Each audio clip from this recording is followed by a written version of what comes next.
the most generous, who taught by the pen, taught man that which he knew not know, but indeed man transgresses, because he sees himself salvation. Indeed, to your word is the return. Surah Al-Alaq, verses 1 to 8.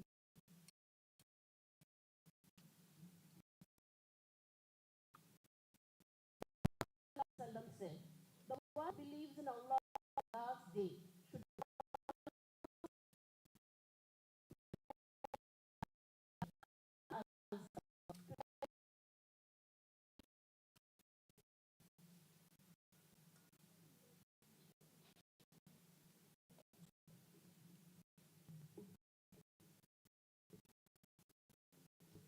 Assalamu alaikum and good morning to everyone.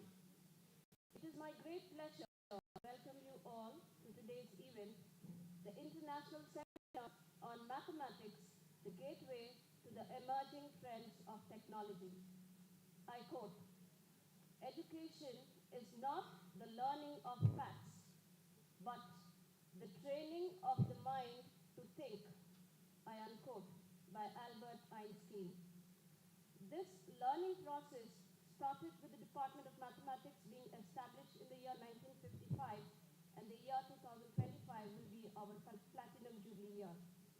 Today, we have gathered here to listen to the academicians who will share their knowledge and expertise.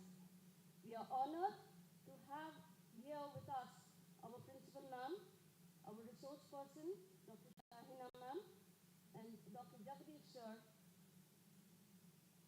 Dr. Shahina ma'am, Professor and Head, Department of Information Technology, Assistant College of Engineering, Chennai. Each of them will be bringing a wealth of expertise and experience in the fascinating intersection of mathematics and technology.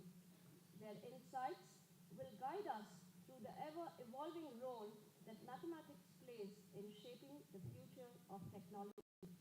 We are also here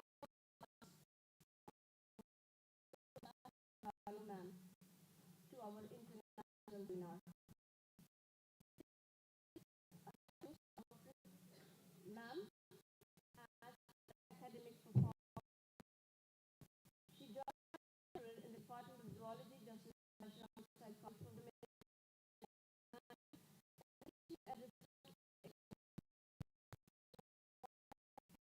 In 2009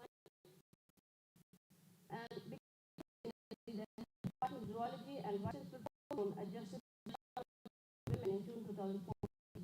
Currently, she's serving as Principal of College for Women from July 2022. Having guided MPhil students and is currently guiding 6 candidates.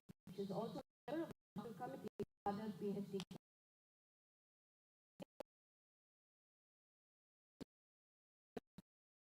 She is including the selection board of NCC. External expert for academic honors. She's been an external examiner for PhD Viva Voce examination at the Department of Zoology at the New College, Chennai, and has been an expert among panel of examiners assigned at the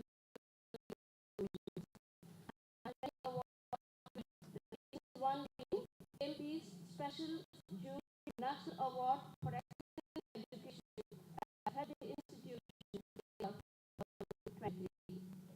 She's also been the coordinator from India on her international visit to Japan for the Sakura Slam Japan Asia Exchange Program title and support system in young women researchers, medical science, pet health, and quality, funded by Japan Science and Technology and organized by University of Miyazaki, Japan, from July 2nd to July 13, 2017. She's also visited 50 cities across India and the countries of the world, including the United States of America, Africa, Egypt, United Kingdom, Saudi Arabia, Australia, Malaysia, Singapore, and Europe. As an academic administrator, she leads in inspirational, and transformational leadership, working together for liberty and prosperity until posterity. We welcome you, ma'am.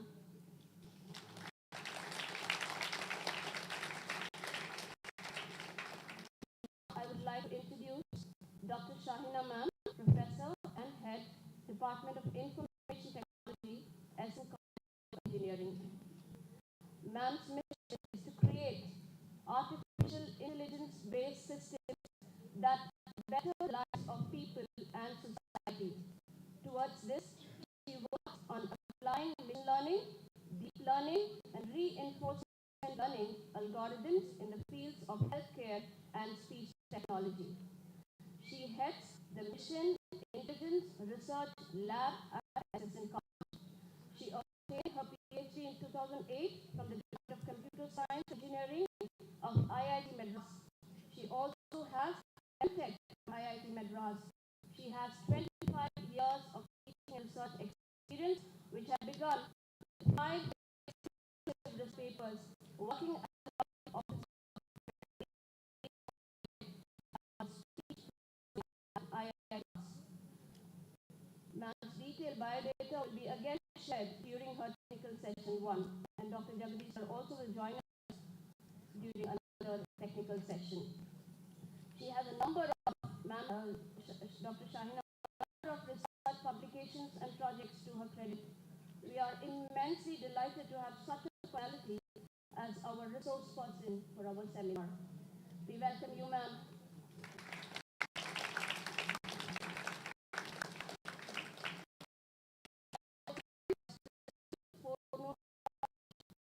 Ma'am, who has joined us for our international seminar. Finally, I would like to quote the following. Success is our own shadow. Don't try to catch it. Walk your own way. It will automatically follow you. Remember, shadow follows you only when you walk towards brightness. I unquote by Dr. A.P. Abdul Kalam. With this note of goodness, I welcome each one of you present here to the international seminar, Mathematics, the Gateway to the Emerging Trends of Technology. Thank you.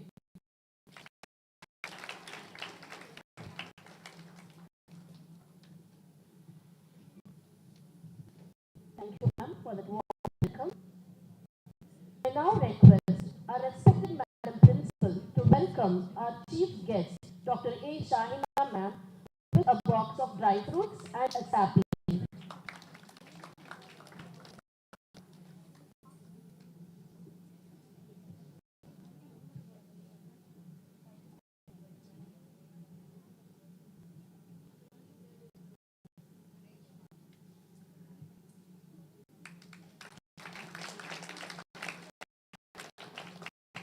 I also request ma'am to welcome our guest of honor, Dr. Jubilee sir, with a box of dry fruits and sapling.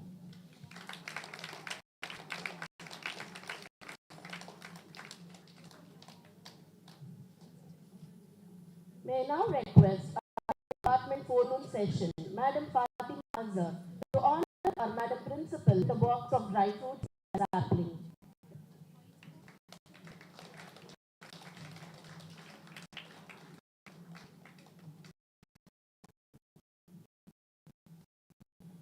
I now request our head of the department afternoon session, Madam Mrs. B. Shaheen, to honor Madam Vice Principal with a plant sapling.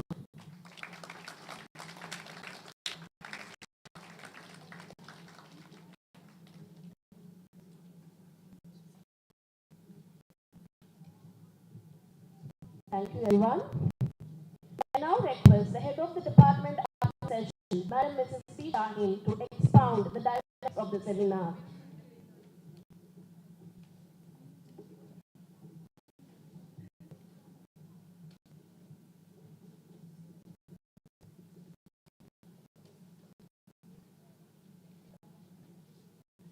Assalamu alaikum warahmatullahi wabarakatuh, and a very pleasant morning to one and all present here. It's given me immense pleasure to extend a warm and cordial welcome to each of you gathered here. I deem it a privilege to deliver the dynamics of the momentous international seminar on the topic Mathematics, the Gateway to the Emerging Trends of 2020. We witness today is a convergence of intellect, purpose, and shared vision. Mathematics is not just a subject confined to textbooks and classrooms. It is a universal language that architects our technological future. In every trend of technology, mathematics serves as the foundational blueprint, the invisible framework that transforms abstract concepts into revolutionary innovations. Artificial intelligence, machine learning, quantum computing, blockchain, big data analytics. Each of these groundbreaking technologies is fundamentally a mathematical product. Behind every sophisticated algorithm, behind every intelligent system, there lies a complex mathematical equations. The technologies which include is becoming massive game changer in math and tech. It's like having a superpower brain that can crunch numbers, spot patterns, problems way faster than human mathematics, role of life. Imagine having an assistant mathematical patterns or even entirely new mathematical concepts. Machine learning algorithms are now helping mathematicians explore areas they could not even dream of exploring before. It's like AI giving mathematicians a pair of X-ray glasses that can see through incredibly complex mathematical techniques. What's mind-blowing is how AI is bridging gaps between different disciplines. It's not about doing calculations anymore. It's about generating insights, creating innovative solutions, and pushing the boundaries of what we thought was possible. Even the beauty of graph theory lies not just in its mathematical elegance, but in its ability to reveal the hidden architectures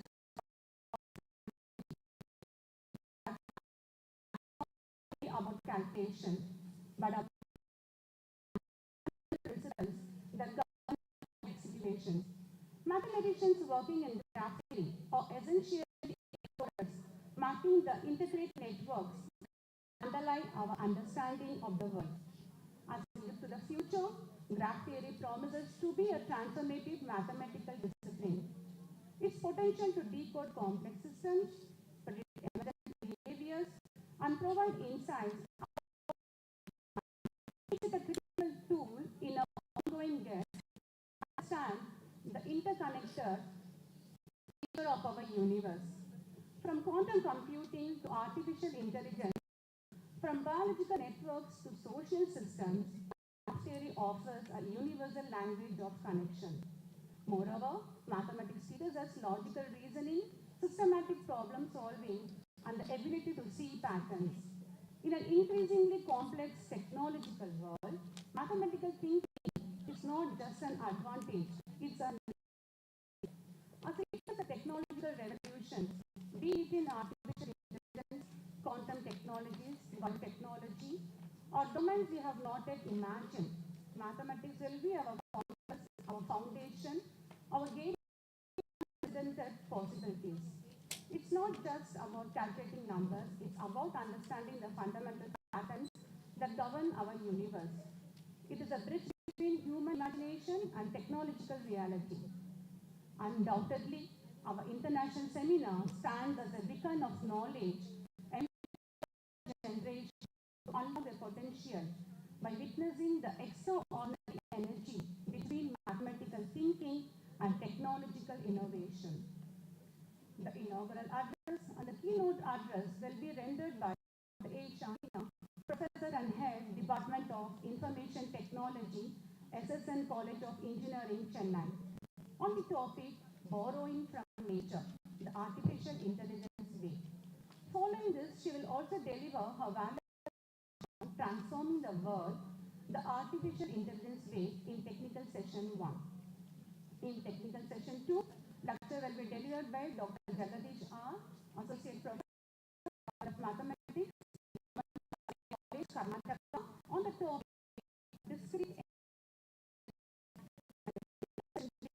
guest speaker, Professor Nancy Gangul, Department of Mathematics, Barda Uludağ University, Turkey. Will take lecture on new applications of omega invariant to algebraic graphs.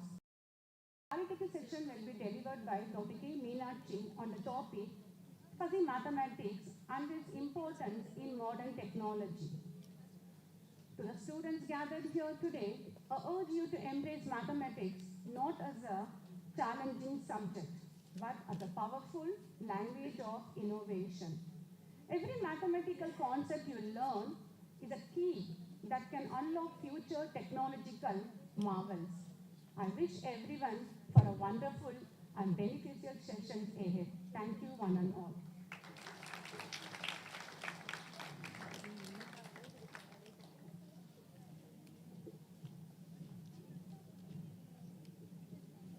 Thank you, ma'am. May I now request our respected Madam Principal to deliver the presidential address.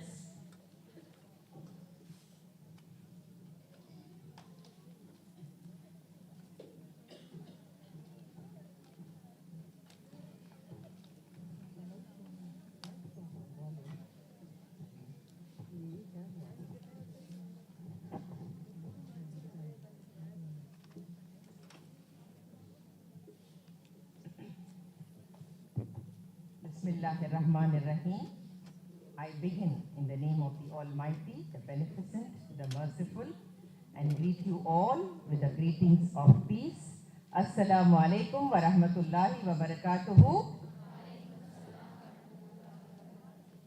Which means, may peace, mercy, and blessings of Almighty be showered upon all of us and upon this institution.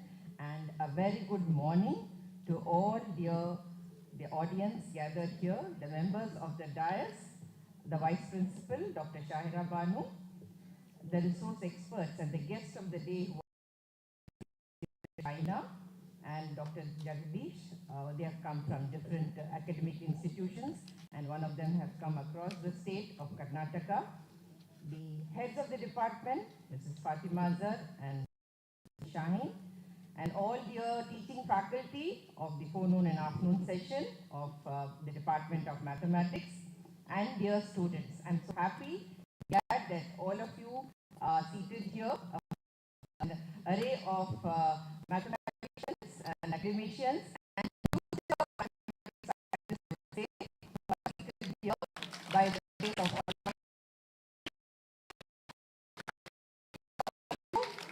The college exists. We want our students to study math, and this is a wonderful initiative, I would say, for one.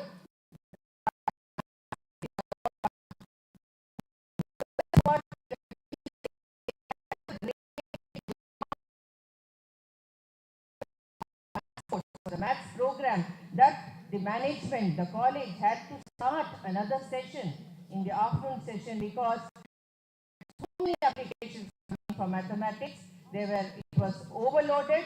The college didn't know what to do, and they said, yes, we would also start another session for maths. That's how shift 2 that is in the afternoon session, the Department of Program of Mathematics was started because of the overwhelming takers for the math subject. So we wish that this trend should continue because as so much is being talked about mathematics, artificial intelligence, and the topic today which the Department of Maths has selected for the international seminar is the topic of the day. What is it? It is mathematics, the game trends of technology, and yes, of course, it is a fag end of 2024, but it is for the future, I would say, because there's so many things to tap upon with the potential. Almost now, all of us are from the science streams, of course. What is maths? The queen of science. So all of you should be so happy and privileged, and that passion should be there to be that is a part of this journey of maths, I would say.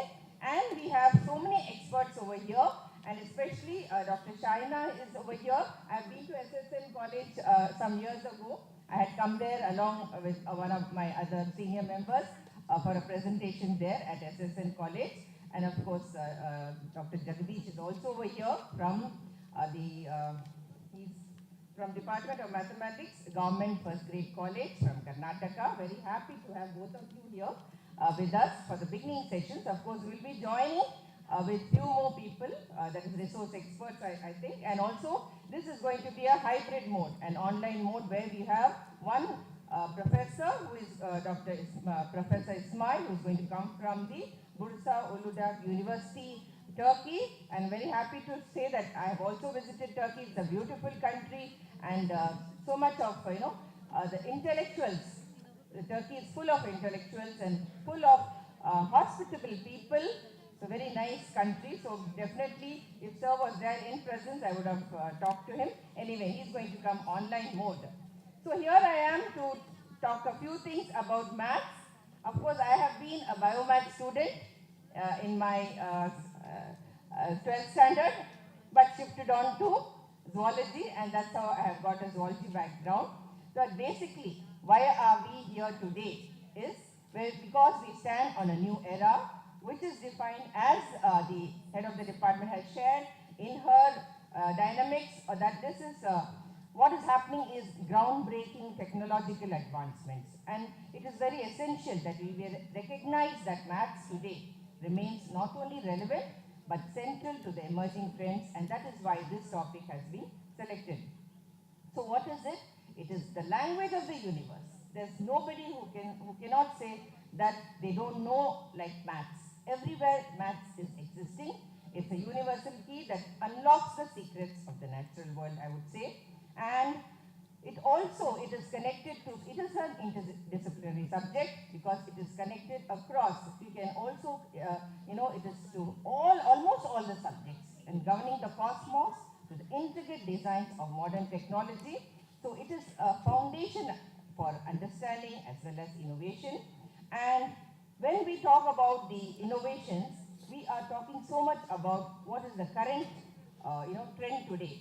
Everybody is talking about AI, artificial intelligence, quantum computing, data science, automation. This is what is being talked about. And it is maths which will help us to continue to guide us towards these new subjects. But it is not new. It's been there for some time, and all of us are now into it. But really to say, we also need the real intelligence to focus into the artificial intelligence.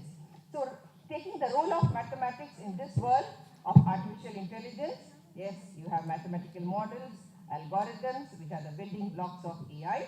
And as we have discussed, and we are going to see by the resource experts, I'm not going to talk much about AI and all that. We have the people over here who are going to reflect, who are going to deliberate upon all these topics of quantum computing and data science and all that, because all of these are rapidly evolving, and every student over here.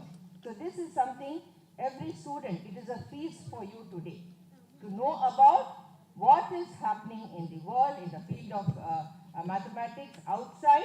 You are here pursuing your degree programs, but you should also be exposed to what is happening, because this is a, we are just thinking about other public sector and private sectors, and in healthcare, finance, all of these things we are exposed to, but the real basic knowledge, the fundamentals should be very strong for us to understand what it is that we can go ahead in the, and what is it that these trends and technologies lead us to. So we cannot, ignore the transformative impact of maths, which is also on cybersecurity, which is also on the robotics and IoT. Definitely, it has an impact on all this, but beyond its practical application, it also is a philosophy. Mathematics is a way of thinking, because it teaches us how to approach problems systematically. We also have to think critically, logically, everywhere, because all we face are challenges. And it's not just with challenges, it's a stumbling block. Oh, I'm faced with this kind of challenge. It is how we create problems, okay? It is basically man who creates problems, and we have to be the problem solvers, think logically, act critically, and also try to solve it. So these are the qualities which the world needs now in this era for youngsters, by young minds, by the generation sitting out here, because as you know, there are a lot of environmental changes, and these things are going to help a long way. When we think of technology trends, we also have to think into the ethics of it. How do we do it in the right way? Everything has ethics connected to it. Now, when we are talking about outcome-based education and so much, we think of the outcomes. And when we see the outcome, we also have to think of that angle. For a simple, when we do something with a chemical or something experiment and we want to dispose it, we want to discard it, we have to think of the best way, the proper way to discard it. Okay, so there is ethics involved in that. How are we going to?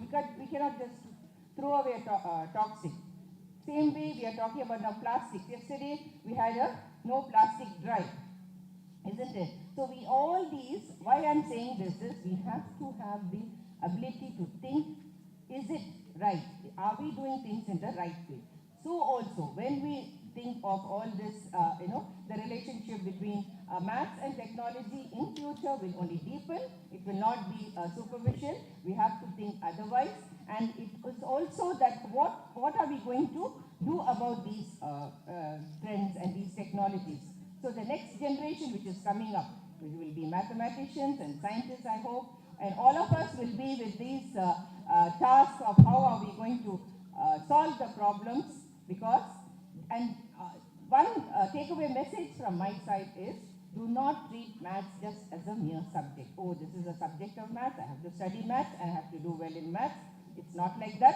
It is a kind of a base for you for future, for your careers in technologies, which is really will shape your future life, I would say. So when we advance in fields of AI and all these new fields of computing and data science, it is that we have to invest a lot. Investment is what? Invest our time, mind, and all our energy into bringing something good.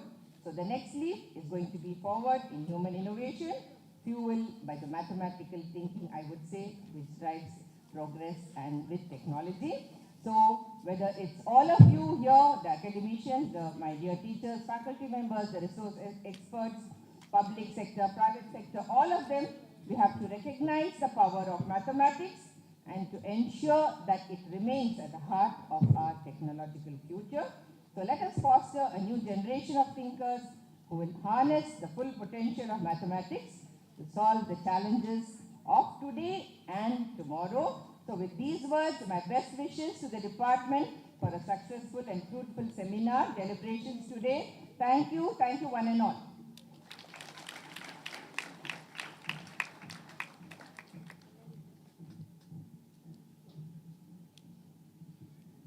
Thank you, ma'am, for that wonderful address. And the fact that the acknowledgement that you have said that universal key that unlocks the natural world.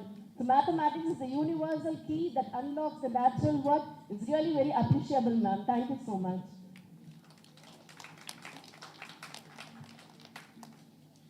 I would like to say that due to unavoidable situation, Professor Samad, Research Professor, Institute of Mathematics, Helen Academy of Sciences, China, is not able to attend the seminar, who was about to deliver the inaugural address. I therefore request our chief guest, Dr. A. Shahina ma'am, to deliver the inaugural address, followed by her keynote address.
Assalamu alaikum everyone, dignitaries on the dais and our friends off the dais, future scientists and mathematicians. So it's a great pleasure for me to be back. I was here some years ago, and there are a few familiar faces from the faculty side and bright new young faces. It's always a pleasure for a teacher to address bright young minds. So, and I thank Principal Ma'am and Fatima Ma'am and Shaheen Ma'am for inviting me.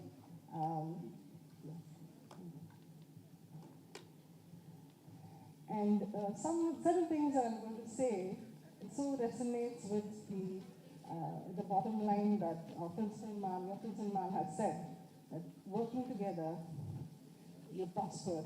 Working together till posterity, you continue to prosper. And the corollary is for everyone to understand. So we'll see how nature, how God has designed nature, where you collectively work and create wonders. So my talk is sort of on, because I'm combining both the talks. So this is about, the first part I will be dealing about, So I'll be dealing about the intelligence that is there in nature, created, and how algorithms have been inspired, some of them, not all. And I'll specifically focus on that natural intelligence that we are, and how the whole AI has been revolutionized by drawing inspiration from our intelligence, human intelligence. And I'll just conclude with some of the applications that we have been building in our lab for the healthcare domain. So this is the organization of my talk. And so, as ma'am has rightly pointed out, no matter what technology you talk about, everything is an application of science. And whether you talk about AI, whether you talk about blockchain, you talk about IoT, cybersecurity, maths is it's the pizza base for all of these. Without that, none of them can exist. So you are all doing such wonderful codes. Okay. How many of you are, all of you are UG students here? PG? How many of you are PG? And rest are UG. Right, good. Okay. So, because my topic is on artificial intelligence, I want to talk about what is the impact that AI is having in today's industry. Right? So if you look at the market growth, there's about $200 billion being invested as of 2023, and you're expecting about a 1.8 trillion market in 2030 with AI alone. So if you look at the economic impact, AI is expected to contribute 15.7 trillion to the global economy. And 35% of the businesses are adopting AI technologies. 64% businesses are expecting AI to increase the productivity. Okay? So, and for those of you who are worried whether AI will replace us, because AI is coming into the field of education, will it replace the teachers? AI is coming to the field of legal advice. Will it replace the jury? AI is coming in healthcare. Will it replace the doctors? So there is a scare there. So it will eliminate 85 million jobs, but it will create 97 million new jobs. So where do we stand? We stand in how we can harness our creative thinking over and above AI. Okay. So that's where our contribution will lie in future. All right. So just going into some of the applications, I will not go into a lot. You have healthcare, right? So I'll skip the statistics here for a minute. if you look at the kind of applications that AI can have in healthcare, so you have early disease prediction. Okay. So what do you mean by early disease prediction? You are talking about cardiac arrests. Yesterday, I was reading in an article where, how many of you have eaten this curd, epigamia? Anybody? Epigamia curd. Yeah. So the founder of Epigamia, he's just 41 years old. He died yesterday. Okay. So and in a matter of 1 month, you have at least three top CEOs of top companies dying, all because of cardiac arrest. So can you harness the potential of AI? And all because of stress. Okay. We all relate to stress, no matter what we're doing. So can you harness the potential of AI and do an early prediction so that it can save lives? And personalized treatment. So when you say personalized treatment, you cannot take a one-stop solution for all kinds. So any disease, there's a spectrum. Okay, there's a wide range of spectrum from mild to moderate to severe to very severe. So can you provide personalized treatment, especially for old age people, for the geriatric treatment where you don't want to keep them in hospital for long? Can you give a personalized AI assistant for them, which can provide medication on demand, try to extract the physiological parameters and build a custom-based solution? So these are some of these, and of course administrative efficiency. Can you improve the administrative efficiency of hospitals? So these are some of the very few applications in healthcare and agriculture. You have drones which monitor the crop health, the soil conditions, the weather patterns to increase the farming productivity. And then you have predictive analysis. Can you predict the crop yields and can you predict the disease outbreaks? How do you do that? Just take images of leaves and then can you predict that, okay, if there is a disease starting, then can you predict in what period of time the disease will spread so that the farmer can take up action early on. So, and this predictive analysis, I put it in agriculture, it is there, you name the industry and they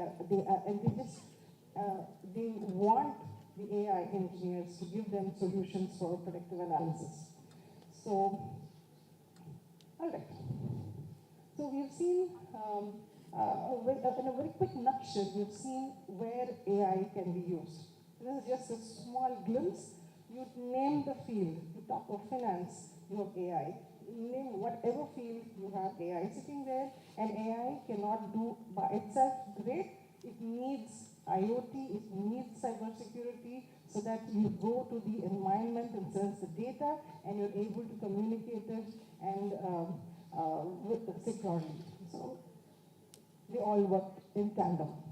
All right.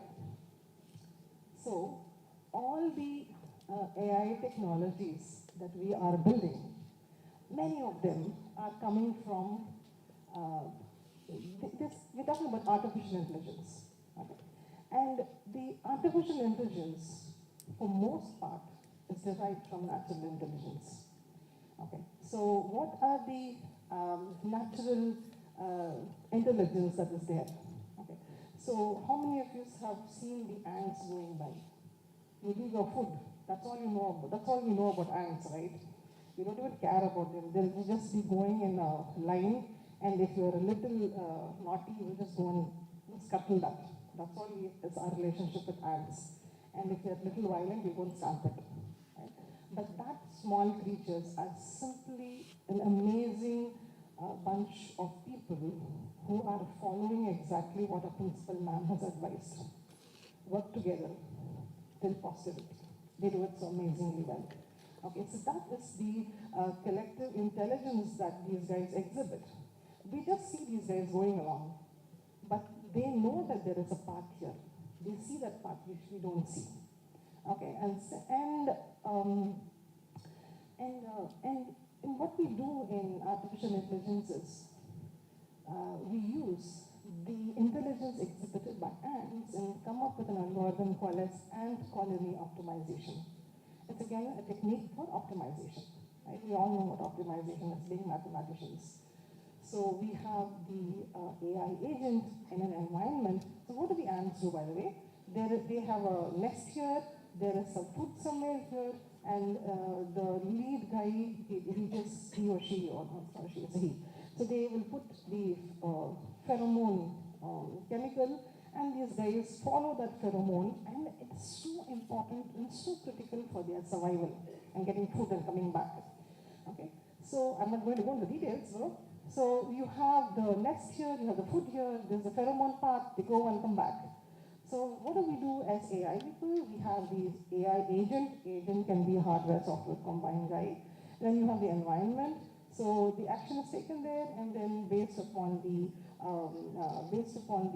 reward or punishment, it modifies and then takes a different action. That is what you do in optimization, correct? So this is ant colony optimization. And they do it by communicating with each other. And we know this from the Quran, that ants communicate long ago. All right, so the next thing is ABC algorithm, bees. Okay, our association with bees is the big bang when you see a bee, that's it, right? But then these guys, they also follow the principle. They also work together in an amazing way. What do? Is there's a beehive somewhere. And an experiment was done. You go and keep in a garden. It's available on YouTube. You can click and you can see it. They kept two hives, two set of bees, and two set of sugar syrup in two different places. And they marked one set of bees with yellow color and one set of bees with blue color. They took out one blue bee and they made it dip from one sugar syrup, and they took out one yellow bee and dipped it in the other syrup. They left them in their respective hives. And in no time, when they opened the hives, all the yellow guys went to the syrup dish where the first yellow guy came and visited, and all the blue bees went and sat in the other. Right? So what do? They communicate. Okay, and that is called, anybody? What's the communication called? Anyone? It's called a waggle dance. So this bee who goes to the first flower and comes back, it does a dance here. It's called a waggle dance. And that waggle dance is so precise, it will tell you what is its azimuth, what is the elevation of the flower with respect to the sun. What is its distance with respect to what is its distance from the hive to the flower? Okay, and where it is located with respect to the sun. So these are the two things that this dance will give, and the bees have absolutely no problem in going to that source. So we have, of course, the Lord has inspired the bees. Follow the ways of your Lord, and He has made it easy. So we follow the bees in coming up with the bee optimization algorithm. Okay, so one more. We're all amazed by this, right? A swarm of birds, a swarm of fish, right? And our own reproductive cycle, very amazing things, right? So there is this, the position, if you look at every bird here, every fish here, they have a position and they have a velocity. So there is a position vector and there is a velocity vector. And together with the two vectors, they are able to collectively use their intelligence and able to defend themselves, find food, and all of that. Okay, so the algorithm that of course, isn't it a beautiful Quran ayah that we have? Okay, so we say that all living beings are communities like yourselves. You are intelligent, they are intelligent too. You as a human community are intelligent, and they as other entities are intelligent as well. Okay, but the one thing that is different between us and them is they all follow what the principal man said and we all are yet to follow that. Work together. It's very important. All right. So, this last part, that is the genetic algorithm, this is called the algorithm. The algorithm is inspired from the school of birds and the school of fish. It's called as the particle swarm optimization algorithm. And the algorithm that is coming from our own reproductive cycle is called the genetic algorithm. Okay, they're all optimization algorithms. Okay, so what do? What is reproduction? We all know that, right? So we have individuals who mate and come up with a new set of population. So the mating population has its own fitness level, and then after the mating, there is the next generation of people, and they have their own fitness level, and then there is because of the crossover, there is a common. So you are a combination of your intelligence of your mom and dad, and then your progeny will be a combination of you and your spouse. And then there is mutation, which is also affecting the strength of the fitness level of the next crowd, and this goes on and on and on in a cycle, and this inspires genetic algorithm. Okay, so these are some of the algorithms that are so amazingly available to us in nature, and that scientists and engineers have harnessed this and come up with amazing algorithms that are used for different applications. You can name the field. Every. By the way, any idea like when do we need an optimization algorithm? Anybody can answer that question. When do we need an optimization algorithm?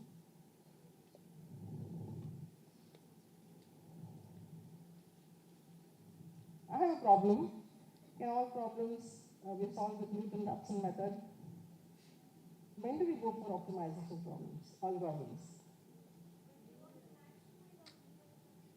When you want to maximize or minimize something, you're almost there. Area kulla vandutinga, but you have to stay below. Minimize the time. Yeah, you're all there. Okay. So some more. One more answer. Come again? To get the feasible solution. Okay. So there are so many algorithms. There are so many problems which are NP-hard. Heard of NP-hard problems? Yeah, so they're not solvable in polynomial time. So you can't use precise mathematical formulation as a solution for those problems. So such problems, you will need to find approximate solution. So those approximate solutions are, you try, and that's where optimization comes. You take an approximate solution and try to bring it as close as possible to the solution. Okay. So I'm an engineer, so I'm giving you a very superficial answer to this thing. Okay. All right. So once again, where do we use artificial intelligence? Every real world problem where you do not have means to solve it with precise mathematical formulation. Right? If I say the input is x and the output is some y, which is square of x, if I say y is x squared, I don't need artificial intelligence. Right? If I say, can you recognize the voice? Can you recognize the person just by hearing the voice? We all do that, isn't it? Amazingly.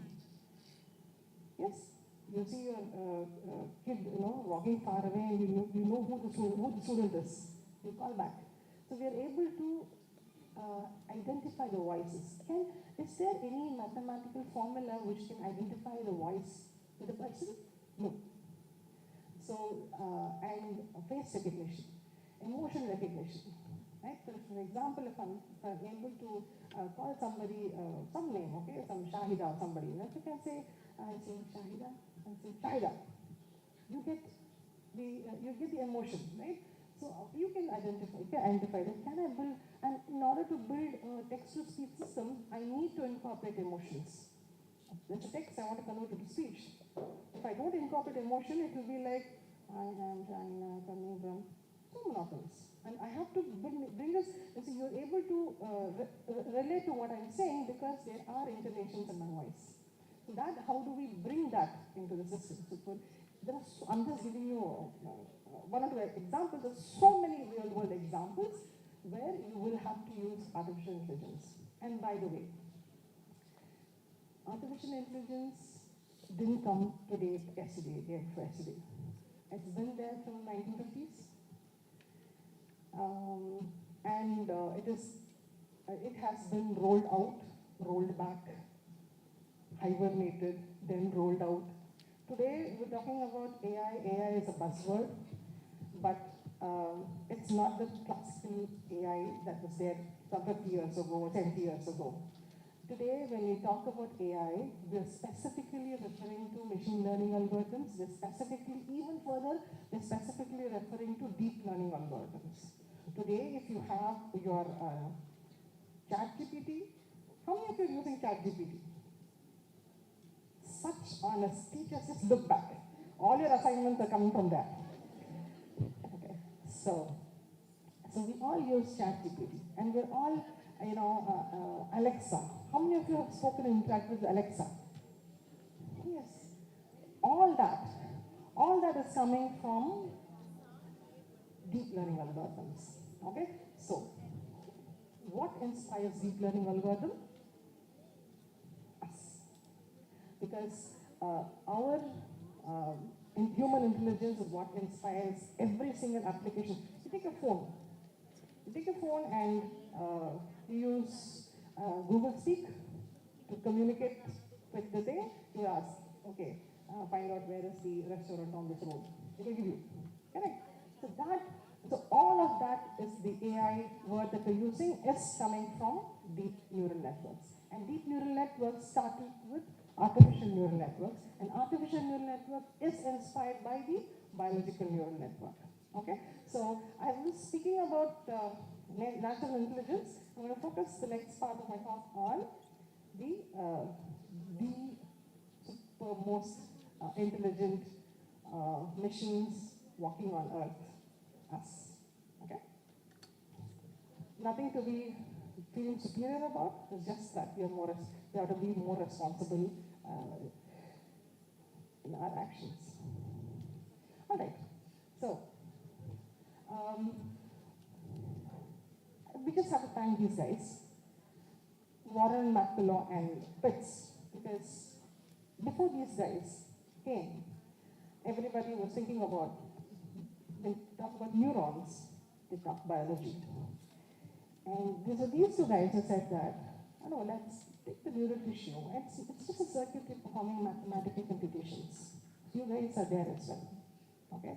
So actually you can work with principal man in zoology and try to find a research paper out of that. Maths. Okay, so giving credit to these guys. And then, okay. So what is the biological inspiration that we have? Okay, so what is the fundamental unit of the biological neural network? That's a neuron. Okay, so how do we, looking at the neuron, how do we, now I have to mathematically think, right? I have a biological neuron. What does it do? And then all these bunch of neurons that are put together forms a neural network. And how do I build an artificial neuron? And from there, how do I construct an artificial neural network? All right. So, and by the way, what makes us intelligent? What makes us super good? Computers are there. Computers are doing much faster. Okay? You go and ask ChatGPT. You can ask any question on Earth. It will give you any answer. Sometimes junk, but it will give you so fast. Computers are so fast. And what is our intelligence? Where does our intelligence lie, by the way? First of all, where does our intelligence lie? It lies not in these bunch of neurons. When I say bunch of neurons, we're talking about of the order of 100 billion neurons. Okay, each is a processing unit. So, if I take 100 billion computers, there are 100 billion computers in the world. Can I take 100 billion computers and each is a awesome processing unit? Can I put them together and create a human intelligence? Can I create this intelligence mimicking human intelligence? The answer is no. Why? Because it is not a bunch of 100 billion neurons, but the way they are interconnected. There are the 100 billion neurons, of the order of 100 billion neurons, are interconnected in 1,000 trillion ways. How many? 1,000 trillion ways. And the information that you store, you process, you retrieve is distributed in these 1,000 trillion ways. Okay, this is a single neuron. And this is where the two neurons communicate. They don't touch. Can you imagine the small size of the brain, 100 billion neurons? They communicate with each other, but they don't touch. It's a touchless communication. Okay, so that's where the chemicals come into picture, and the electrical impulse is being transmitted. I'm not going to go into the details of all of that. So we have these inputs, okay? And yeah, just to give you a quick glimpse to answer my own question, computers are so fast, then we said where our intelligence is coming from, but what is the intelligence that we have that computers don't have? Pattern recognition. What's pattern recognition? You're looking at me, right? Now, if you've been looking at me, you've been looking at me for some more minutes. Now, my face, you're trying to capture the features in my face. You're listening to me speak. So what you're doing right now is you're doing a face recognition. And simultaneously, you're listening to me, you know that I'm speaking English. If you take down your book there, she's taking down some notes. She is converting my speech to text. That is a speech to text. That is a speech to text system called ASR, speech recognition system. So, and then you are recognizing my emotions. I'm not angry. I'm not sad. I'm not happy. I'm neutral. My accent. You don't sense a Tirunelveli accent. You don't sense a Coimbatore accent. You sense a complete Chennai person accent. So what? And you know that my language is English. How many tasks are you doing, performing? So many. And each, if I were to build an artificial intelligence system for a single task even, forget general systems, even a single task, even to do a single one of this, to do a face recognition system, I have to have, it's an enormous exercise. And forget about the performance. Okay. So just to give you an anecdote, we've traveled a long way. Now it is so much more different. You have Alexas and ChatGPTs and all of that. And it's awesome. How many of you watch YOLO algorithm?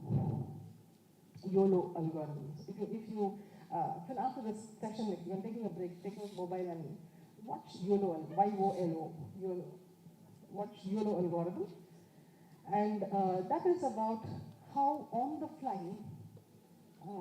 it is able to do a detection of what objects are in the front.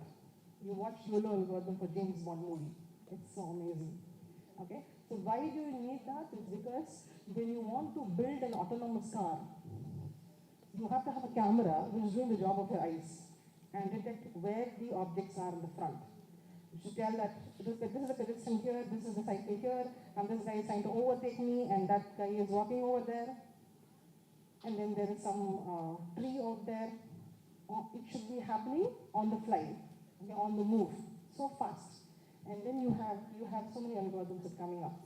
Okay, a funny story, just to look about the journey of this face recognition and object detection that I was just mentioning. In 1993, when they came up, Boston University, the first guys came up with face recognition. They were working with the US government. Then once they came up with the face recognition system, the solid face recognition, they took that face recognition app, put it in the Boston airport, 1993. And what was it supposed to do? They were supposed to capture some culprits. They have in the database culprits, so whoever walks into the airport, if it matches in the database, it's supposed to give an alarm, and the sleuths, police will come and arrest. Somebody walked in, and the sleuths, his alarm was set off, the sleuths came to arrest, and they found the Vice President of USA, Al Gore. That was 1993. Today we have YOLO, which is it's amazing algorithm. So you name the application, you have amazing algorithms that are there, all thanks due to deep learning and all inspired from here. Okay? So this is about, you saw a single biological neuron. How much time do I have now? 10 minutes? Do I have? How many? Okay, good. That's very nice. That's so precise. I have 9 minutes. Thank you, ma'am. So I think I'll have to skip a lot here. So we're starting with a single neuron here. A single neuron having its cell body, the inputs, the dendrites, and then the output, which is the axon, and the synaptic junction where the information is stored. And then what we do is we go and model a single neuron with the inputs. And what is this mathematical equation doing? This is exactly what the cell body does. Take all the n number of inputs, xi's, weight them up, and then you pass it through a nonlinear function. This is a sigmoid function, so that you introduce some amount of nonlinearity there. So this is a single neuron. And then what we do is, I'm going to cut the short. Just a minute. So what we do is we take all these bunch of neurons, put them in layers, and when we add up more number of layers, we are able to do a lot of pattern recognition tasks. Okay? So we need to, and how do we do pattern recognition tasks? How are you recognizing my voice, my language, my accent, and all of that? So you're repeatedly being exposed to examples. Okay? And then you're adapting your weights, synaptic weights in your brains. So that's exactly what we do here. We try to mimic. We try to adjust the weights that are there using the error between the actual and the desired. And then as someone just mentioned, we're trying to minimize a function. If I want to minimize the error, what do? We take a differentiation of that. Okay, so that's exactly what we do here. We take the error, we differentiate that, and then we try to use that to adjust the weights. Okay, so and then we keep iteratively doing this till the learning happens. All right. So I'm going to skip a lot because paucity of time. I'm going to skip the maths of all of this. Okay. Allow me to scroll through because I have 8 minutes now. Okay. Okay, so I just pause here for a bit. So we're talking about neurons, putting them in layers, because that's how we learn. We have our neurons in layers. And then the initial layers learn something small, and then that's put together, and the next layers learn something more and more and more, and it becomes complex and complex till you try to get the entire picture of what is being presented to you. So that's exactly, so what happens is multiple layers like so you take this, each circle here is one single artificial neuron, so I can put them into multiple layers and then form a very deep network, and that becomes your deep neural networks, and that is what is artificial intelligence, today's artificial intelligence. Maybe tomorrow it could be something else, but today AI means deep neural networks. Okay. Predominantly. Okay. Doesn't mean that old school has died. Okay. So that's a story for another day. So I will just now, for the next few minutes, I would like to skip all of that, all of this, and go to the applications that we are building in our lab. Okay? Okay. These are some of the, I just want to walk you through some of the applications that we're building, and we have a lab called the Machine Intelligence Research Lab at SSN. I head the department. And some of the applications that we build are as this. Now, one is, one of the worst case kinds of cancer is a brain cancer. And within the brain cancer, the worst kind of brain cancer is called the glioblastoma. Now, the survival rate after it is identified is just 1.5 years a person lives. Now, they try to give chemotherapy to glioblastoma patients. For some, they are successful. For some, they're not successful. They found out that there is a gene called NGMT. Okay, I'm not going to go into details. There is a gene called NGMT, and that gene it's supposed to be a good guy, but then it is involved with tissue repair. But then what are you doing in chemotherapy? You're trying to destroy the bad tissue. But this guy comes in and says, no, let me repair that. So now you have to find out whether MGMT is present or not. In order to find whether an MGMT is present or not, you have to do a brain surgery, go do a biopsy, take the tissue out of that, send it to the lab, find out whether the MGMT is present or not, and then we'll come back and identify whether chemotherapy can be given or not, whether it is successful or not. And now the thing is, can we avoid this surgery? Can we avoid all of this? So can we avoid all of this? And can we avoid surgery to you want to do a biopsy for that, you do a brain surgery. Can you imagine the complications for the person who's undergone a brain surgery? Now, what we have given to us is MRI scans. What are MRI scans? MRI scans are anatomical structures. They give anatomical structures. The question posed to us is, from MRI scans, can you find out the presence or absence of a genetic substance MGMT? Okay? MGMT is a genetic substance. What's given to you is an MRI scan image. With the image of MRI scan, can you find out the presence or absence of MGMT? So there is two schools of thought. Yes, it's possible. No, it's not possible. We did a lot of experiments, and yes, we were able to say that yes, it is possible. And we took the MRI scans. So this is and we did find a correlation between the genetic and the anatomical structure. We capitalized on that correlation, and we were able to actually give state-of-the-art results. Okay, so this is the one application. The other application I would want to focus on is this, epilepsy detection and localization. So, you know what epilepsy is? Fits. Generally in common parlance is called fits, right? With epilepsy, what happens is for many people, those who are having epilepsy, there are medications given to them, but there are people who do not respond to medication. Zero response to medication. So the only possible solution for them is find out where in the brain that epilepsy originates. Precise finding is important. Where it originates. For all of this, we are collaborating with neurologists. Okay? So where in the brain does, because they have to find out from where it originates so that they're able to resect that portion of the brain. Only when they resect will the epilepsy stop for them. Okay? So finding out exactly where it is not easy, because when you place electrodes all over the head, though they are not great in terms of signal-to-noise ratio and they don't have great temporal resolution, yet they all pick up those seizures. So where did it originate from? It's a challenge and time-consuming for the doctors even. So can we bring in AI? Okay, so we're working on that. It's still a work in progress. We have some preliminary results here. So this is some of the deep learning architectures that we are using for that.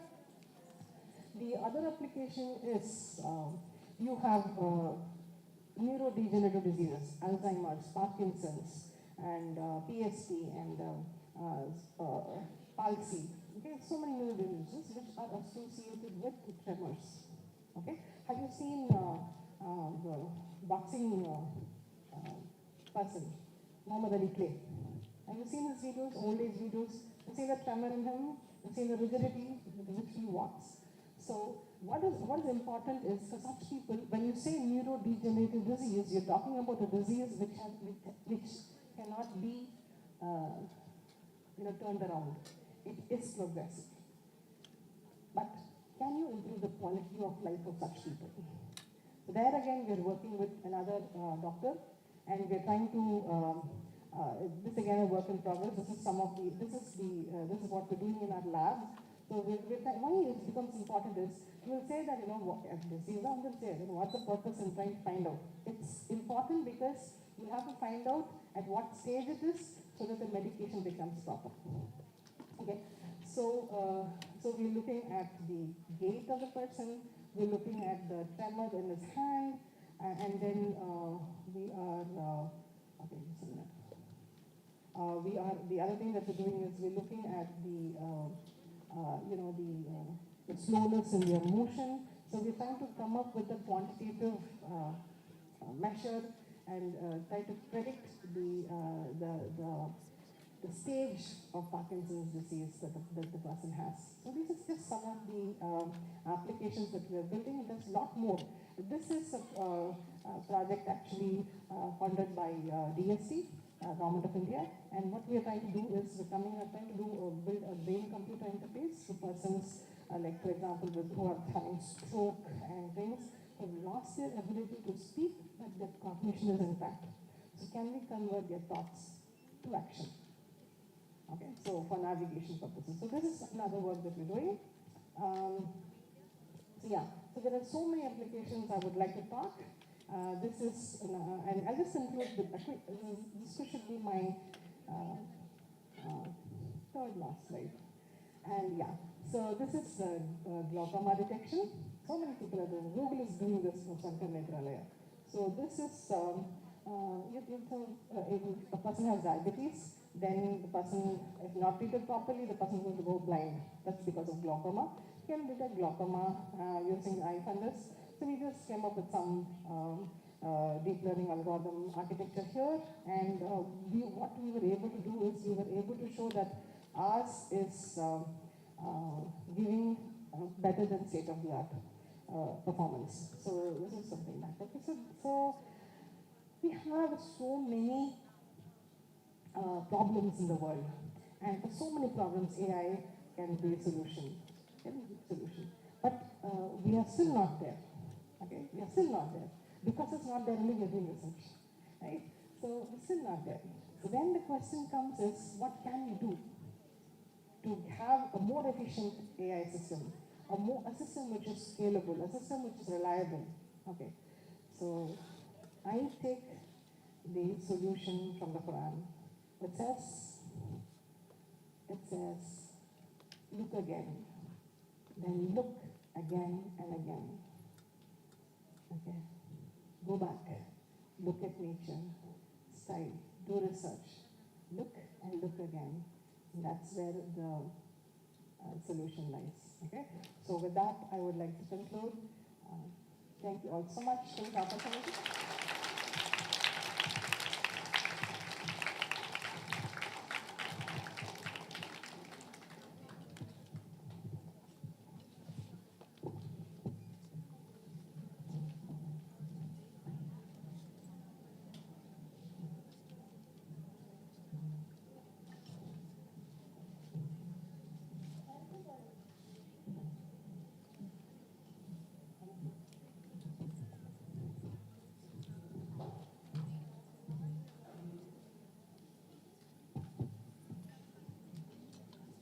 Thank you for your wonderful lecture, ma'am. And algorithm and the algorithm was really incredible. And special thanks for your kindness in delivering the inaugural address. Appreciation is the beautiful form of prayer. May I now request Madam Dr. V.P. Dinu to deliver the vote of thanks.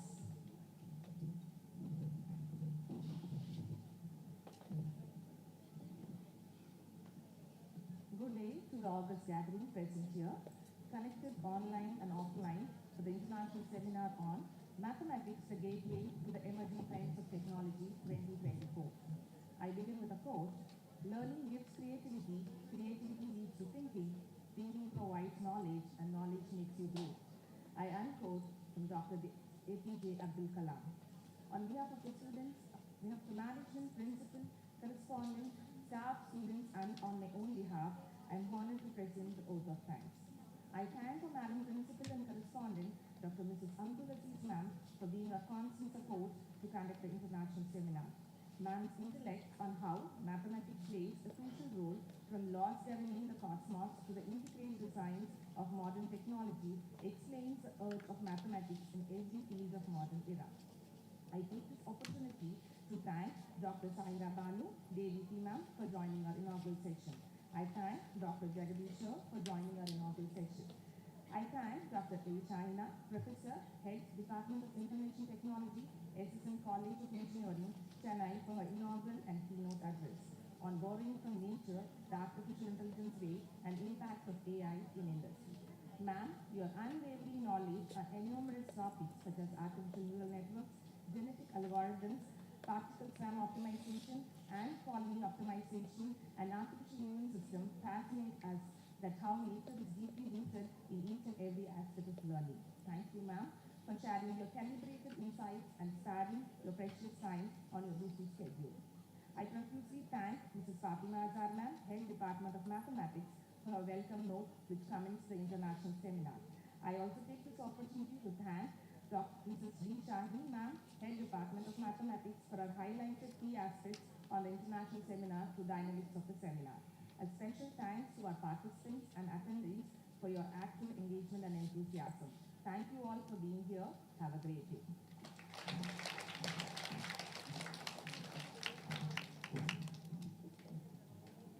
Thank you, ma'am. We will resume after a short tea break. I request the gathering to remain in your places. Dear students, please be seated.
அதில் போட்டப்போ இது வரைக்கும் ஃபுல்லாகவே இருந்தது. அது மாதிரி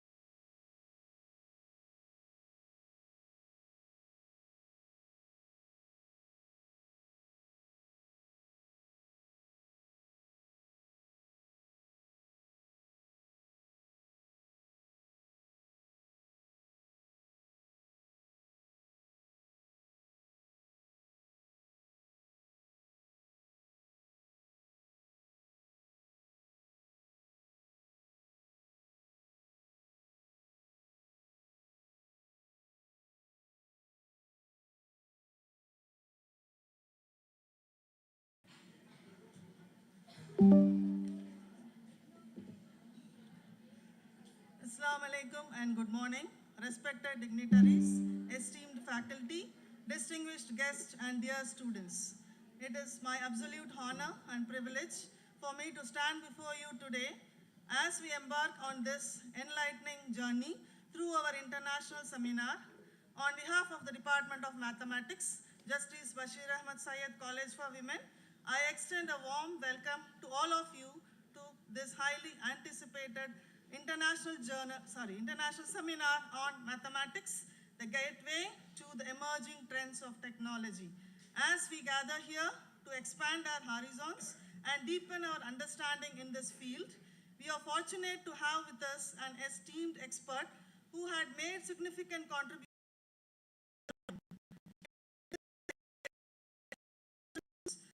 resource person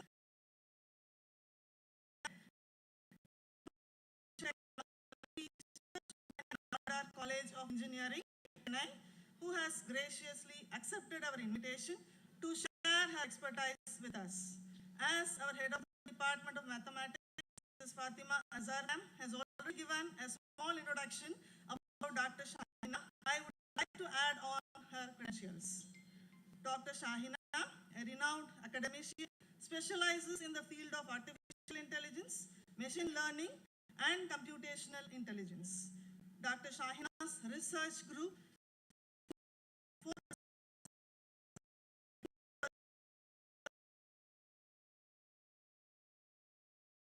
of artificial intelligence to amplify human intelligence such as epilepsy detection and localization, diagnostic tools for neurodegenerative diseases, to name a few.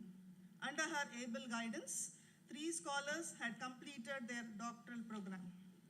With a rich research background, she has worked on 7 notable projects funded by Government of India, Kingdom of Saudi Arabia, SSN Trust, that have a profound impact in this field. Currently, she has 2 ongoing projects funded by DST SERV and ST Microelectronics with a sanction of 19.66 lakhs and 25.52 lakhs respectively. She has an impressive array of publications with high impact factor in reputed journals and presentations in various national and international seminars and conferences. She also has high citation index. We are truly fortunate to have such a distinguished expert with us, and I am sure that her insights will not only enlighten us, but also inspire us to think critically. Without further delay, I welcome Dr. Shahina, who will now take the stage to share her invaluable knowledge and expertise with us. Thank you.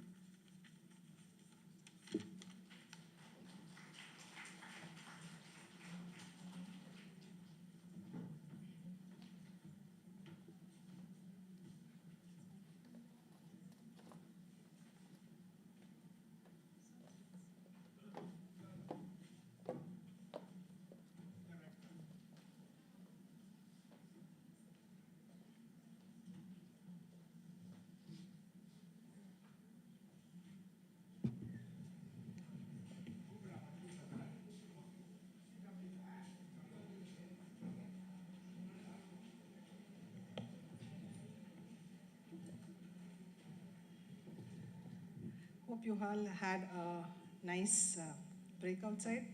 So we'll continue from where we stopped in the inaugural session. So I'm just going to go directly to this part. I think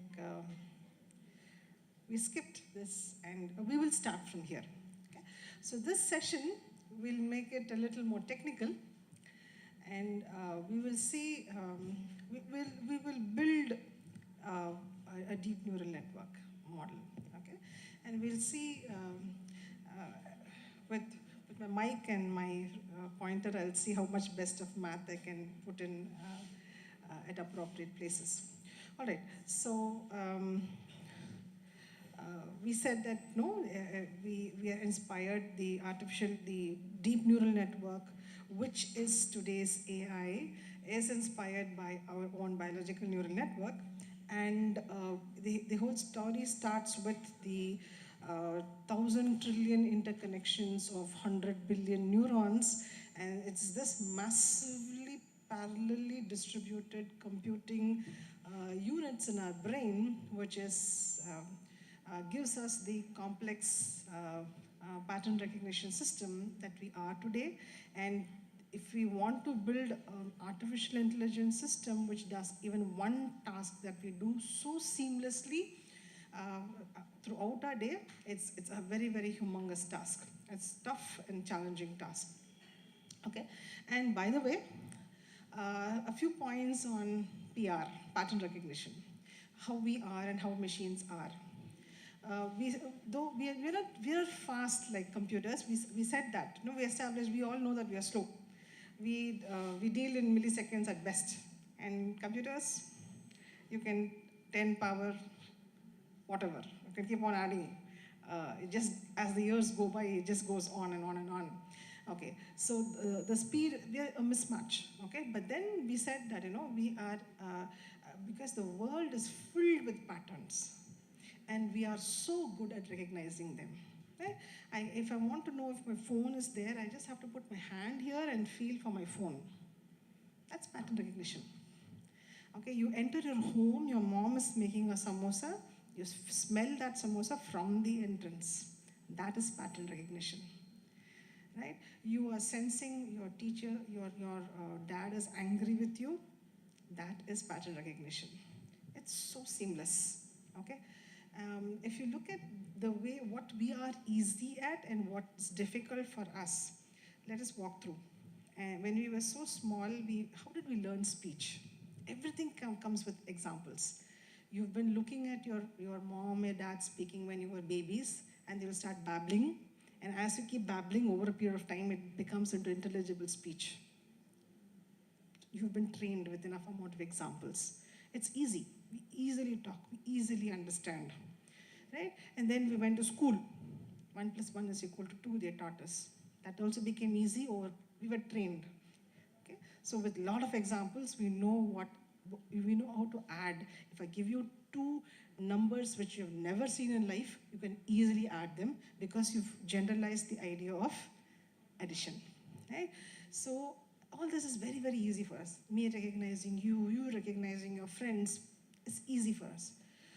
And then you're doing maths, integral calculus. That's like ayo for some, right? I'm not saying for everybody. It becomes, and then when maths it gets a little tougher, and then maybe a game of chess becomes very challenging for us, and then it's a little more challenging. Very, very easily able to understand each other, understand the emotions, understand the patterns. It's so easy for us. Chess becomes a little more challenging. Maths, maybe for most, it's quite challenging. And then when you go to office and when you have to, let's say that, you get a job in NASA. Okay? Assume that you all got a job in NASA. And then you're asked to, do some kind of computation with all the galaxies. That's super tough. Okay? The orders of toughness. Now look at the machine. You take a supercomputer, like that, it will give you a number crunching. It will give you it will predict the climate, it will predict what stars are there, which is dying. It's so easy for it. Okay? So for it to recognize patterns is the toughest for a machine. So for us, what is very easy is the toughest for machines.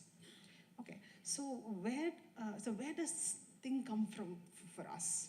Okay, and by the way, pattern recognition is so crucial, not essential, it's crucial for our survival. If we didn't have pattern recognition, we will not survive. It's as basic as that. Okay, so just I'll give you 2 examples. I was there in Shankar Netralaya many years ago, and there was one boy, absolutely normal. He had only one issue. That issue is his auditory nerve, the nerve which connects his ears to the brain. There was a small delay of a few milliseconds. That's it. No other problem. His eyesight was good. Everything is good. Sorry, his optic nerve, not auditory nerve, optic nerve, the nerve connecting the eyes and the brain. There was a small delay of a few milliseconds. That's it. What is the issue is, he sees a roadblock, he sees a branch, he sees some kind of a stone. What do? Happily, we take a leg and put it. By the time the brain signals say for him to take his leg, he trips and falls. Okay? Pattern recognition is crucial for survival. There was another girl, this is all news article I'm talking about. She was in UK and she was a very normal child. She had only one issue, she didn't feel pain. You'll all be like, wow, how nice. But that is, problem for her was because she didn't feel pain, she inflicted so much of harm for herself. A small kid, it was a news article. Pattern recognition is crucial for our survival. So where is this pattern recognition present in us? Where do we get that from?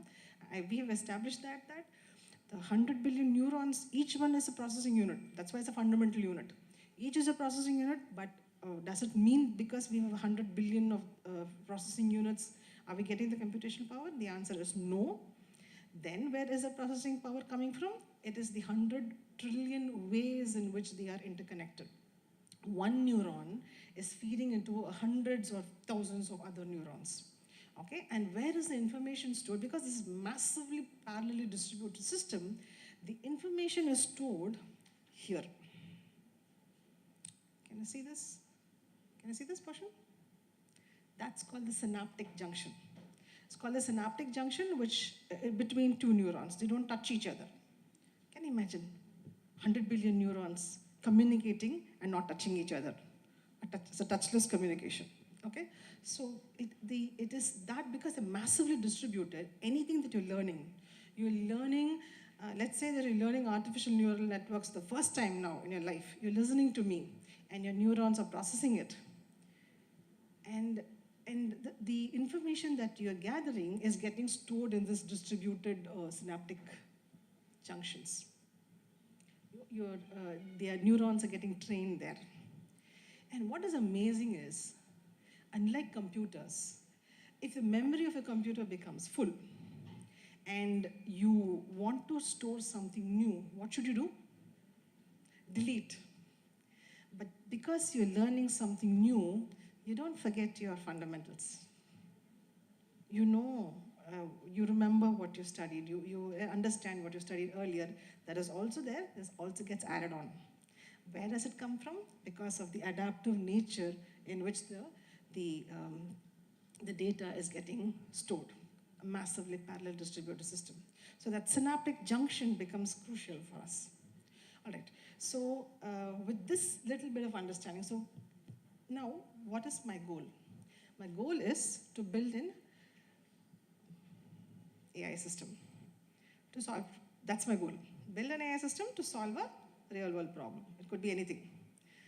I just want to build a speech recognition system, automatic speech recognition system. Like I don't want to have to take down notes. If I have a device with me, the teacher says, and this device will convert that speech of hers into text, right? I want to build, I want to change the climatic conditions of the world. I want to do a prediction, okay? So tomorrow you go and work for ISRO. You want to predict the climate, or you want to predict what is going to be the land loss. Okay, so you need to work on satellite data. Or you want to do a fraud detection. Let's say you're into the world of finance. You want to build a fraud detection system. So the applications are like endless. Okay, so now that is my goal, right? Now, which is that aspect of AI which is helping me? Deep neural networks. And for me to build a deep neural network, I have to look at what is an artificial neural network. And for me to look at an artificial neural network, I have to start with a single neuron, artificial neuron. For me to start with a single artificial neuron, I should look into a single biological neuron. And that's what we're doing right now. Okay? So we're looking at a single biological neuron. And we're not going to go into these biological jargons here. We're just looking at 4 parts. Remember that. What are they? The inputs. How many? Hundreds, thousands. The second thing is the cell body. What does the cell body do? It takes in all the inputs and sort of sums them up. And some inputs are excitatory and some are inhibitory. Okay, so we're going to give them some weights. Okay, so this does some kind of a weighted summation. So second thing is cell body. Third thing is the output. What are three things we saw just now? Input, cell body. The input is just nothing. That's the fan in. And cell body is the summation. And because some are inhibitory, some are excitatory, it gives some weightage to each guy. The input coming from this guy is more important, the input coming from this guy is less important. So it gives a weightage. So it gives some weights. Then the output. The output will decide like when it's going to fire the electrical signals, impulses. Three things. And the last thing is this synaptic junction. This is the last thing. There is a strength associated. Remember, some guys are more important than the other. That is determined by what is the strength that is coming from the synaptic. And by the way, that is where the information gets stored. Okay? And how are you learning from what I'm teaching? And how are you learning? Any learning that happens in you is by adjusting these strengths, synaptic strengths. So these are four things you'll have to remember. Now with this, we're going to construct a single neuron, artificial neuron. Okay? So this is our artificial neuron. I have inputs, x1, x2, x3, xn, n number of inputs, and each input xi has a different strength. The synaptic strength is captured in terms of weights. So these are my inputs. What's the second guy? Cell body. How do we mimic that? We do a summation of that. And what does summation of cell body do? It simply sums up the inputs, the xi's, and each xi has a weight associated with that, so it simply does a sigma wi xi, right? Now, the third is what? Output. Very good. Okay, thanks for staying awake. So the third is the output, and what does the output do? It takes this input, and it takes this input Z, and then it decides whether it has to fire or not. Okay? Now, for it to decide, we introduce some amount of nonlinearity here, and the nonlinearity generally is this blue curve. And this blue curve is called a sigmoid function. Anybody the equation for sigmoid function? Sigmoid function? 1 by 1 plus e power minus z. All right? So that's the equation for the sigmoid function. So we increase this nonlinearity. What is nonlinearity doing here? Okay? The x-axis is the z. Y-axis is my g of z. So what this guy is doing is this nonlinearity. This is the output of the neuron, by the way. What it does is, it tells me that if my z, that is the summation of the inputs, right? If the z, if this z, the x-axis, is above a threshold, which is this point, then my g of z takes on this particular value, and else my g of z is here. Why do I need that? Why do I need the g of z? The g of z is needed in order to, I'll give you an example. Let's say that I have a data which is going to distinguish whether the person has pneumonia or not. Okay? Some data is available with me. I have to build a system which is going to decide whether this patient has pneumonia or not.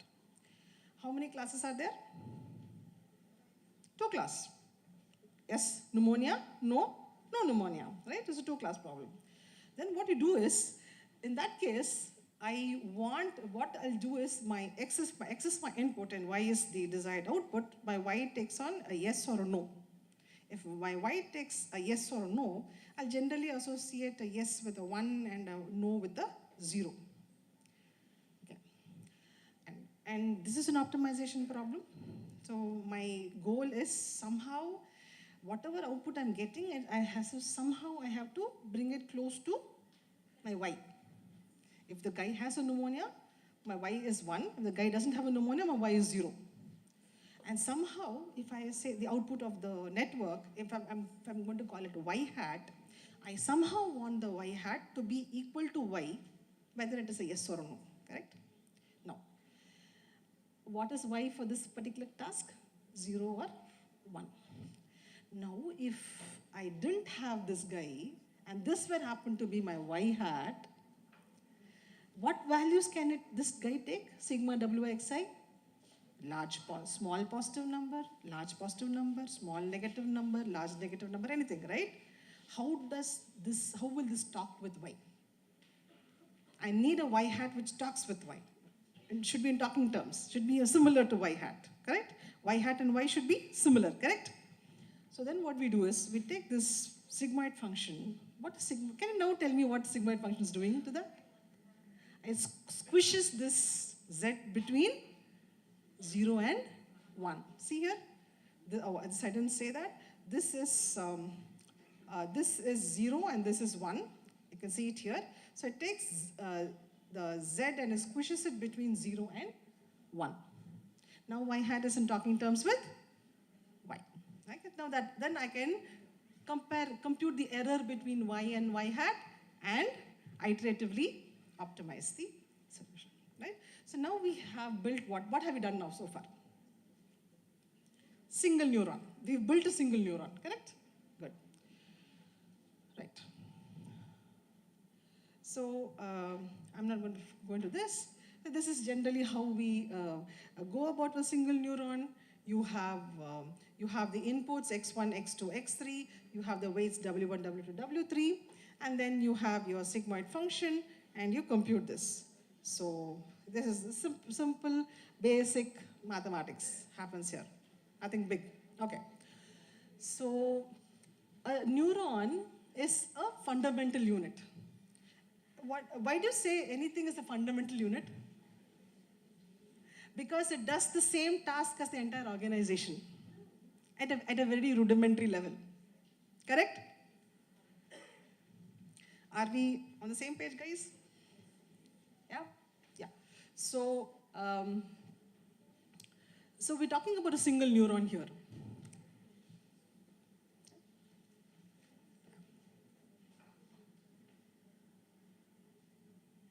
Yeah, thanks. So we're talking about a single neuron here. And it can do a computation? Yes, it can do a computation. But then it's a very, very rudimentary level. I want to build better systems. So what we do is, we take each circle now is a neuron, okay? Each circle now is an artificial neuron. So we just take them and stack them up to form a single layer.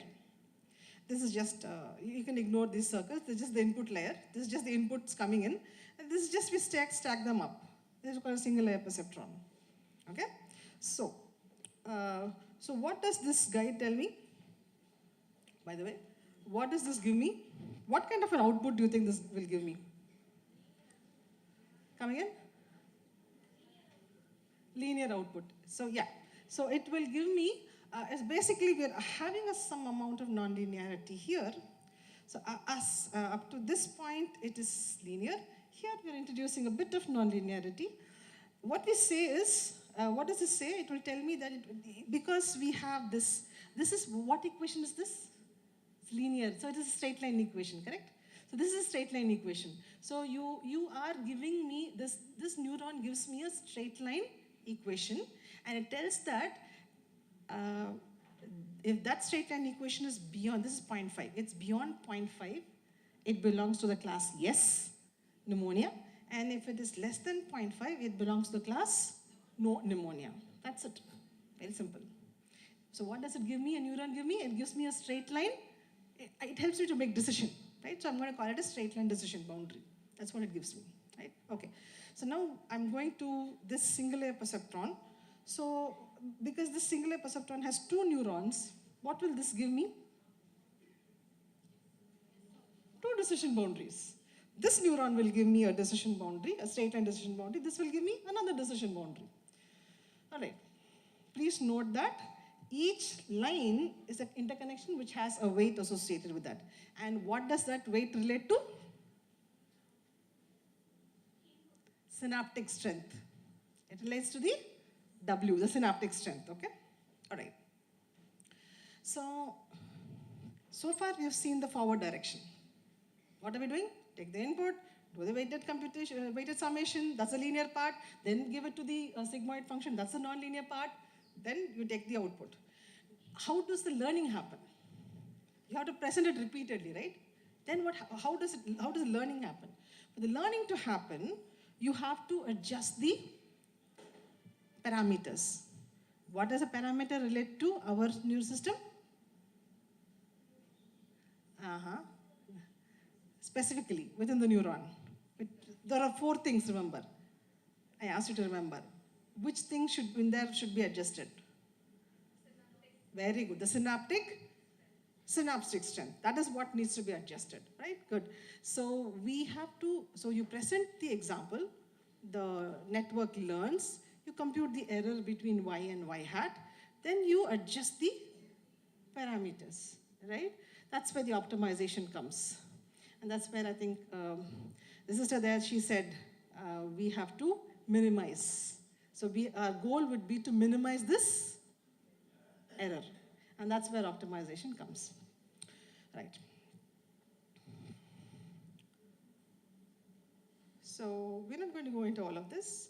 Maybe I'll just mention it in passing. There are different types of machine learning algorithms, like how we learn. In kindergarten school, you had a teacher who held your hand. The teacher said, do this, don't do that. So if you disobeyed that, there is a teacher who tells that, yeah, there is an error between what she said and what you do, right? So that's called supervised learning, a handheld approach, where the input, how do we learn? We said through examples, right? So for any machine learning algorithm, you need examples. You need a humongous amount of examples. For machine learning algorithm, you need tens of thousands of data. If you want to build a deep learning model, you need millions of data to build an excellent model. And why today it is so successful is because the millions of data is available with us. Okay, so why is AI has been there from 1950 onwards? Why is it so sort of, the buzzword today? Why is, of course, it has been about anything new in thing, it becomes a buzzword. That's a different thing. It's a hype. To some part of it, it's a hype. But then, why it's so massively getting all the accolades that it deserves is because of this deep learning network. And deep neural networks are shining because it needs 3 things to thrive. One is the data, which is not available earlier, and today we have humongous amount of data. And it needs massively parallel computing. And in those days we had just CPUs. Just to give you the idea of what kind of computing power that we have, in those days, when computers were available only in top research institutions in India, and apparently I've heard stories where in 1980s where just to have a few kilobytes of memory, there used to be a long queue, 2 hours worth of queue. They will say, wait, I'll come here, I'll go back, I'll just go have a supper and come back. And after 2 hours of waiting, they will get kilobytes of data. Today, in each of our systems, you have terabytes of data idle. So the amount of data that's available is humongous.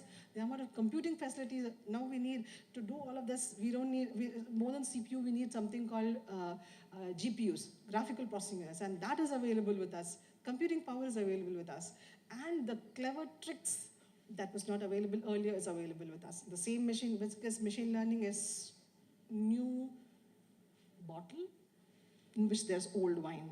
The old wine is pattern recognition, which is there for like ages. But today the tricks, there are so many fine tricks that are available, which is not available. So all these combined is what is giving the strength that we have today. Okay, coming back. So we have where the handhold approach is called, where when I said the humongous data, I need the inputs and the hand-holding output, the Y. Because I will have to compare my model is giving me Y hat, I need to compare it with the Y and tell that, okay, and I'm this close, so let me go back, let me optimize till my Y hat becomes close to Y. That's called supervised learning. But there's so many examples in real life. Let's say that tomorrow you go and work in telecom industry.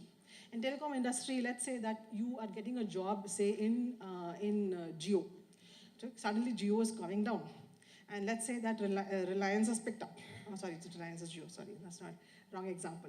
You're working in Jio, and let's say that Airtel has picked up, okay? So now your job is to somehow retain the customers and bring in new customers. How can you do that? What should you do? Roll out new schemes. And the schemes should be, and are all customers identical? Is it a homogeneous crowd? No. Everybody has different choices. So then you'll have to, the data is given to you because you're the data scientist. The data is given to you. Okay, take all the data and do something.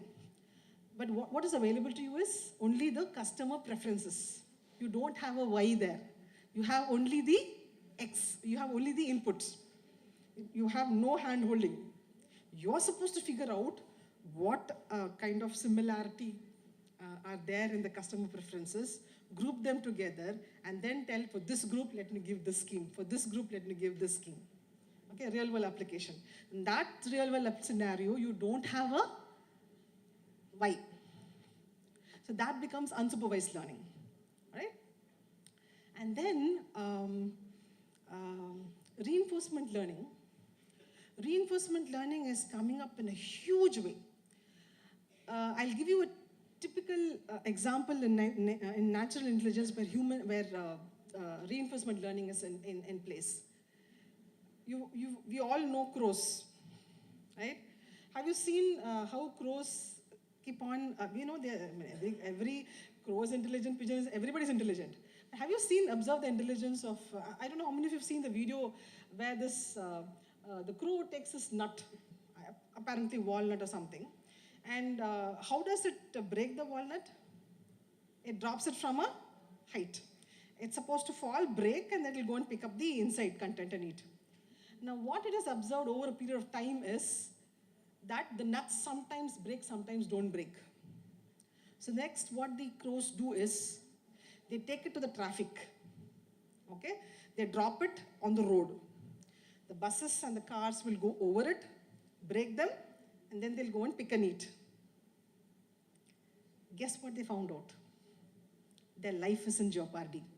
By the time they go and hop and take, you have other vehicles coming up.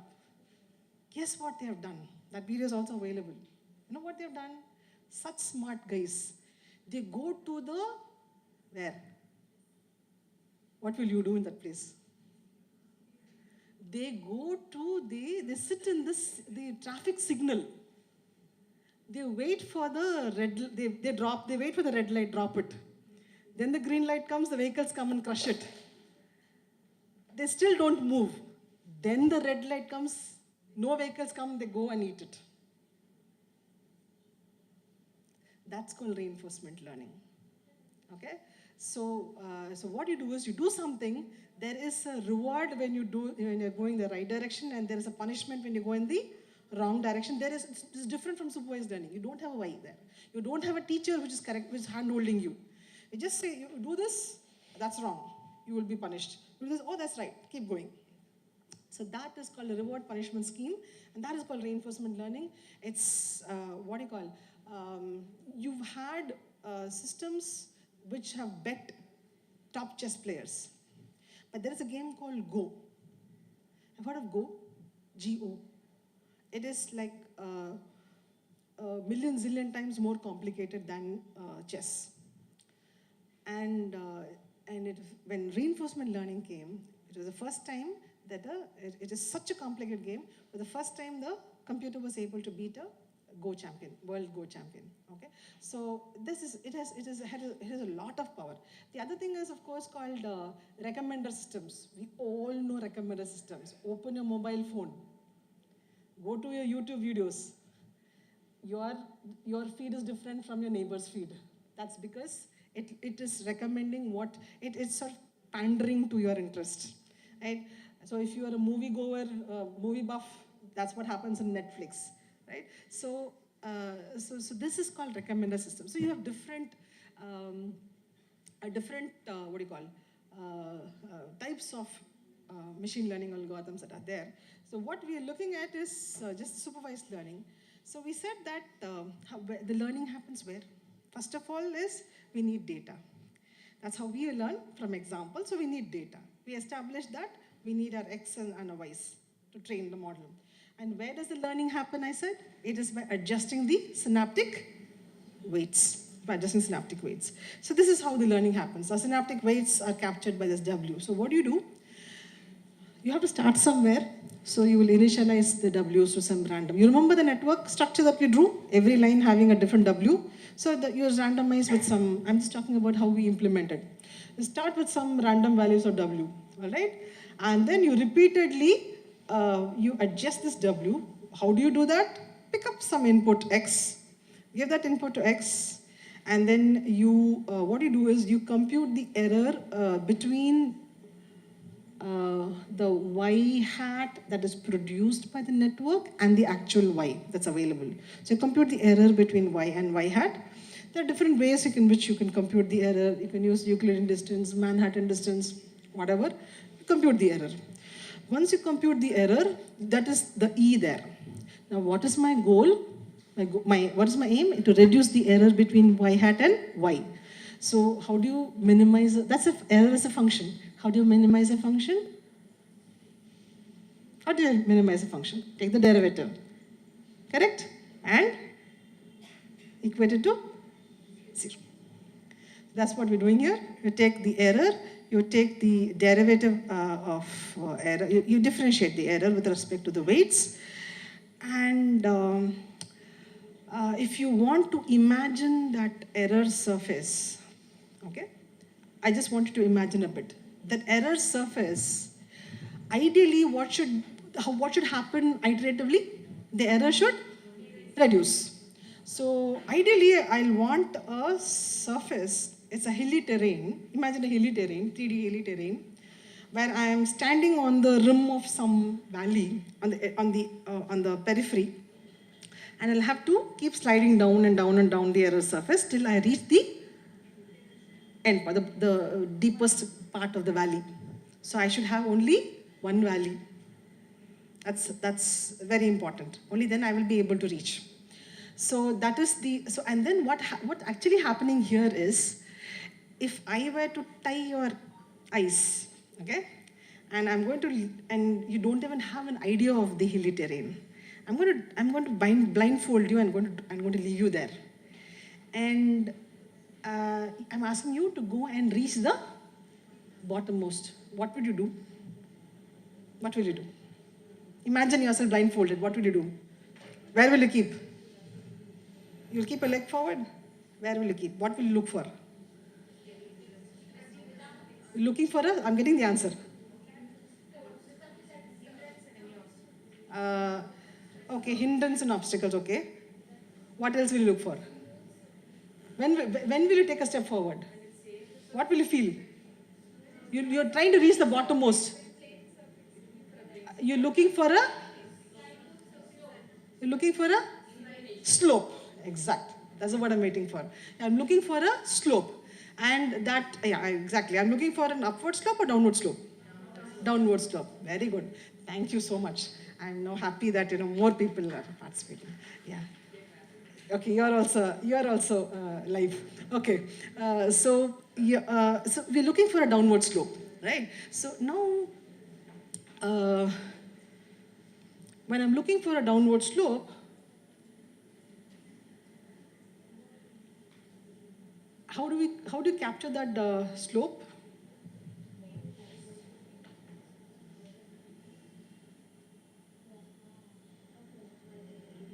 Derivative. That's a slope. And why is it negative? Now, how fast am I going to go? How fast am I going to go? I need some kind of a speed breaker, like the fan regulation. That regulator is given by this guy. That's all. This is going to tell me how fast or how slow I'm going to go. Right? I'll reach it. All right. Very good. So we have taken a forward direction, taken a backward direction. We have, all that I have to do is, okay, now what do I do with this thing? This becomes my adjustment in the weights that I have to do. Take this guy and plug it here and adjust my weights. This becomes my new weight. Now what do I do? Start all over again. ABC, repeat, ABC, repeat, ABC, repeat. That's it. Okay?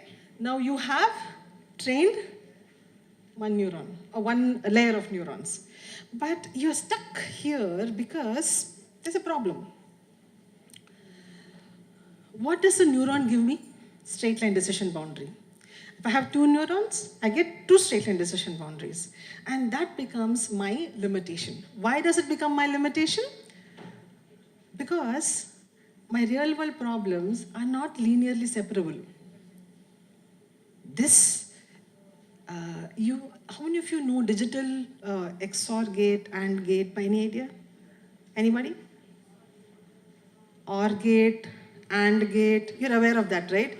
So this is an AND problem, this is an OR problem, where this only when inputs are 1, it becomes a 1. Otherwise it's a 0. OR gate, only when both are 0, it's a 0, otherwise it's a 1. So this examples are where they're linearly separable. I can simply draw a line here and tell that this is the 1 class and this is the 0 class. I can simply draw a line here and tell this is a 1 class and this is 0 class. So these are linearly, these are all textbook cases of linear separability. But all your real world problems are not linearly separable. Let's just take the simple example that I want to identify what syllables were spoken. Okay? Let's say a sequence of syllables. I want to generate a sequence of syllables. I want to identify what syllables are spoken. So I ask all of you to record all the English syllables. So all of you is taking a microphone recording. E. You're recording all the syllables, right? Now if I take all the R's and E's and O's and Sir and S and all that I've taken throughout in the space, in the feature space, they'll all be, your R will have a distribution, your E will have a distribution so intertwined. And you're not going to get a linearly separable. There are different classes. I is a class, U is a class, Sir is a class, Per is a class, right? And they're not linearly separable. So then this is the limitation having a single layer perceptron. Any idea what we should do? I have to deal with non-linearly separable classes. Single layer perceptron is not working. What should I do? Come again? Link them. How? Yes, linking is there. It's a very, very peripheral answer. How do you think, what should we can do? Let it be wrong. But I want you to think, what should we do? Exactly. All you have to do is, I had taken a bunch of neurons and put them as one layer. Come again? Exactly. Make more layers. Take another set of neurons, make the second layer. Make another set of neurons and make a third layer. So what happens is, we started with a single neuron, which is called a perceptron, and then we built a single layer perceptron. Now we are telling build a multi-layer perceptron. Okay? Build a multi-layer perceptron. Okay. So this is the linear separable problem, but in real world, we don't have a linear separable problem, so we can't use a single layer perceptron, so go for a multi-layer perceptron. How does this help me?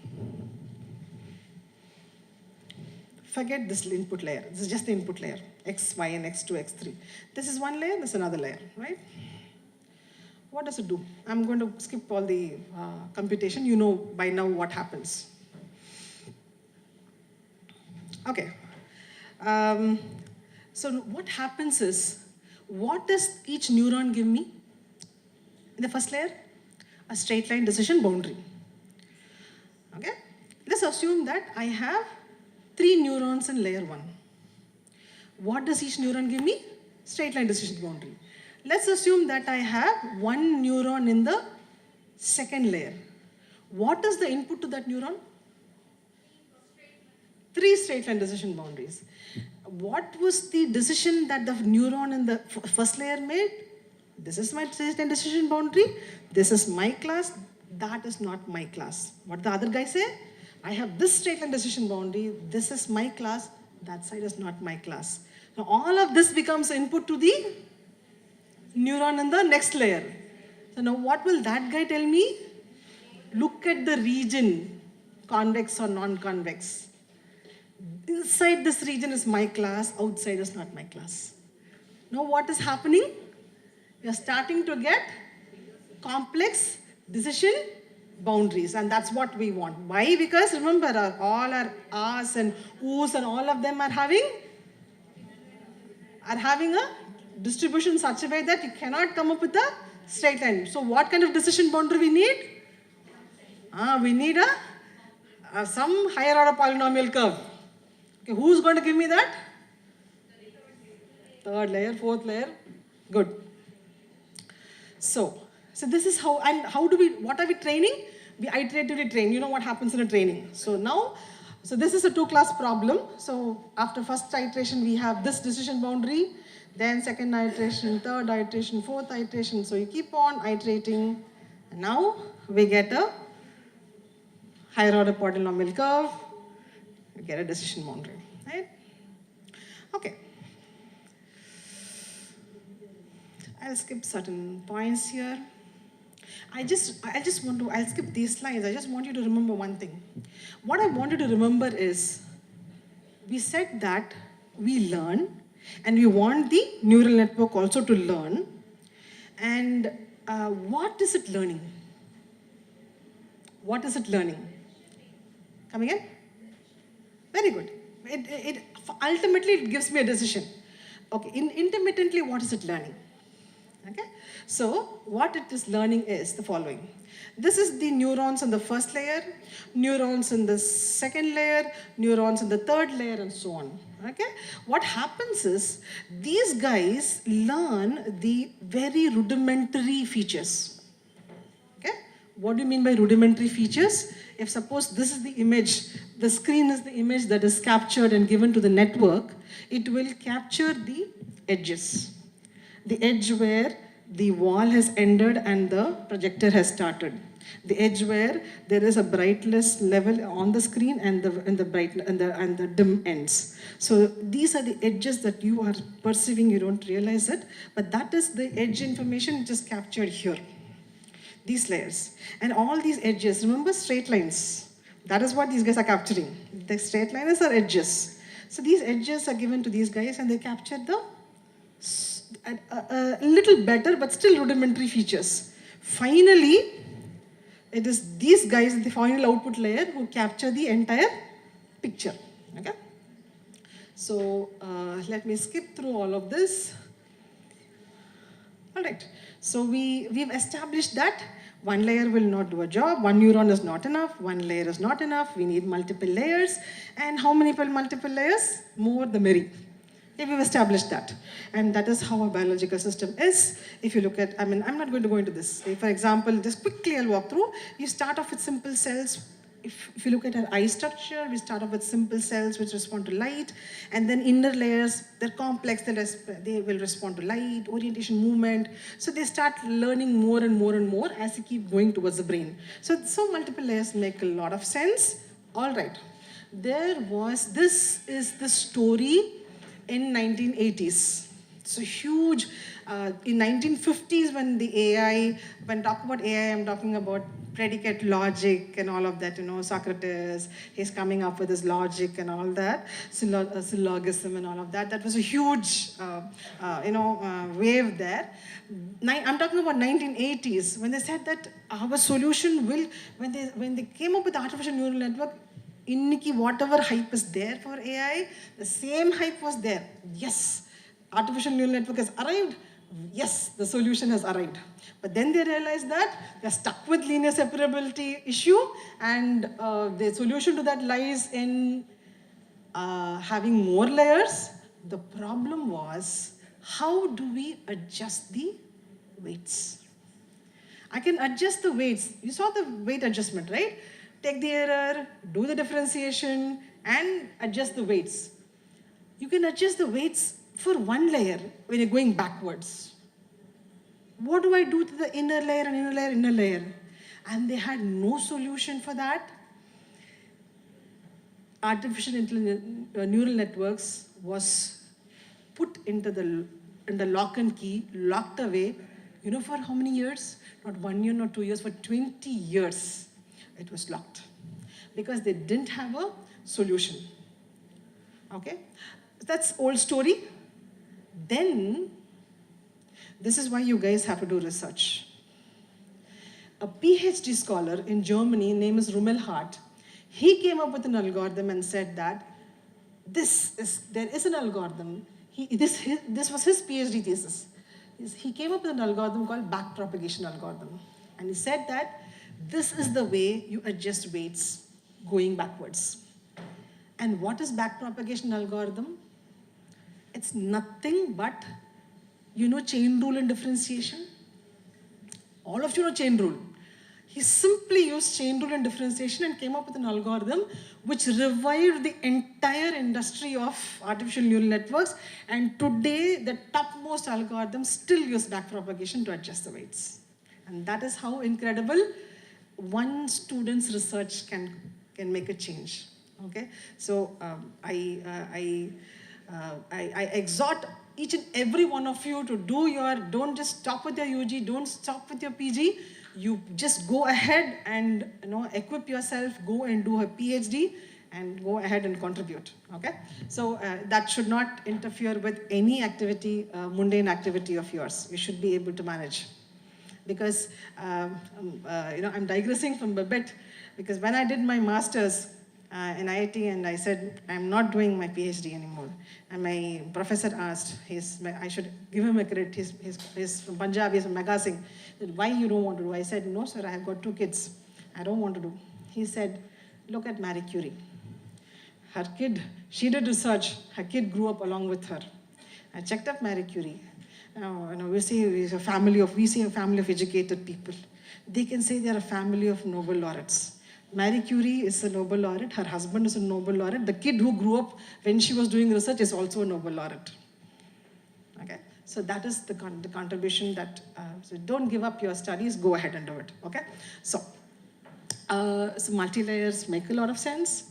Backpropagation gives us that. How much time do I have? If you give me, I'll keep talking. Over, huh? Okay. I then, because my time is up, I will just sort of, you know, do a quick conclusion. So there are different, I will just maybe take a couple of minutes, ma'am. There are a lot of deep learning neural networks that are there for different applications. If you want to work with images and you want to work with videos, whatever application, then you have something called convolutional neural networks.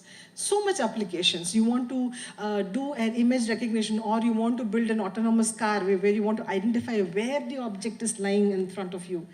And you know, you just want to take Mona, you're just fed up of seeing this lady all the time. You want to give her some modern art, then also you can use neural networks, okay? So, or let's say that you want to work with, I'll just leave this slide and just say a few things. If you want to work with temporal data, let's say that you want to work with speech, you want to work with text, you want to work in the seismic, in the department where, you know, where you want to determine the seismic activity, you want to work in climate, you want to work in weather prediction, you want to work in fraud prediction in banks, wherever you want to work, it's a temporal data, and for that we have a special class of algorithms known as recurrent neural networks. Okay, so you want to generate something that is not existent. Let's say that the data is not enough for you. You've heard of deep fake? You've heard of deep fake? Deep fake videos, deep fake images. Yeah? Anybody? Heard of deep fake videos, images? Oh, she's nodding her head. Must finish fast. Yes, yes. Okay, yes. Yeah, so these you can generate images and videos which are non-existent using a special class of algorithms called GAN, generative adversarial neural networks. So you have it's a whole bag of architectures available. You name the application, you have an architecture. And so with that, I conclude this talk. Thank you so much for inviting me.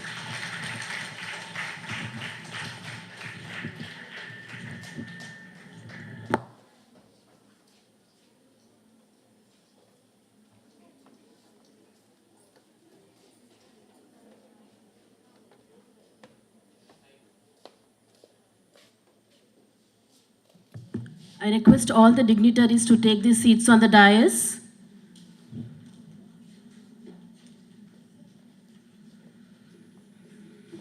Thank you so much, ma'am, for the wonderful lecture.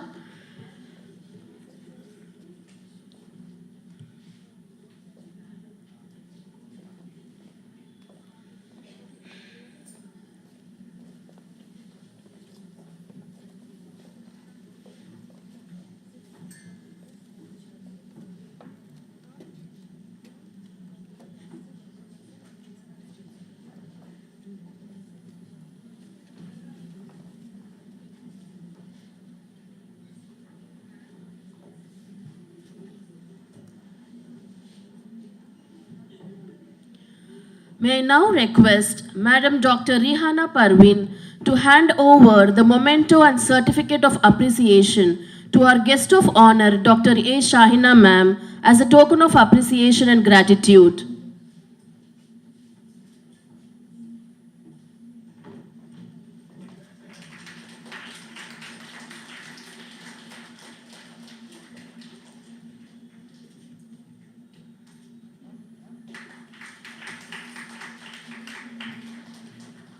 Thank you, ma'am. May I now request Madam Dr. B. Fatima to propose the vote of thanks.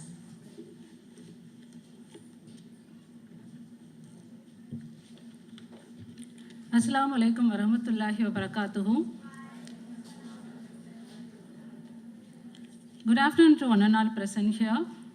First and foremost, I thank Almighty Allah for His grace and blessings on each one of us. On behalf of the management, staff and students, it is indeed an honor and privilege to propose the vote of thanks for the session on transforming the world the artificial intelligence way. For our international seminar on mathematics, the gateway to the emerging trends of technology 2024.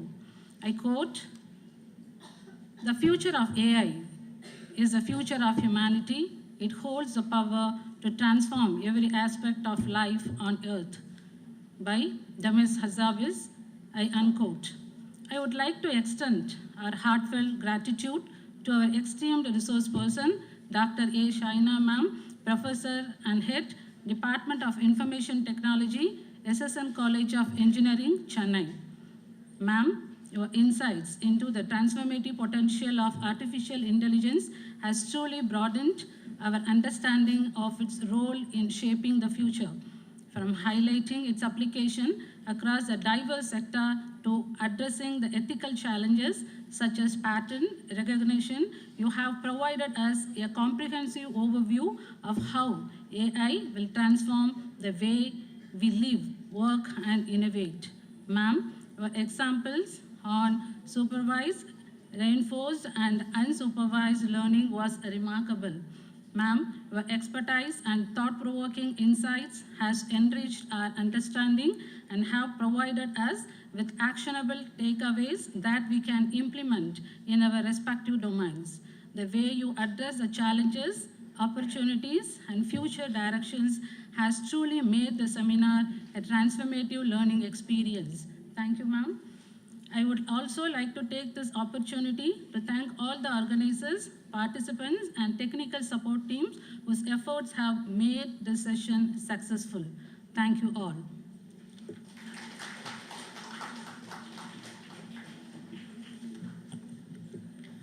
We now commence with technical session 2. May I now request Dr. Mrs. Rihana Parveen Ma'am to deliver the welcome address.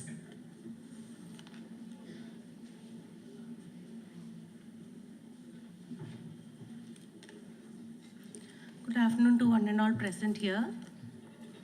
We are delighted to welcome Dr. Jagadish as a resource person to our international seminar, Mathematics, the Gateway to the Emerging Trends of Technology. Dr. Jagadish, Associate Professor, Department of Mathematics, Government First Grade College, Channapatna, Karnataka, has completed his graduation, post-graduation, and MPhil from Mysore University and obtained his PhD from Bharatiyar University, Coimbatore. He has served and serving as Board of Studies and Board of Examination member for various reputed institutions like Maharani Cluster University, Bangalore, Government Science College Autonomous, Dharwad University, Dharwad, Mount Carmel Autonomous College, Bangalore.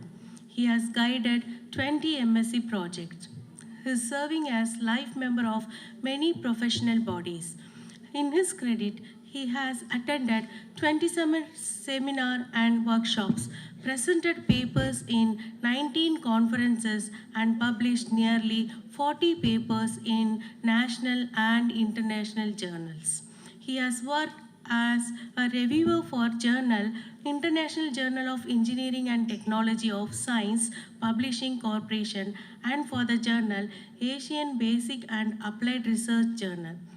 He has organized 2 days workshop on LaTeX and LaTeX Beamer, 2 days UGC sponsored conference, recent advances in mathematical sciences, 2 day ACSC 2017 UGC sponsored national conference on advances in computer science and engineering, 2 day workshop on preparation for NET in mathematics, 1 day workshop on LaTeX and LaTeX Beamer.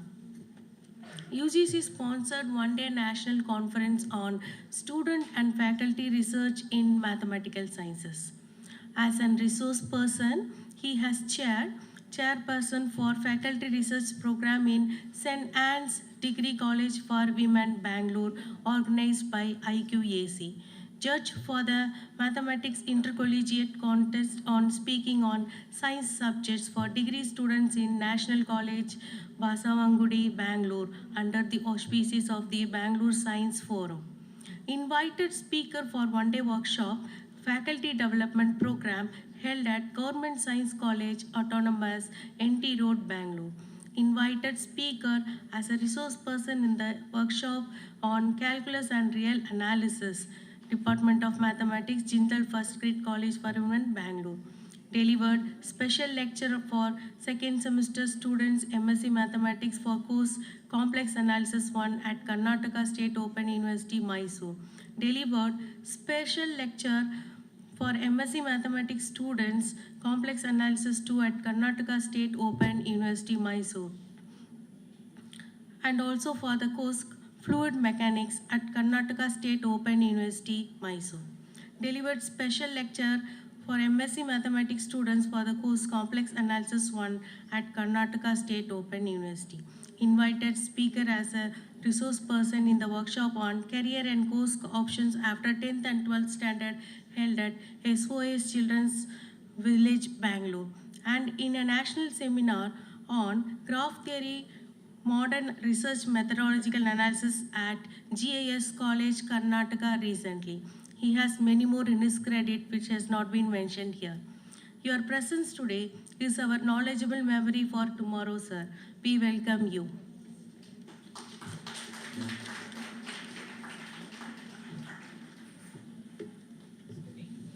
Thank you, ma'am. Over to sir's session.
Good afternoon, one and all.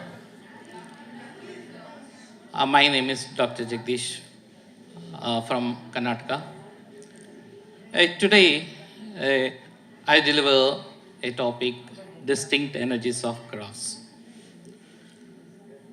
I think you know about graph theory. Yes? Okay. So in the graph theory, I'm taking a little bit part of the graph energy. So in this, my session, I will take how the graph theory we are using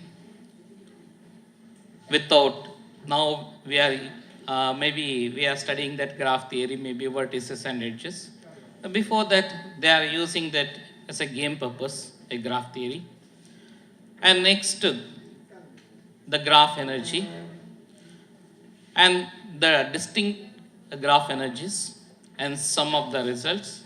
And we are introduce some of bounds and the applications and the overall history of the graph energy. So how many energies are defined and how it is useful in the application field. We'll discuss about in this technical sessions.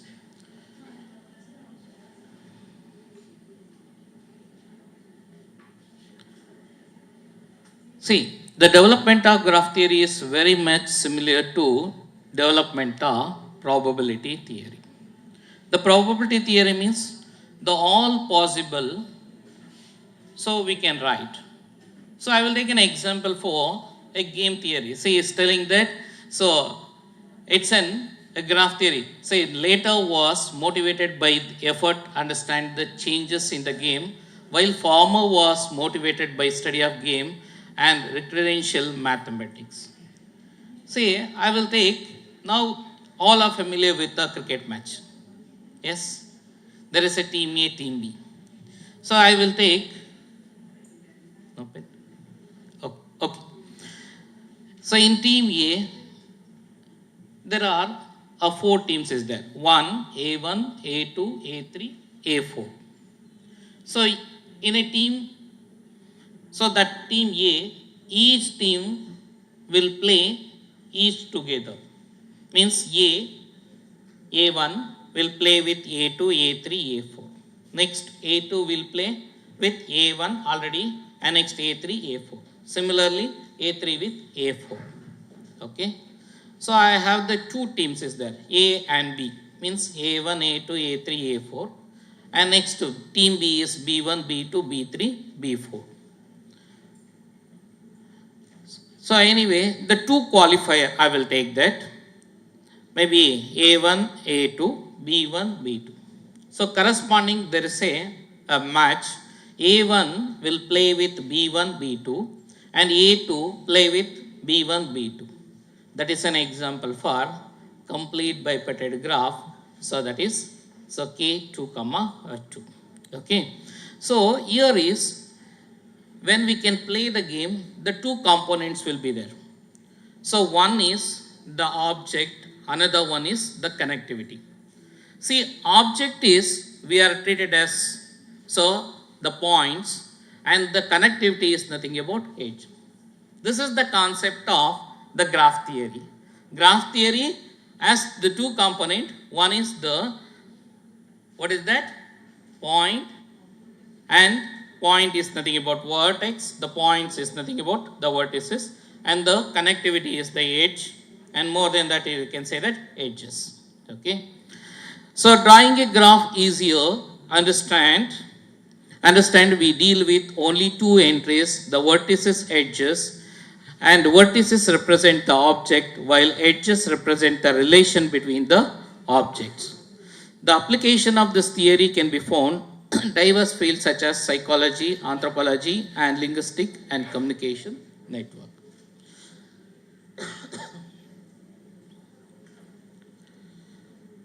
So actually, the graph theory is started from the Konigsbridge problem.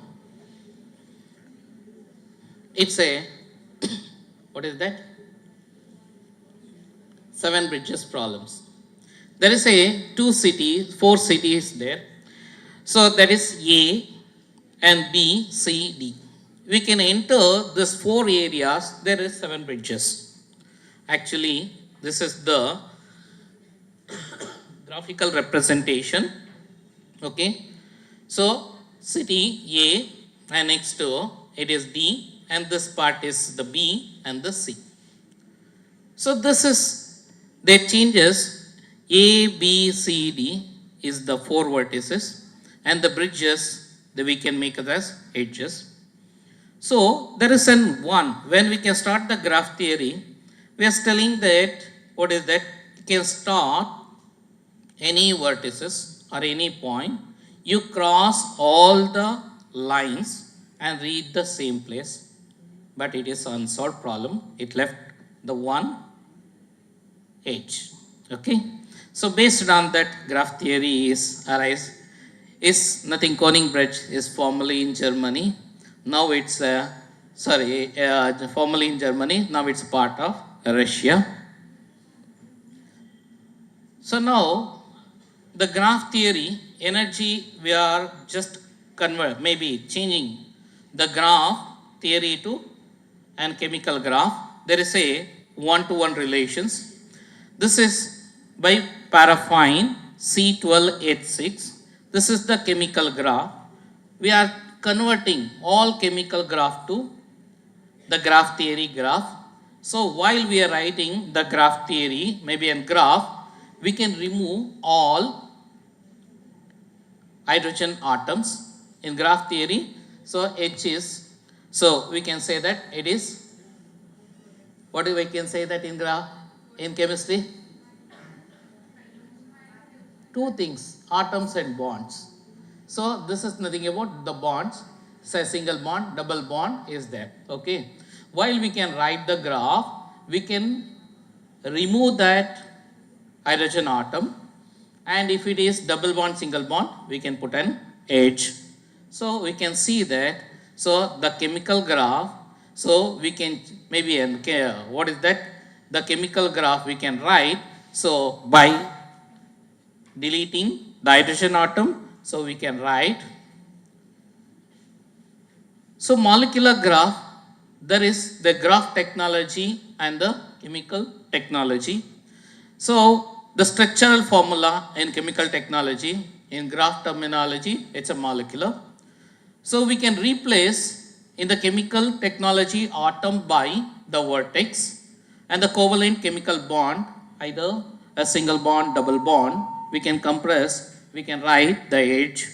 The valency atom, so we can represent the degree of the vertex, and the ring, so is, we can say that it's a cycle.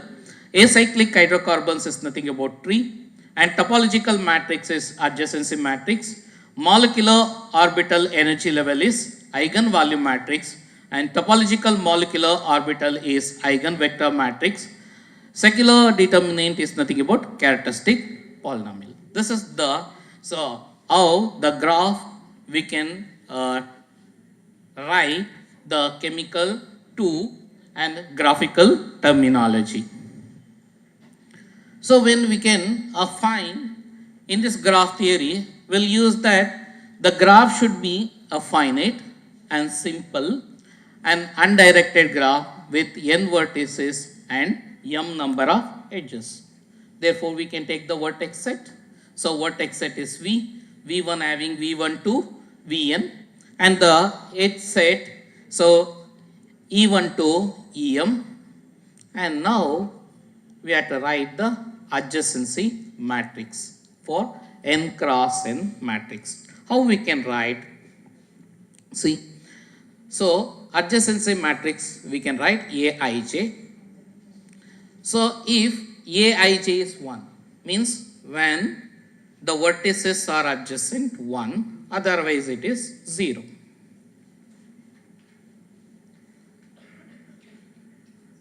The characteristic polynomial of that graph we can write determinant of a minus lambda I minus, what is that? Adjacency, a graph, and the eigenvalues of Ag, so we can denote it by lambda 1, lambda 2, etc., lambda n, because we have the polynomial n, therefore there are n eigenvalues. So eigenvalues, their collection is called nothing about, we can say that spectrum of a graph G. And next, each eigenvalues are distinct eigenvalues. You know that distinct, it's all different. Maybe lambda 1 has m numbers and lambda 2 is n, M2 and lambda k is Mk. So we can write spectra of graph G is nothing about, so lambda 1, lambda 2, lambda k, the corresponding, the multiplicities are M1, M2, etc. Mk. Energy of a graph. Now we are defining energy of a graph. So the energy of a graph is defined as sum of the absolute value of the eigenvalues of the adjacency matrix is called, so energy of a graph. That is, we can denote the energy of graph is summation of, so that is absolute value of lambda I varies from 1 to n. So in mathematical literature, the quantity was put forward in 1970 by I. Gutmann. I. Gutmann is the man introduced the graph energy, but behind this, see, but the chemical roots go back to in 1930s. One of the remarkable chemical applications spectrograph theory is based on the close correspondence between the graph eigenvalues and the molecular orbital energy of pi electrons conjugated hydrocarbons. Already they are used in 1930, but that is the, so rechanged by I. Gutmann, and he defined the, so energy of a graph. So that is in 1930, Huckel molecular orbital. Huckel introduced, so the concept in 1930, so German Schollinger. So Huckel made certain simplification of Schollinger's wave equations. So that wave equation is H minus E into psi equal to 0. H is the energy operator and E is the electron energy. And Huckel replaced Schollinger's wave function by the circular equations, that is determinant of H minus H equals 0, where H is equal to alpha I plus beta A and S is equal to I plus sigma A, and alpha is nothing about the Coulomb integral form of carbon atoms, B is the resonance integral for 2 carbon atoms, and sigma are all constant. So in this case, A is equal to 0 and B is equal to 1, then so H becomes the adjacency matrix of the associated graph G. Therefore, the spectrograph can be used to calculate the energy level of conjugated hydrocarbons as calculated with Huckel molecular orbital method, HMO method. We can say that HMO method. So this concept, so later onwards I will use that, how they are using that adjacency matrix. So Hij means adjacency matrix, they are writing that. So HMO orbit method means if I is equal to J, only atom is there, we can write alpha. If there is a atom, means I and J are chemically bonded. If there is I and J, there is a atom, then we can write beta, otherwise 0. So I will take an example. So this is the butane, so C6H4. So my graph theory, what is, I am telling that we can write chemical graph in the graph theory. So we can write, we remove that hydrogen, so we can write only the carbon C and the C and C and compress the double bond into single bond. Okay. We can write the adjacency matrix. So it is, the size is depending upon the, we can say that the vertices, it is 4, we get the 4 cross 4 matrix. See, A, this is, I will take the first, okay. This is I is equal to J, A11. The entries is the first row of the first column. So what is that? It is alpha. And next, if it is adjacent, there is a bond between these two atoms. So what we can say that it is an beta. So next we can take, there is no adjacency from here to here, therefore 0. Again there is no adjacency, we can write 0. And next I will take, so this one, second row I will write, there is an adjacency, so between them, so beta, and this is the atom, this is the position B, A22. Okay, second row with second element, so we can write alpha, there is an adjacency beta, and there is no adjacence, we can write 0. And take this. So there is no adjacence 0, adjacency beta, and same. So that is alpha, adjacency beta. And next we'll take that there is no adjacency, therefore these two entries are 0. And we can take this is an adjacent beta, and this is I is equal to j, therefore alpha. And that is we can write alpha I plus beta I. As a consequence of above equations, the energy level, the pi electrons, are related to eigenvalues lambda I.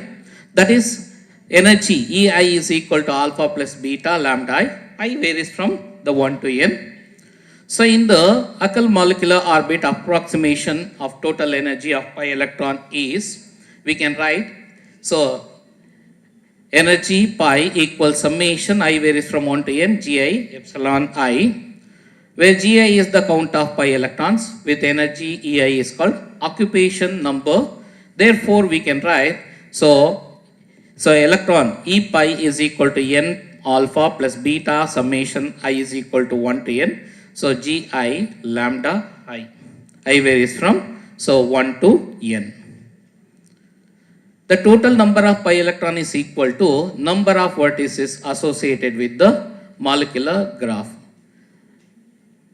And the majority of conjugated hydrocarbons, gi is equal to 2 if lambda I is more than 0, and ga equals 0 if lambda I is less than 0.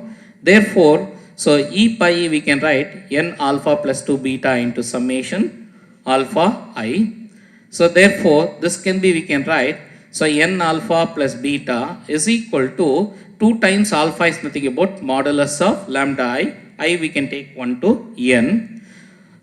Because n alpha beta are constant, the only trivial terms is, so that is summation I is equal to 1 to n, so modulus of lambda I, this is nothing about energy. See, actually energy is, I. Gutmann is defined in 1978, but in molecular graph, so Huckel is defined in 1930s, okay. So hence the graph energy is introduced by Ivan Gutmann in the year 1978, and the energy of graph is summation of sum of the absolute values of the eigenvalues, nothing about energy of a graph. See, we are taken as, I told that when we can find the energy of a graph, it should be a simple, non-directed, okay. So I am taken as a simple graph with 6 vertices. So we can write adjacency matrix.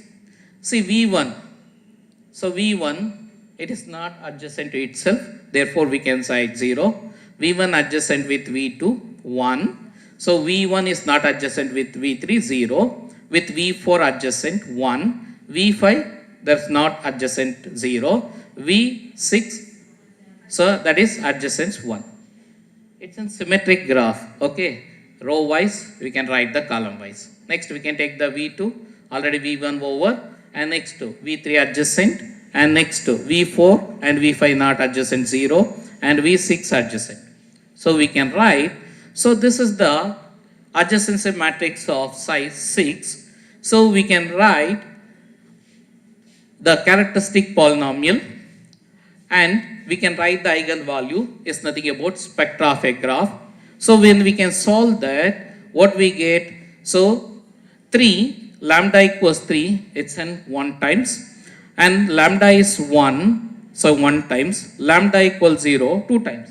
Because you can equate to 0, you can take the lambda square common, so lambda square 0 means lambda equals 0, 0, that is 0 appear twice, and one more solution, lambda is minus 2, it is appearing 2.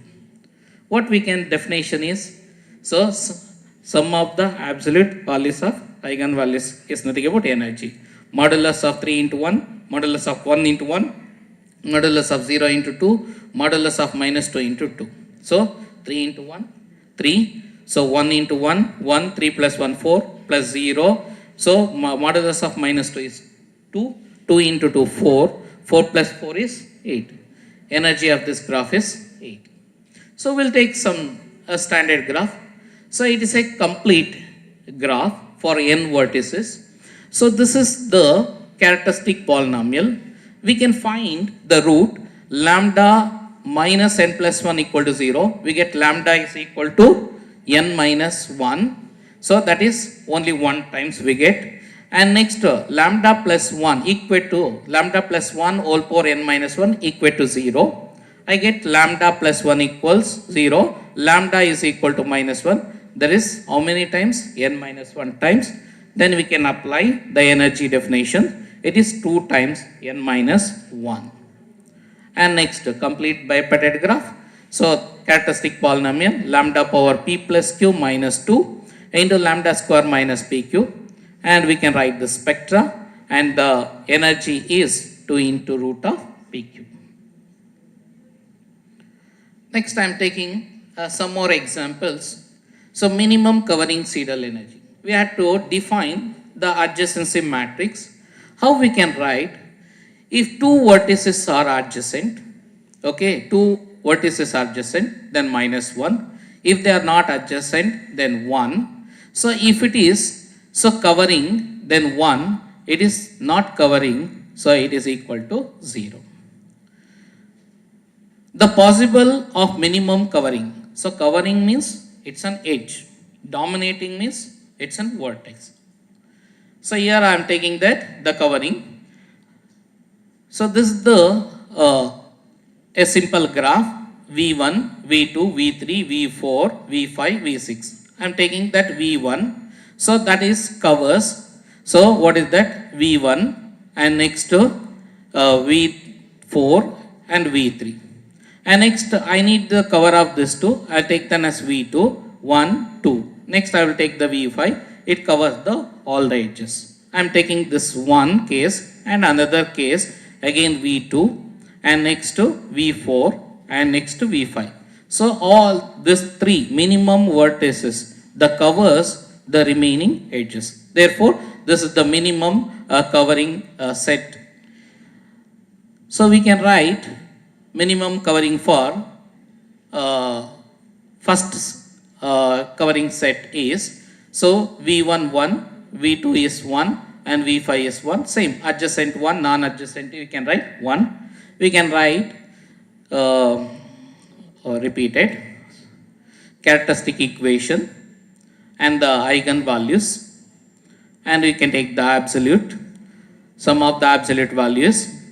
So we get the energy of the minimum Seidel energy of a covering graph. So I am taken as one set. This answer is 11.95. And next, second covering set, I am writing an adjacency matrix.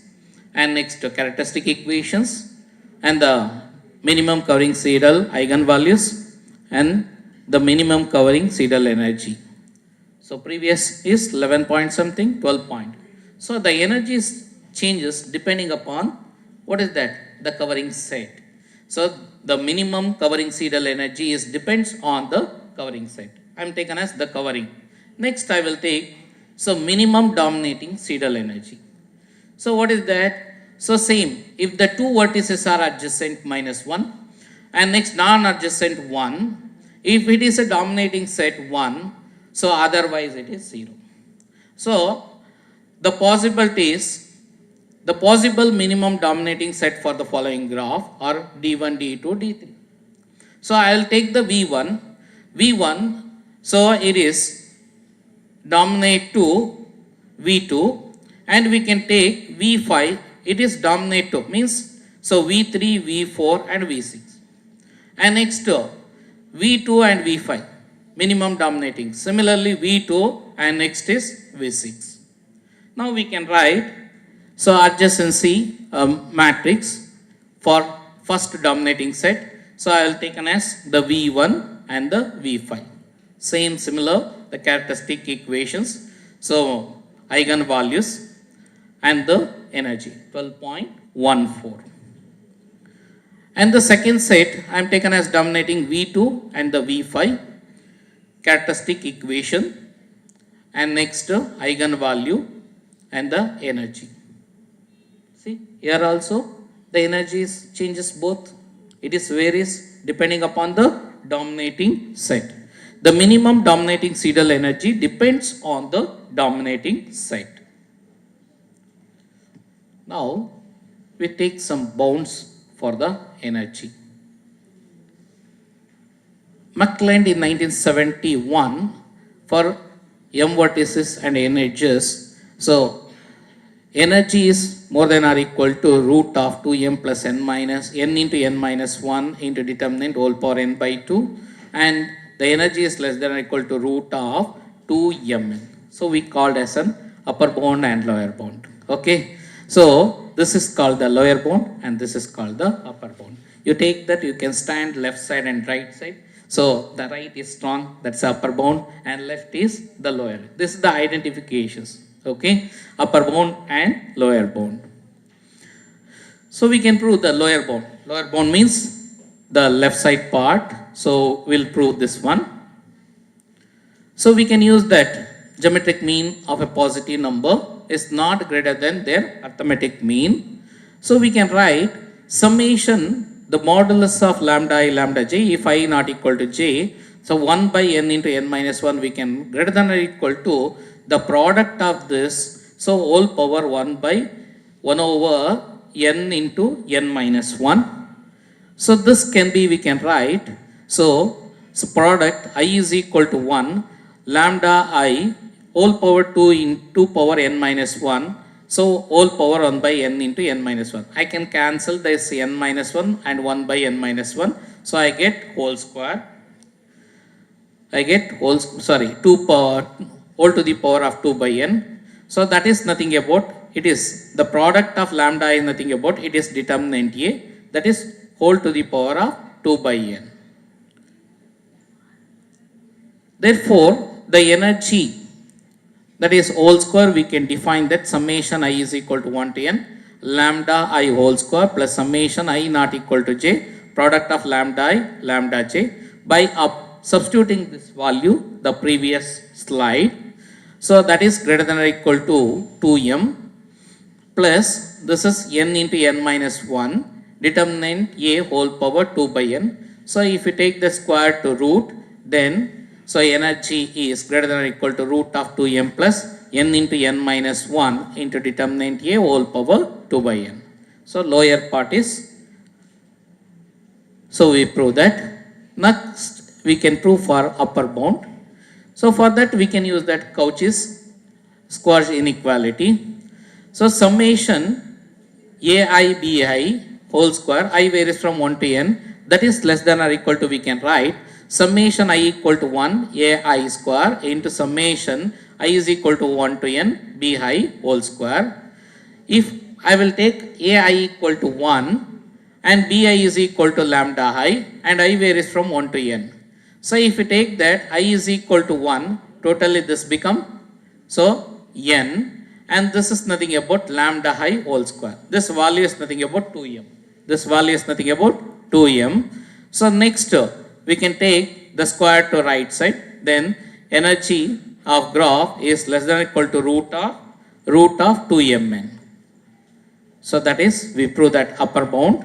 Therefore, this equality is holds when the graph should be n by 2 into k2. K2 means it's a complete graph for the two vertices. So, that is it's a line with two vertices and one edge. And next, one more bound is defined by Gutmann in 2001 for any graph G with m edges. So, here m edges, energy is more than or equal to 2m and less than or equal to 2m. So, upper bound and the lower bound. So, energy of a graph whole square equals, we can write summation I equals 1 to n lambda I whole square plus 2 into summation. So, I and j is more than or equal to 1 and less than or equal to n modulus lambda I lambda j, and this is nothing about 2m value. So, I'll take this the product of lambda I lambda j. This is nothing about minus m, and next modulus of minus m is nothing about m. So, 2m plus 2m is 4m. We can take square to right side, root of 4m is nothing about 2m. So, that is lower bound, we proved that. So, for all graph of n, for you take any graph, n should be less than or equal to 2m, that is the upper bound. Therefore, so we can write, so energy of graph G greater than or less than or equal to root of 2mn, so that is less than or equal to 2m whole square, so equal to 2m.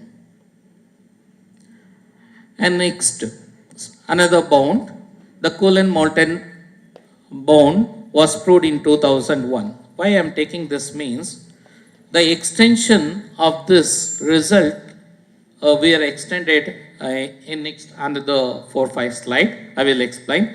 So let G be a graph with n comma n graph. If 2m greater than or equal to n, then energy is less than or equal to 2m by n plus root of n minus 1 into 2m minus 2m by n whole square. So in the proof, we can use that Cauchy-Squarge inequality. So summation I is equal to 1 to n, ai bi whole square less than or equal to summation modulus summation I equals 1 to n ai whole square plus summation, so I varies from 1 to n bi square. So you take that ai is 1 and bi is lambda I varies from 1 to n. And next summation modulus lambda I varies from 2 to n. Here not I am taken as, so 1 to 2. So because I taken as 1, it becomes 0. Therefore, the condition is n greater than or equal to 2. And next, that is less than or equal to, instead of n we can write 1 is missing, means 1 to, therefore n minus 1. Summation I varies from 1 to 2 n modulus of lambda I whole square. This can be, we can write energy minus the 1 I varies from 1 is lambda 1 whole square equals n minus 1. It is 2m minus lambda 1 whole square. Okay. So we can simplify. So we get the energy is less than or equal to lambda 1 plus root of n minus 1 into 2m minus lambda 1 whole square. And next we can consider a function, means, so we can replace this bound. Okay, this is bound lambda by x. Okay, lambda by x. Okay, so we get the function fx. And next, so for decreasing function, the variable x is, so 2m by n and root of 2m. And it attains x is equal to 2m by n and lambda 1 is greater than or equal to 2m by n. Therefore, f of lambda 1 is less than or equal to f of 2m by n. Hence, so energy is less than or equal to 2m by n plus root of n minus 1 into 2m minus 2m by n whole square.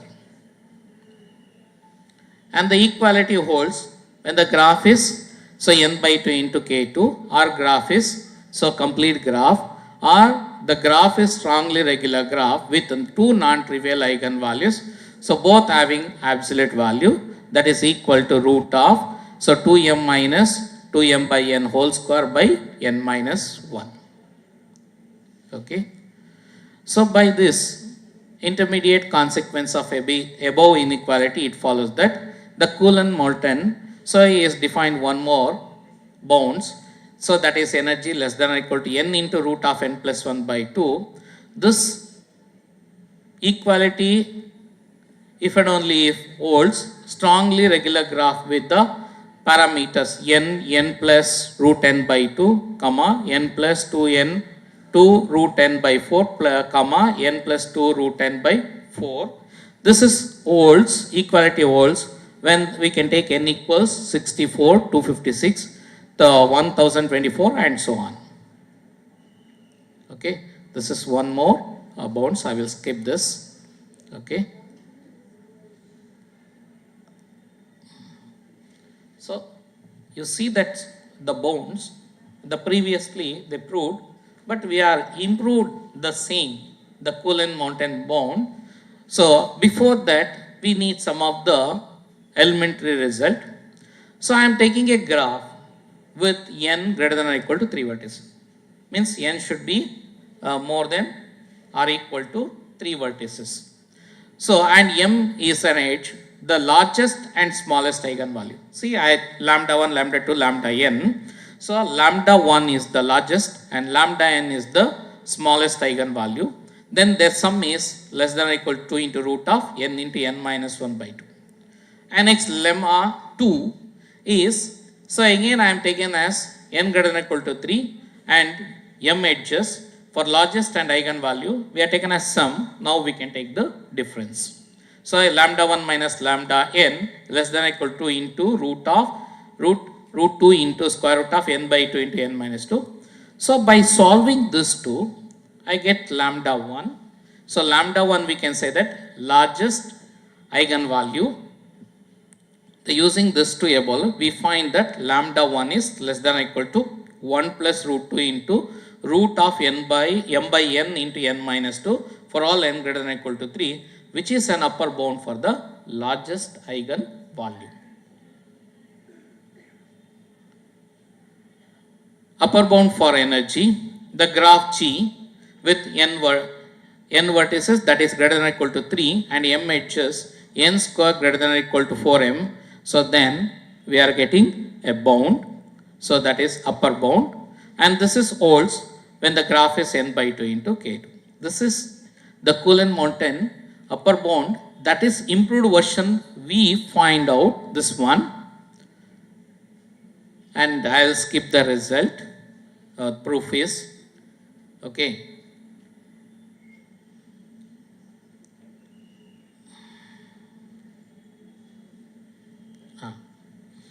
So this is some illustrations. We have to give at least few examples how the previous bound and our bound there is an improvement. Will show that I am taken as set of simple graph. So in that graph I told that n greater than or equal to 3.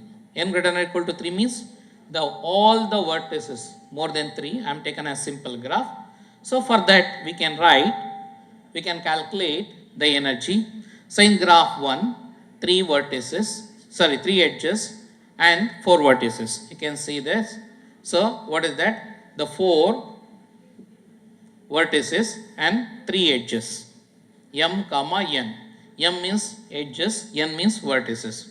So energy we can find. Same adjacency matrix, we get that. So in the Coulomb Km bound already is there. So I can substitute this m and n value. I get this. And next what we can say that this is an improved. Okay. So similarly for all the simple graph, so this is the energy and Coulomb bound and improved that. There is an improved version. So I will taken as some of the examples. Okay. And sometimes the improved in Coulomb bound, so largest and smallest eigenvalues are equal. So in the graph 2, graph 3 and graph 8 and graph 9, 10 and so on. This is an upper bound. And next lower bound. Lower bound means energy is greater than or equal to n into determinant a whole power n. Equality holds when n by 2 into k2. And the theorem. Okay, for this also will taken as illustration. I am just skipping the proof.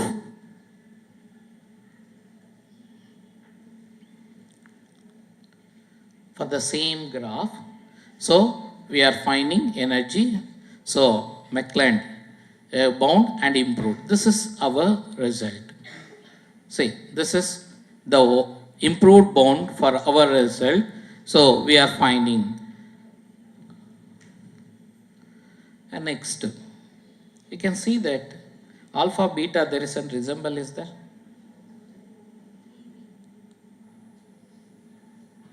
Akal, orbital. What is that? If it is atom is there, he is writing an alpha. If there is a connective between the two bond, two atom, there is a bond, then we can write beta. So we are defined a new type of energy that we call as the vertex degree energy. Vertex degree energy means the G is a simple graph with n vertices and V is the vertex set and D is the edge set, and D of Vi denote the degree of the vertex Vi. Degree of the vertex Vi, and the vertex degree of the matrix. So is n cross n matrix and is defined as A if Vi Vj is an edge, if degree of Vi is equal to Vj. Means when two vertices are adjacent with the same degree. So we are defined as A, and if the two vertices are adjacent with the different degree, we defined as B, otherwise it is 0. Where A and B are non-zero real numbers. A and B are non-zero real numbers. So the characteristic same. The characteristic polynomial determinant of A minus A means adjacency of a vertex degree, and we can get the non-zero eigenvalues, these things, lambda 1, lambda 2, etc. lambda n, and the energy is, we can write summation modulus of lambda I varies from 1 to n. So in this case, A is equal to 1, B is equal to 1, then our vertex degree energy become ordinary energy. So this is an graph, okay, simple graph. Just you find out the degree of the vertex. Degree of the vertex means, so V1, how many edges incident to that vertex, that number is the degree of the vertex. See V1, so there is how many edges are incident to this vertex? 2. Degree of V1 is 2. What about degree of V2? Degree of V3? Degree of V5? Degree of V4? 2. So in this graph, so what is that? V1, V2, V5, V4 is 2 and V3 is 4. Now we can write adjacency. V1, there is no adjacency, 0. V1, V2, adjacent. What is the degree? Same. See in the definitions how we define Vi, Vj is an edge. Edge means it's an adjacent with the same degree, same A, adjacent with different degrees B, otherwise it is 0. So V1 0, V1 V2, adjacent same degree means A. Next to V1 V3, adjacent but degree different, therefore B. Next to there is no adjacency, therefore 0. You write the row wise, column wise. You take the V2, there is no adjacency, 0, and next to V2 to V3, adjacent but different degree B, there is no adjacent, 0. Next write down in the row wise, column wise, V3 0, and V3 is already with V1 V2. Next we can take V4 and V5, adjacent but different degree, therefore B. And next V4 0, V4 to V5, adjacent same degree A, you write, and next to V5 there is no itself adjacency, 0. Size is 5. We get characteristic equation and the 5 eigenvalues. Take that sum of the absolute value, that gives the energy. So we are defined as a generally, okay, and we can find some of the energies for standard graph. The complete graph Kn, that is 2 into, so absolute value of A into n minus 1, and n should be greater than or equal to 2, and the star graph 1 comma k 1 comma n minus 1 is 2 into absolute value of b into root n for n greater than or equal to 2, and star like graph, double star graph, and where x is equal to 2 into root of 2 plus 2 into root of some values, okay, and crown graph, cocktail graph, and complete bipetite graph, and cycle graph. And we can find some of the complement graph, okay. So just I'll take extension, we defined one vertex graph, then after that, so expansion of the research in the graph energies. So I. Gutman is the man, he find out some of the surveys how the graph energy they are defining, maybe year wise, maybe 1978 till 2001 something, 2010. So how many energies are defined? So everything is mentioned in the bibliograph, that is one of the article in the year 2019. So energy means not only energy is extending the maybe Laplacian, Randic and so many energies. See, these are the some of the list of the energy, ABC energy. So next arithmetic geometric energy, color energy, and the reference over more than 1,100 published papers. So which do not include PhD and MSc thesis, the conference and the preliminary announcement. Say, this is the one, maybe the survey. So based on the energy graph, 96, annually 2, and next 2012 and 17, and year is, so it is 1 per week. 2008, per week, more than 50 articles are published based on the energy of a graph, and later onwards, so 2 per week, and it is still they are taken as in 2019. And you can wonder that, so how they published 96 to 2006, 8, 9, 10, 2019, how the paper are published in the graph energy. See, this is the one, the map. So this is the portions. So the country wise they are published energy of a graph. You see that India and China, the whole region they are covered. See, country wise, the first in China, second in India. Okay. So why? So that given number means, so Gutman is defined the graph energy, but immediately everyone started to work in the graph energy. So there is a combination between the India and China. That's why there is just in between that there. So you can see that in the pie graph. So how the statistics, the China and next rest and India, USA and Iran. These are the cities, maybe countries, they are working the graph energy. Okay. So anyway, we are saying that number of types of graph energy is defined. We only define some of the graph energies. I will give the list out later. So some applications of graph energy. Graph energy is mathematical concept that has applications in the various fields including chemistry, physics and network analysis. Some communication applications graph energy includes. Madam is the first sessions telling that, so in the cancers, okay, the image process. Recently I am studying some concept how the graph energy is applicable. They will take the maybe and cancer cell, they will take the image and convert it into graph and find out the eigenvalue and find the energy based on that.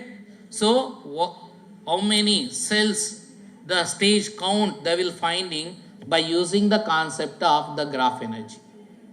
Okay. So, molecular chemistry they are using. In chemistry, graph energy is used to study structural and so energetic properties of molecular. For example, Randic energy is the graph energy parameter that can be used to predict the boiling point of alkanes. And next, electrical circuit. I am not detailed, I will take only the heading. Social network. So social network means, for example, I am in Karnataka, you are in Tamil Nadu. I received one phone call from madam. So what is that? I am accepted the invitations. There is a network communications and then so one-to-one connected. Now today I am arriving here. So I am the one person, I am communicating you people. There is a network communications. Okay. And media wise some of the people they are listening online. There is a network. That is the graph energy. Okay. That is how the graph energy can be used. Understand the structural properties of social network. It so reveal insight into the robustness and connectivity of this network. Not only social spectrograph theory and drug discovery and image processing. I told that. So graph energy is mainly concept using the image processing, who is the background of mathematics and computers. So it is very useful, especially the graph energy. And transportation network, analyzing the transportation network such as roadway, railway, and even in airways. So we can use the graph energy. And the communication network and wireless sensor network and material science. And finally, I'll concluding this. So anyway, the graph energy is, the concept of graph energy was proposed in 1978 by I. Gutman. So it is very difficult to find the articles. So after this article, so it is from more than 25 years. So many energy is defined. Okay. So graph energy found an unexpected applications, okay, in science and engineering and cryptography, even in transportation, satellite communications, and so on. And these are all our own graph energies. So we define, so this minimum covering color energy. So one of Mysore professor defined color energy. We find the minimum covering color energy, minimum dominating color energy, and so nearly here I just put some few energies. I told that more than 1,000 and something. So we have some few. And next, lastly, I won't disappoint you peoples. How the chemistry will, mathematically we can prove that energy. So mathematics means only we can compute the values, but we are not proving maybe experimentally. But here is one example is there. Okay. So chemical structure of water. What is chemical structure of water? H2O. Okay. H2O means, so H2O. So two hydrogen atom, one oxygen. So I can write, this is oxygen, hydrogen atom. I can write this. I can write this. What is the energy of this H2O? See, I have to convert this, the graph, into chemical graph. What is my concept? I have to remove that hydrogen. Okay. I get only oxygen. Can you write the adjacency? There is no adjacent. What is that? It is 0. Eigenvalue 0. Then energy of water is 0. Can you accept or not? Huh? I will show.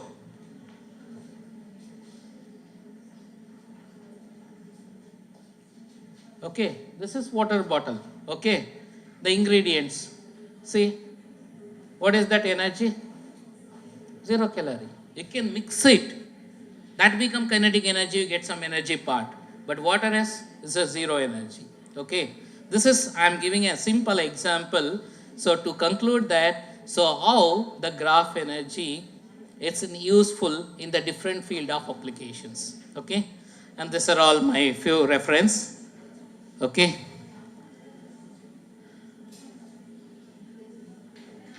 Thank you.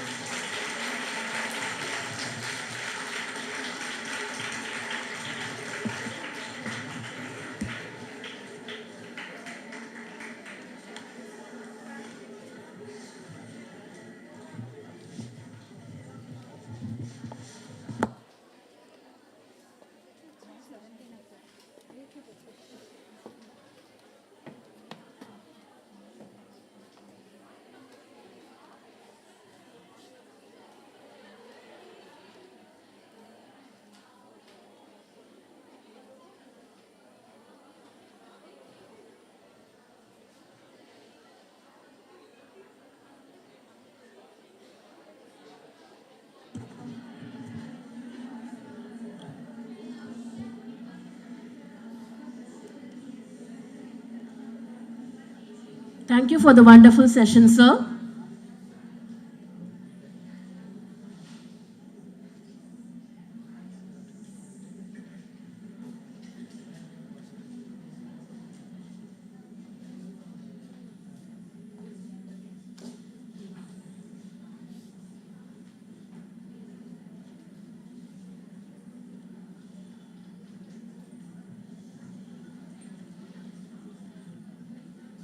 May I now request Madam Mrs. Akhtar Jahan to hand over the memento and certificate of appreciation to our guest of honor, Dr. Jagadish Sir, as a token of appreciation and gratitude.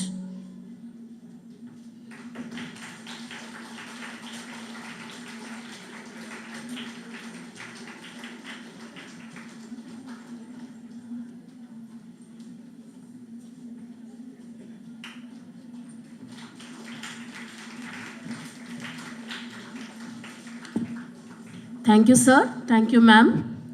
May I now request Madam Mrs. Jawahar Nisha to propose the oath of thanks.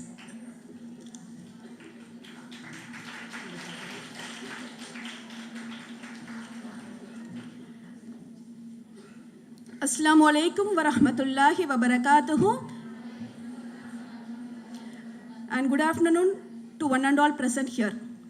Prophet Muhammad sallallahu alaihi wasallam said, "The one who does not thank people is not thankful to Allah." And Allah says in the Holy Quran, "If you are grateful, I will surely increase you in favor." I feel honored and privileged to propose the vote of thanks for this session. First and foremost, I thank the Almighty Allah for showering His mercy and blessings to make this session a grand success. On behalf of the management, staff, students, and on my own behalf, I extend my heartfelt thanks to our resource person, Dr. R. Jagadish, Associate Professor, Department of Mathematics, Government First Grade College, Chennapet, Karnataka, who honored the session with his gracious presence in spite of his busy schedule. Thank you, sir, for enlightening us with the knowledge on distinct energy of graphs. I take this opportunity to extend my sincere thanks to our beloved Madam Principal, Vice Principal, and the Administrative Officer for always being our pillar of support. I'm very happy to extend my heartfelt thanks to the head of the departments of forenoon and afternoon session, Madam Mrs. Fatima Azhar and Madam Mrs. B. Shaheen, for their valuable guidance in all our endeavors. I also wish to express my gratitude to all the faculty members of the Department of Mathematics of both sessions for their support. Last but not the least, I thank all the students for your active participation and cooperation. Finally, I leave you all with an inspiring verse from the Holy Quran. Allah will never let your deeds go to waste, meaning whatever deeds you are doing with good intention will never go for waste. Thank you all.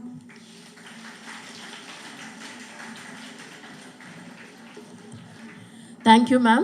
We now break for a lunch, So after the lunch break, we will resume here sharp at 2 o'clock. So I request the students to collect their lunch from room number 219. The lunches, you can collect your lunch from room number 219 and 217. So we'll resume after the lunch sharp at 2 o'clock. So volunteers, please take care of that.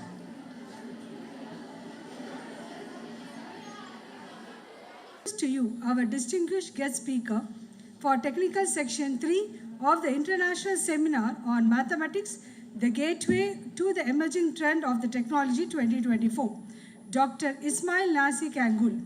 Let me throw some light on this great person's achievement and accomplishments.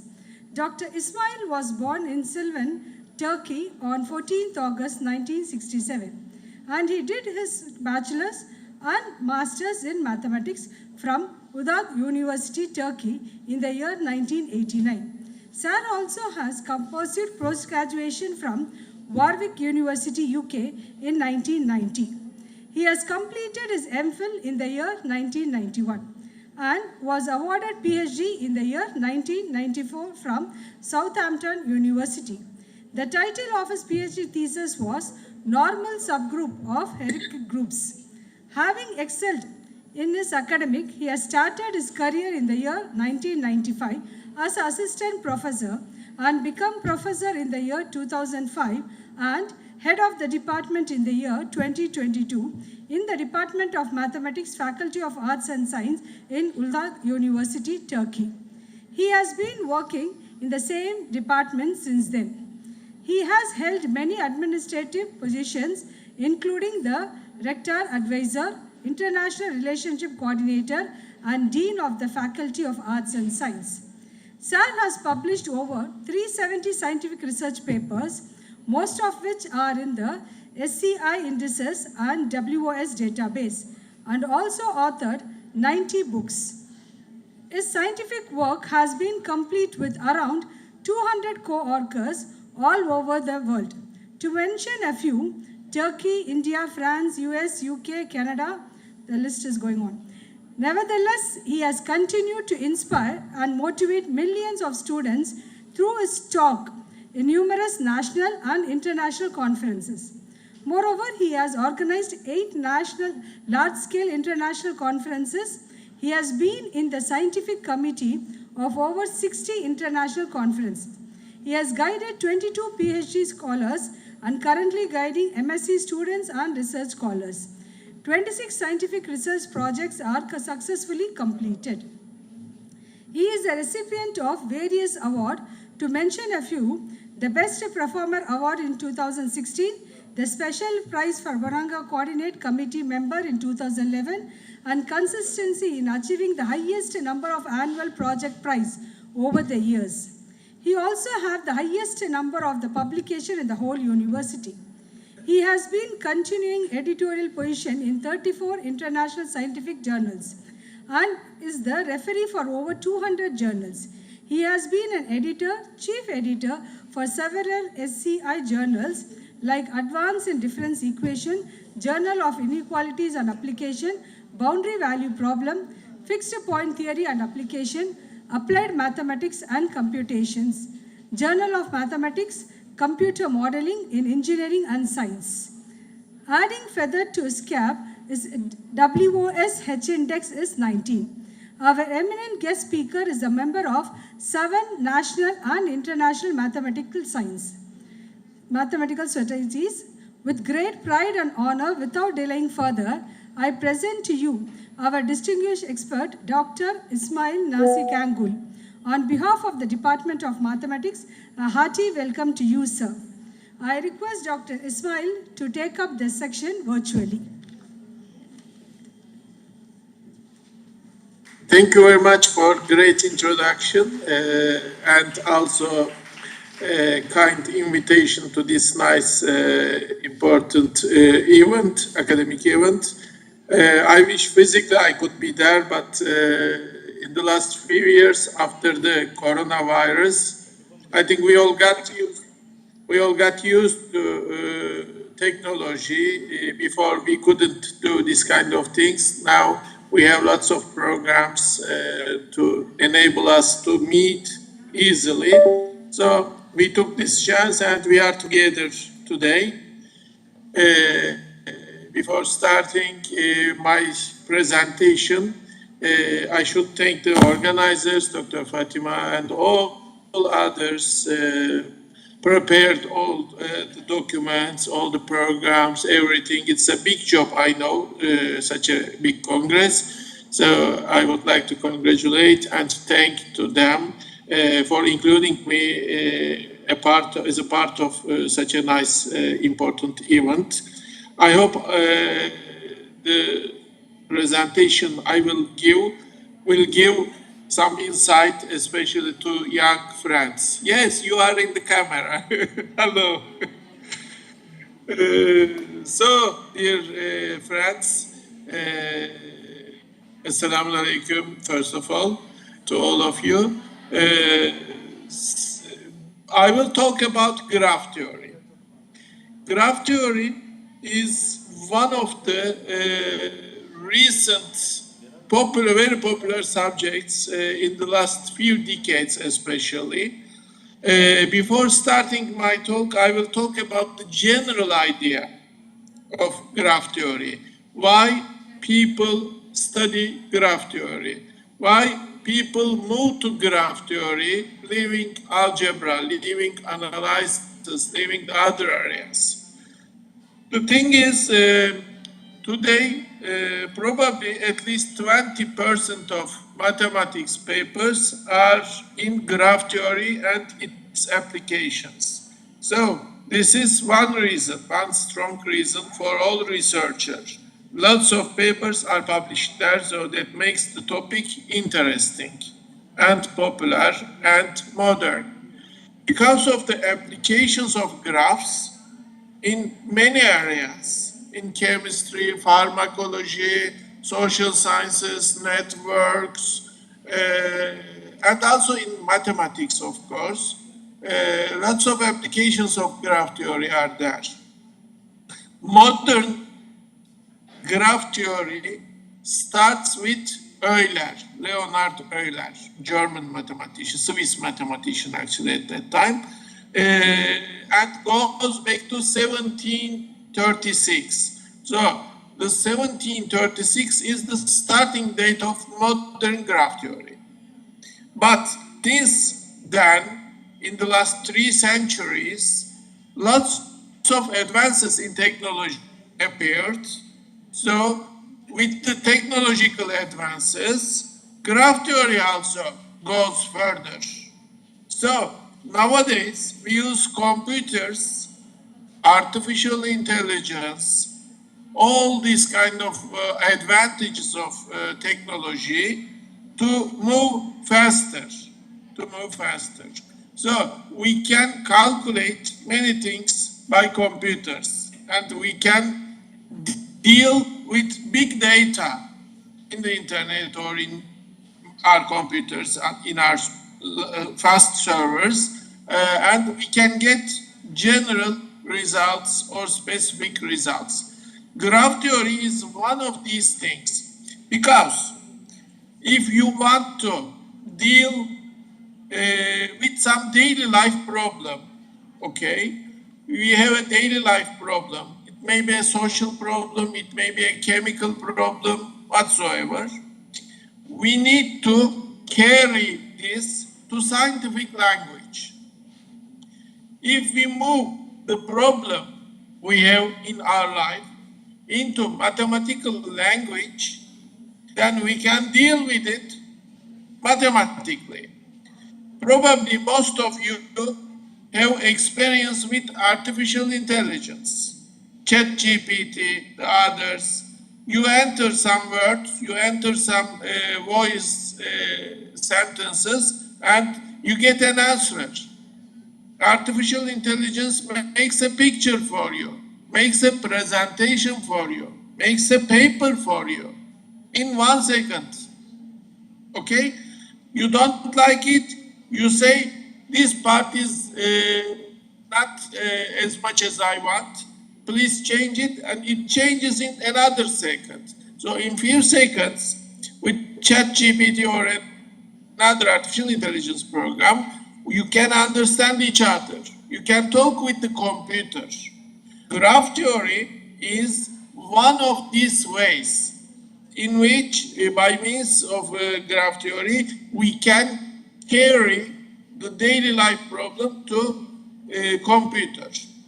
If we have carried our problem into computer language, then computer understands you. If the computer understands you, you speak the same language, which is good, because you understand the computer understands you. Graph theory is one of the most popular ways of doing this. How we do, just an example, a few examples, and then I will move to my presentation, to my slides.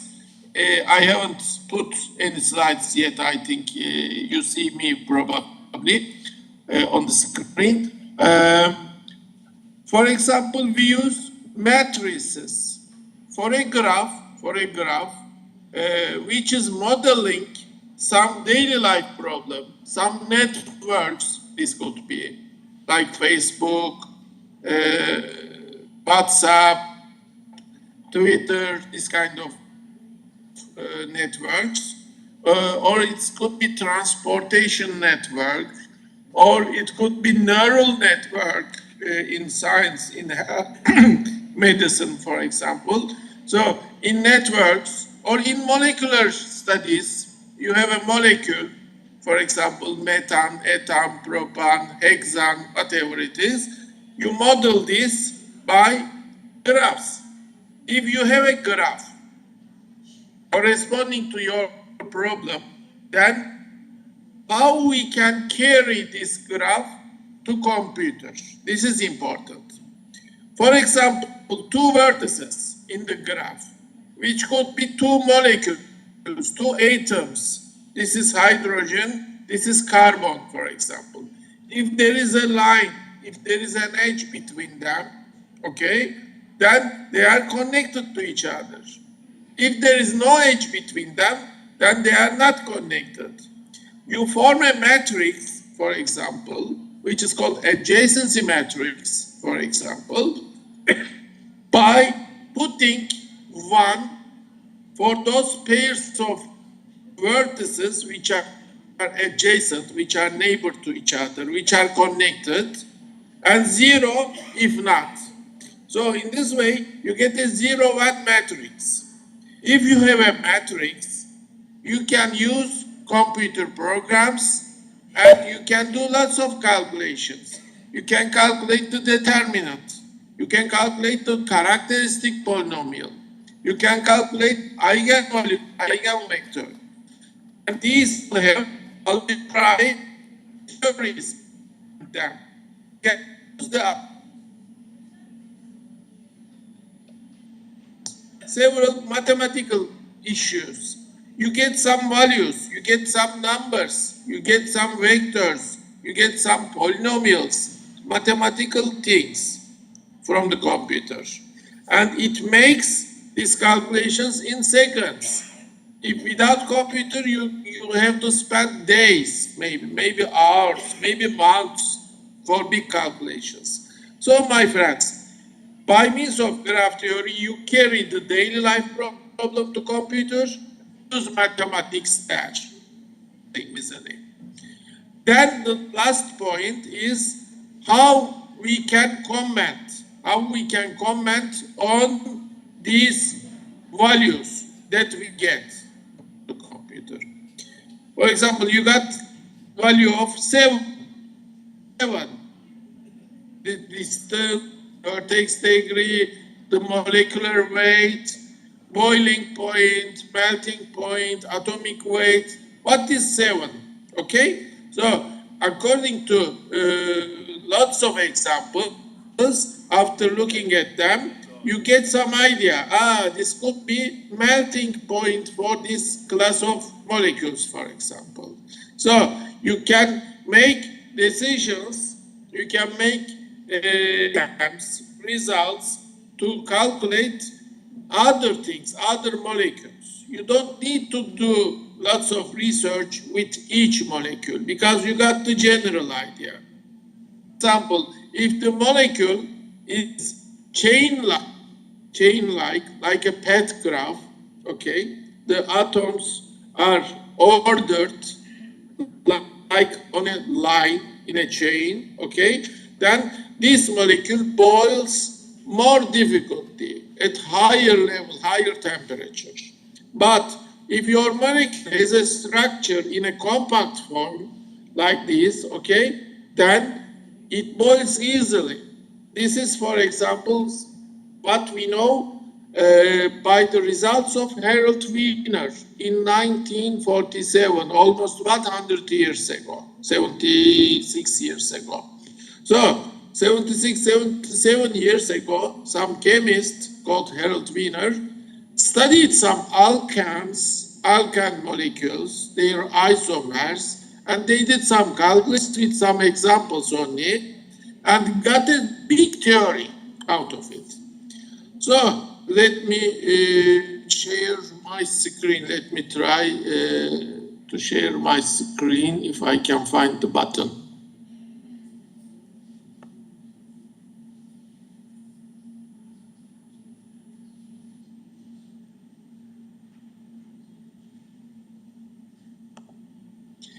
Can you see my title page? I think it must be on the title page.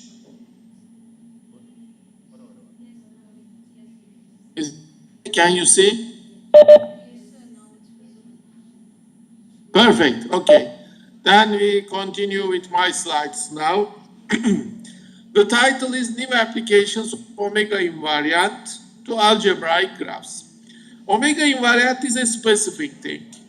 If you don't work with graph theory, probably you never heard about omega invariant. You of course heard about omega. Omega is a useful thing for our health. It's in eggs, in fish, for example. We have to consume some omega every day, but this is different. This is mathematical invariant called omega.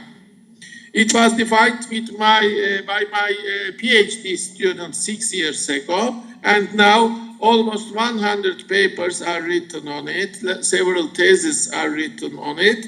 It is becoming very popular. I will mention about this omega invariant, and the other keyword here is algebraic graphs.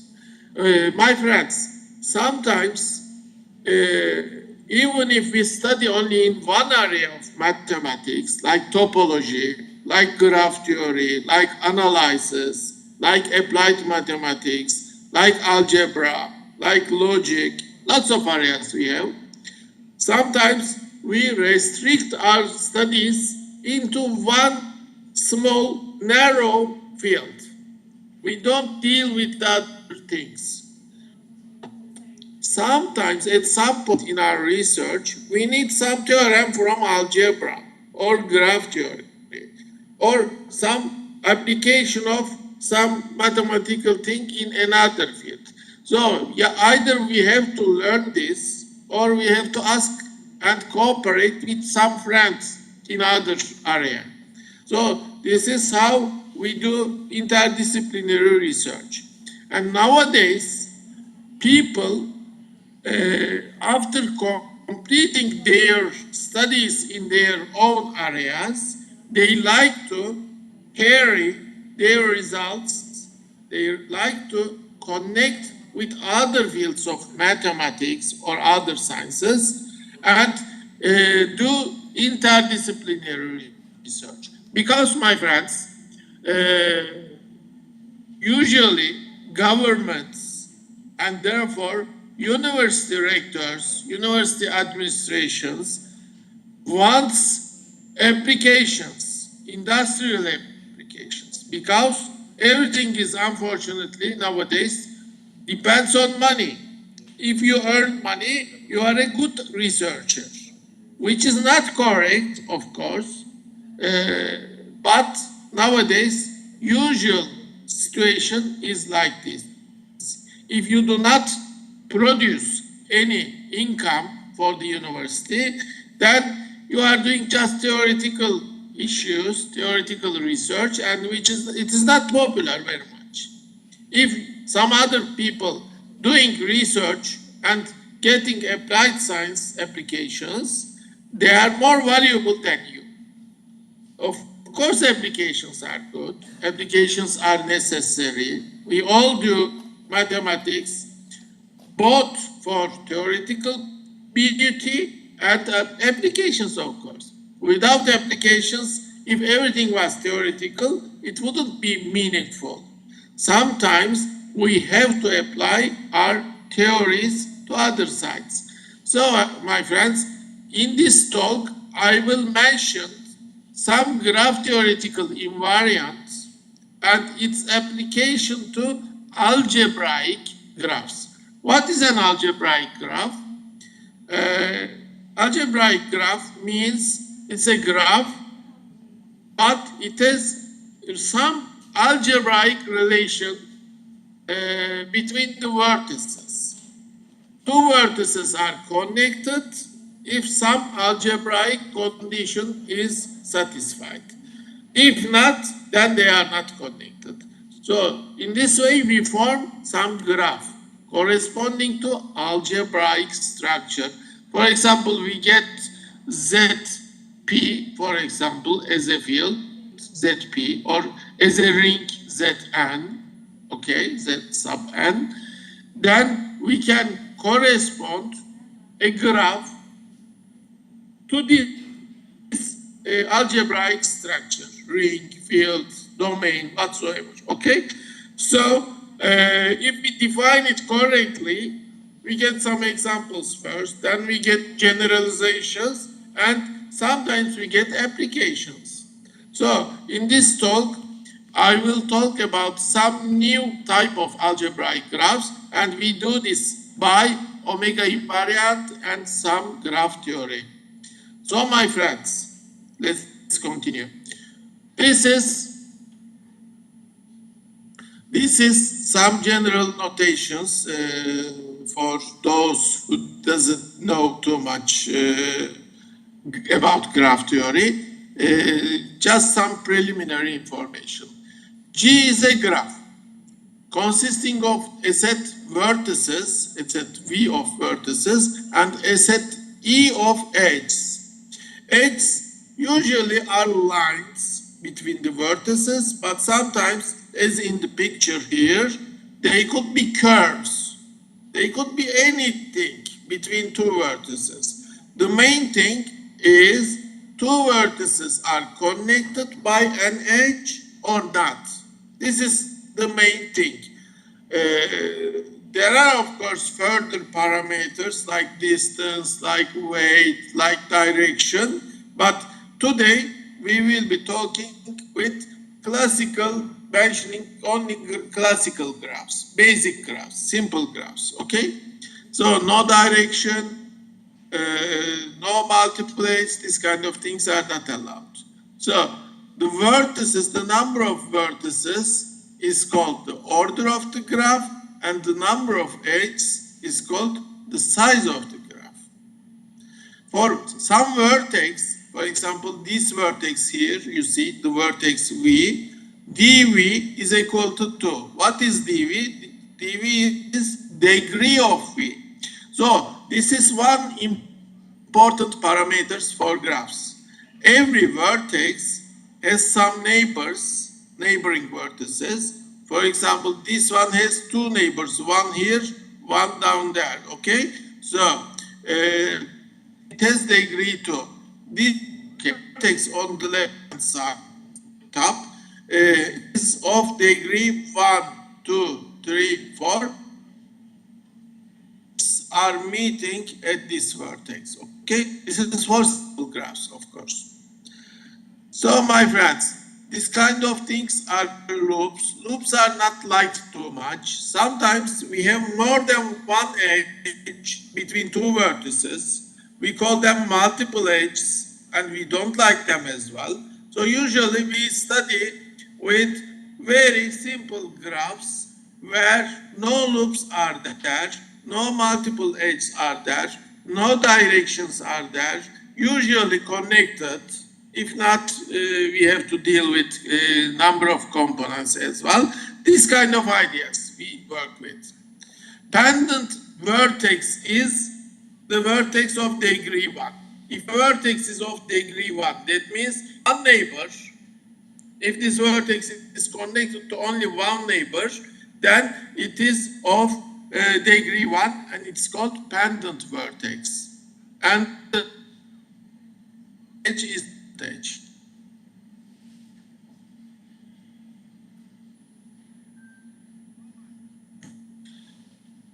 This is a bit at the beginning. Graphs are used for modeling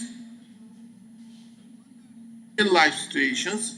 These are in mathematics, in chemistry, in pharmacology, pharmaceutical science, physics, transportation, trade, game theory, social sciences, networks, city planning, everywhere of science, in every area of science, we have graph theory applications, networks.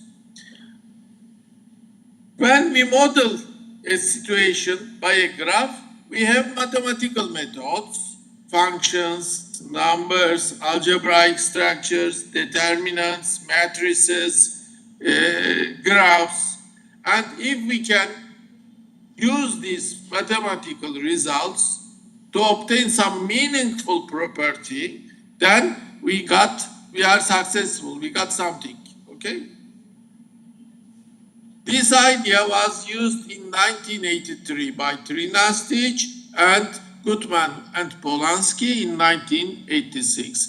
What they did, they studied chemical structures and they called them chemical graphs or molecular. And how we obtain them? For each atom, for each oxygen, for each nitrogen, for each carbon, hydrogen, whatsoever, we put a vertex. And if two atoms in your molecule are connected, if there is a chemical bond between these two atoms, then we put an edge between the corresponding vertices. So a molecule becomes a graph. So if we use this graph, if we use mathematical ideas, for example, this is ethane molecule, C2H6, two colorful carbon atoms. This is not, of course, real one. Real one is so different. In electron microscope, you can see it. This is plastic model. Chemists call this plastic model because it looks plastic. Two carbon atoms, and as they make 4 bonds, 1 bond with each other and 3 bonds with hydrogens, okay? 3 hydrogens here, 3 hydrogens here, so 8 hydrogens around 2 carbon atoms. So this is C2H6, this is molecular structure, and this is the graph theoretical model. You see, there are no carbons, there are no hydrogens, there is no important thing is the same. The most important, the only important thing is whether there is a connection between them or not. For example, these two hydrogens are not connected to each other. Why? Because hydrogen can only make one connection, one bond, okay? And by graph theoretical methods, we can calculate boiling, melting points, atomic and molecular weights, density, branchedness. Branchedness is very important. Isomerization, reformation, spectral properties, many properties, many chemical graph theory. How we do this?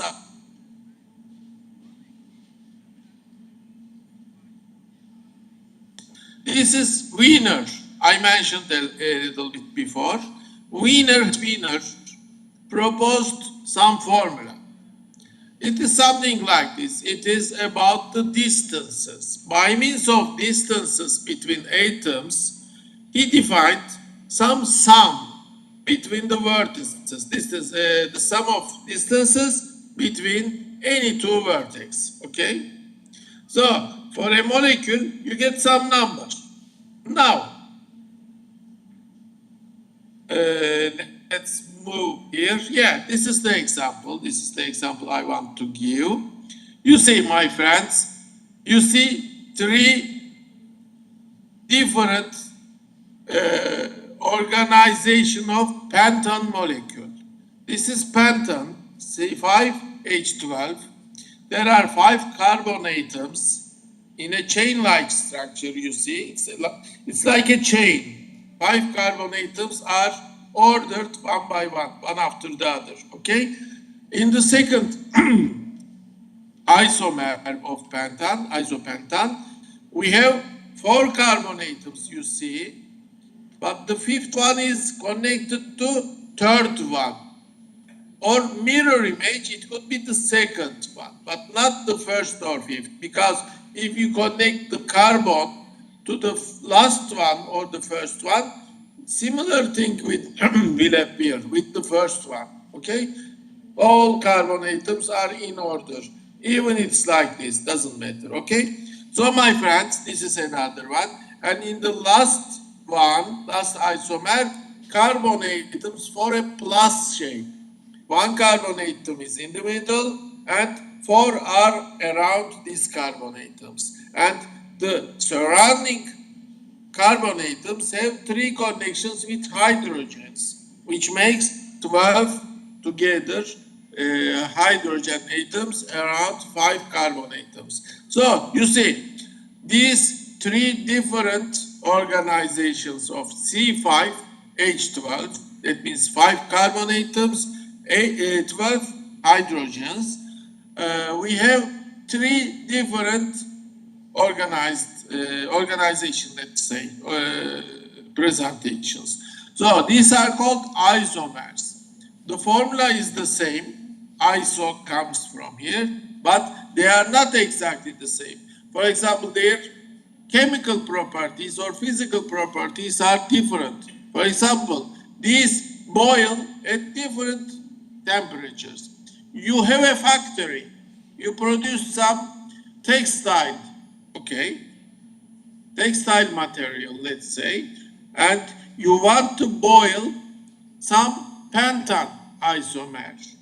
Every day, tons of isomers are boiled, tons of pentans. And let's say, for example, the first one is boiled in 36 Celsius degree, okay?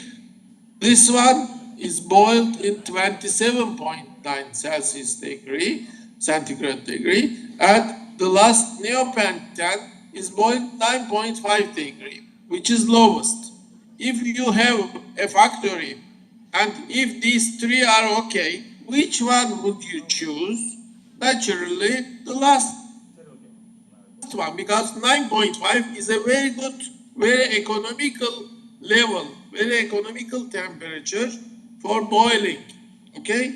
It boils at 9.5.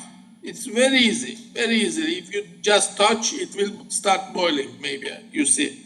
So, we don't use classical pentan or isopentan because you have to boil up to higher degree, which means economically more money. No need to spend a lot of money. So my friends,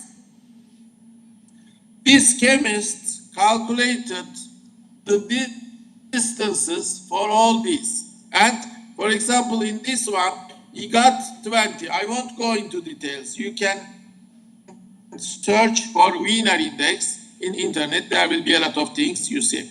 So for pentan, you get 20.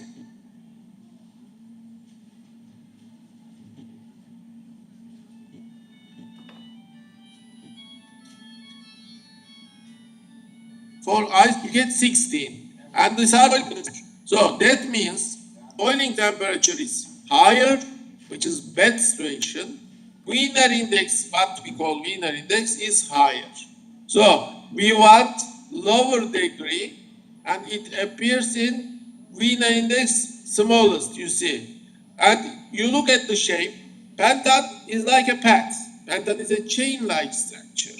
Isopentan is branched only once, but neopentan is like a snowflake, a lot of branching, okay?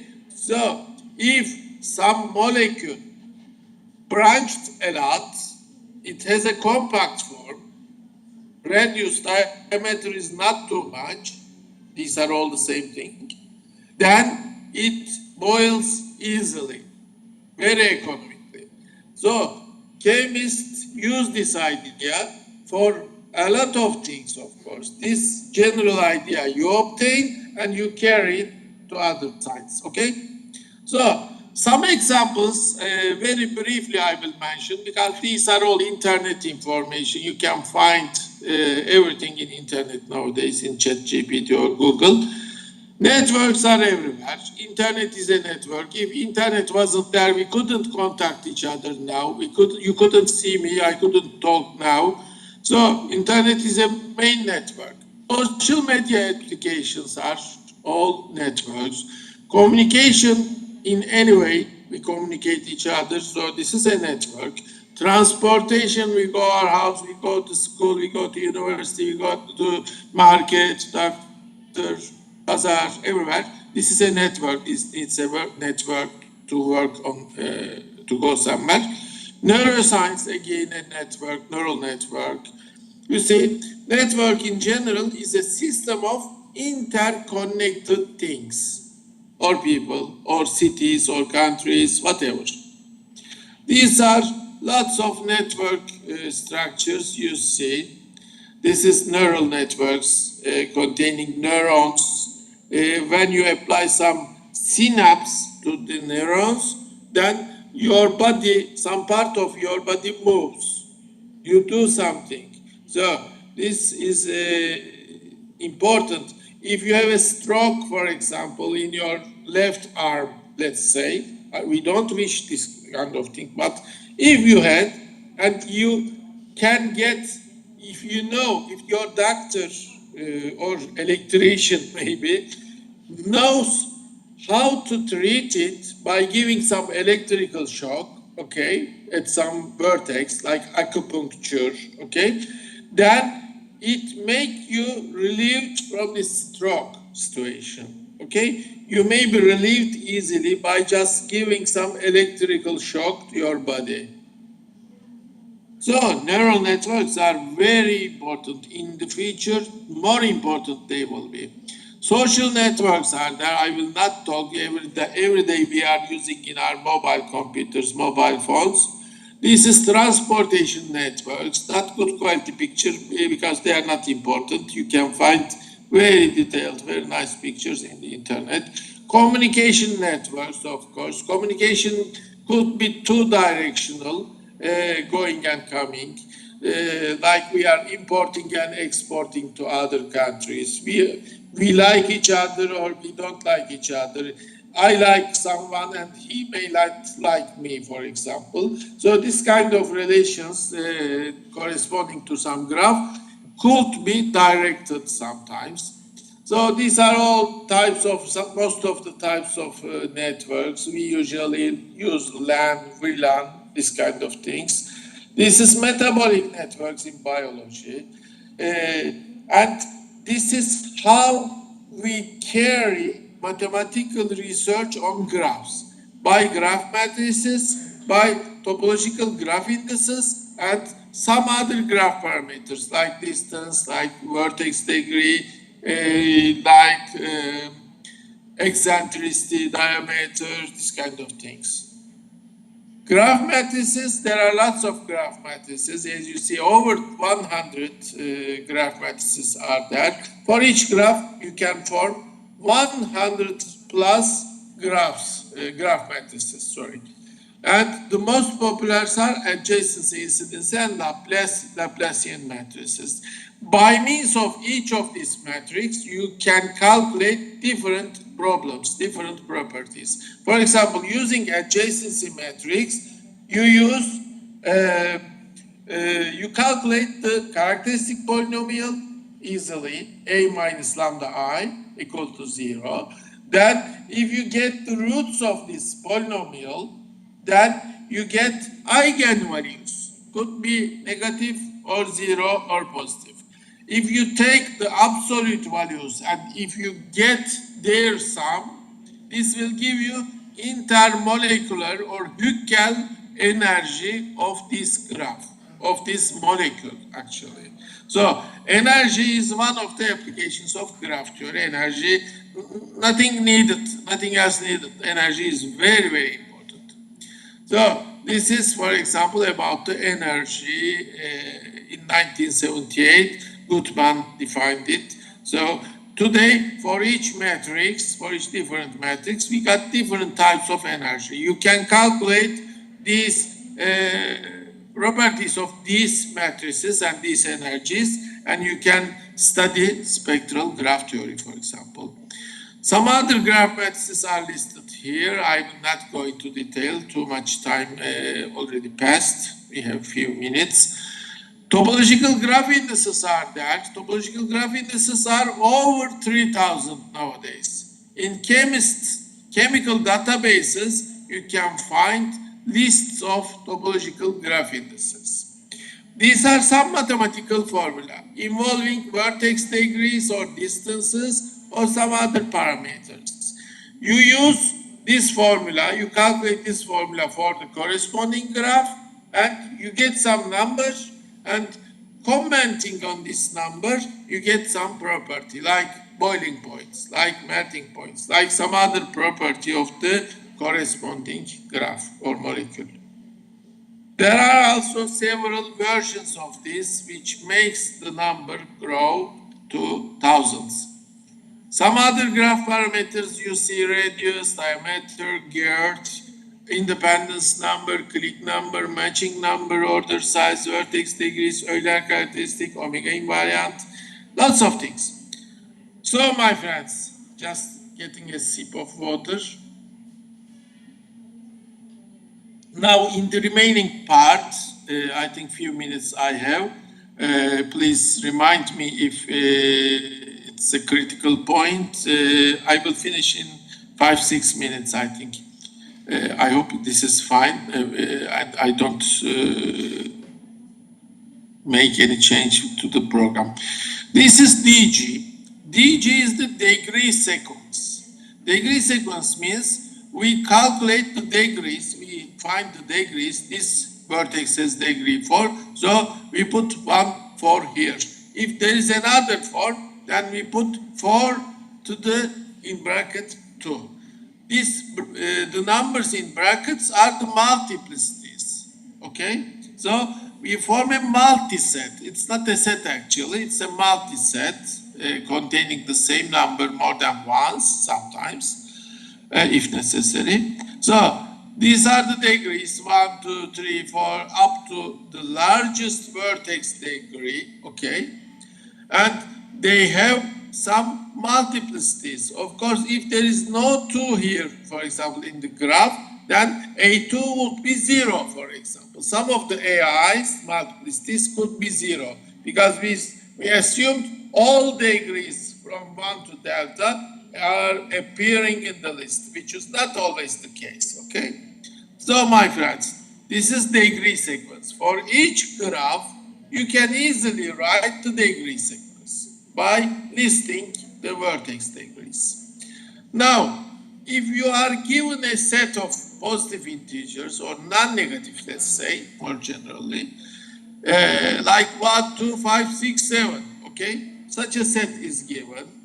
Then we say that if there is a graph, having these vertex degrees, having these numbers as vertex degrees, this is the correct way to say, if we have integers and if we have a graph with vertex degrees equal to these integers, then we say that this set is realizable and the graph is a realization, okay? It's realized because we got the realization.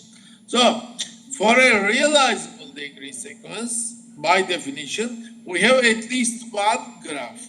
For example, for this set, 1 once, 2 thrice, and 3 once again, we have 5 vertices with degree 1, 2, 2, 2, and 3. You see, the graph on the left and the graph on the right are having these vertex degrees, okay? So, for this set of integers, very small set, we got at least 2 graphs, 2 realizations. This is motivation, but I will very fast go through this. This is in a tree which has no faces, no closed areas. The number of leaves depends on other multiplicities. There's a formula like this. It's well known in the books. We got different cases. So my student years ago came to me and said that there is something going on here. There is something strange going on here. Usually the supervisors do not like this kind of things. The student got a big theory, which is unlikely usually. So I didn't listen too much to my student, but after many times he insisted that there is something going on, he explained me one day, and indeed this result for trees is valid for all other graphs.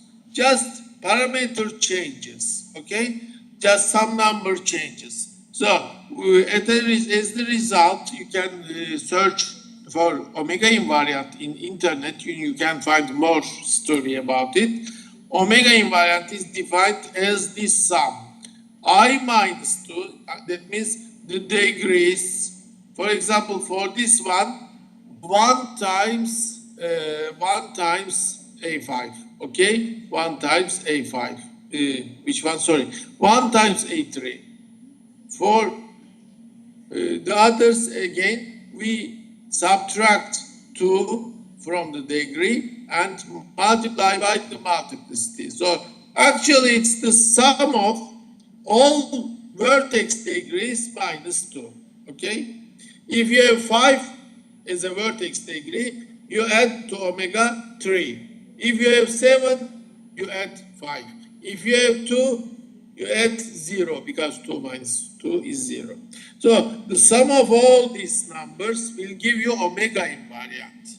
Of course, omega invariant, as we delete from each vertex degree only 2, then it must be even, and it has this formula. If you know m and n, the number of vertices and edges, then it's easy to calculate this formula. But if you don't know the number of vertices and edges, order and size of the graph, if you have just vertex degrees, for example, then it's better to calculate omega with the definition.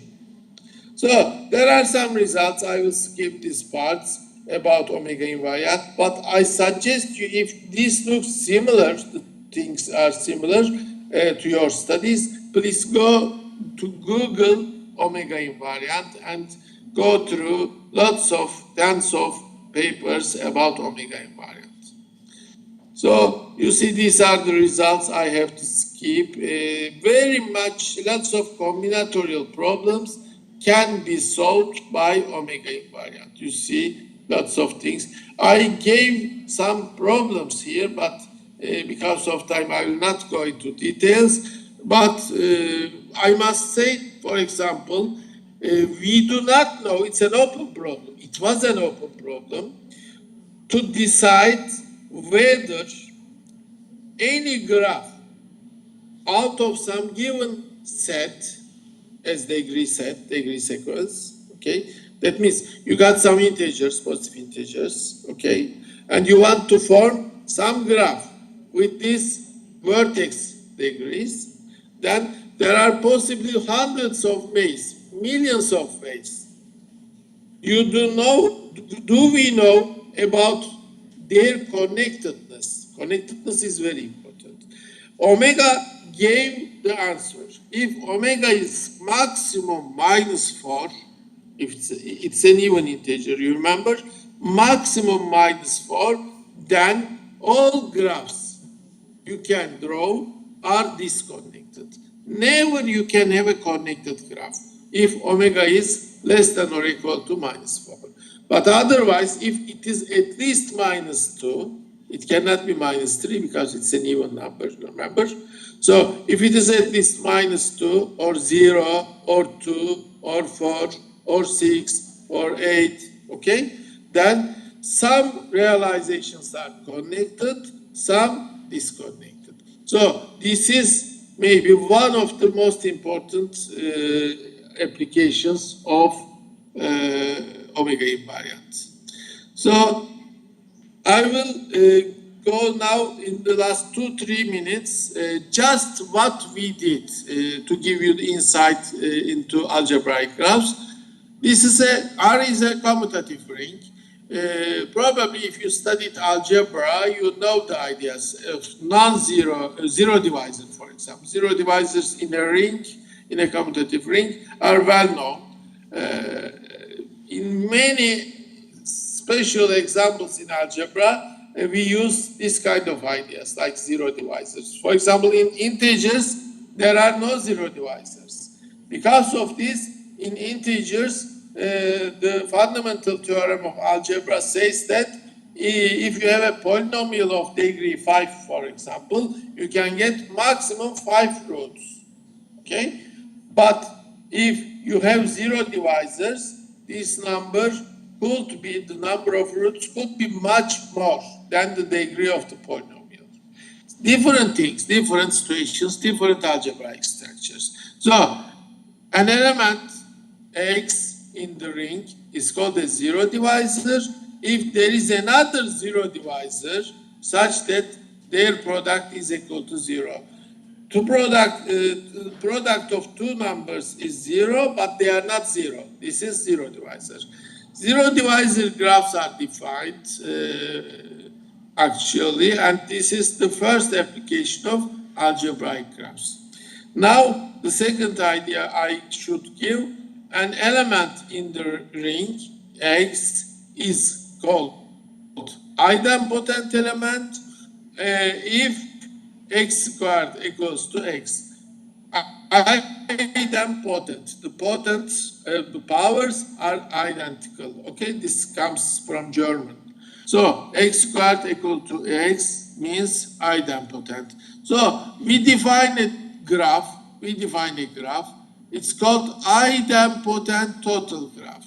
How you define it?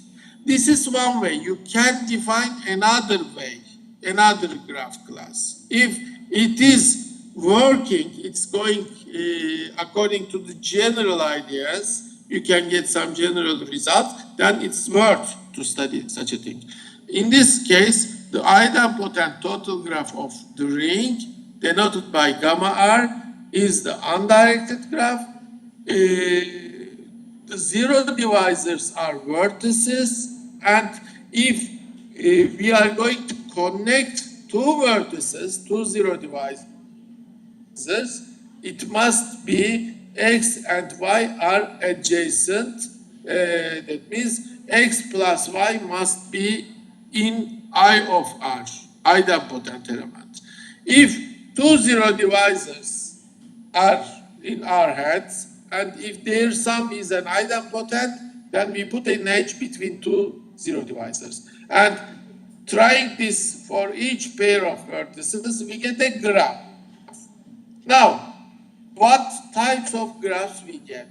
Very briefly, in last 1 minute, let me say, we got some ideas. We still work on this. ZP, for example, has no divisors, zero divisors. So Z of ZP is zero, empty set. Z of Z2P is this set. So, my friends, for example, gamma, the graph corresponding to Z6, zero divisors of Z6, is a path graph of length 3. For Z10, it's a path graph of length 5. For Z14, it's a path graph of 7, length 7. You see, 2, 4, 6, 7. And it goes on like this. So we calculated the idempotent elements. There are 4 in this case, for 2 times P, okay? So now we got to find the pendant vertices. P is a pendant vertex. That means one side, one end of this path graph is P. What is the next vertex to it? It is P plus 1. That means the sum of these are an idempotent element. Moving this in this form, in this idea, the same idea, we got the proof, considering different cases. So you see, then P plus 1 has a neighbor, which is P and P minus 1. P was already a neighbor, so next one is P minus 1. So P minus 1 has P plus 1 and 2. So that means the fourth element in the path is 2. This goes on like this, okay? If you know the vertex, we know the next vertex. It goes like this to determine all the vertices on the path graph. So this is for 2 times P. What happens if we have not 2 times P? For example, let me see, Z12, for example. Z12 is, has 0 divisors, for example. So you see, we do not get a path now. We do get some triangle next to a path.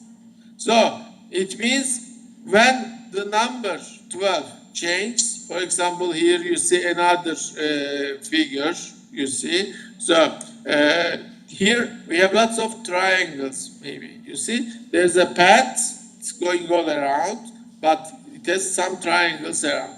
So that means the number of triangles or closed regions will increase when the number, the parameter of Zn gets more complicated. Instead of being prime or 2 times prime, twice prime. So this way we calculate different graph classes for different algebraic structures, and you can do all the graph theory on these algebraic graphs now. So my friends, this is the end of my talk. This is the main theory started in 2018 in Turkish Journal of Analysis and Number Theory, a new graph invariant it was called. And the second paper on the subject is extremal problems on components and loops in graphs.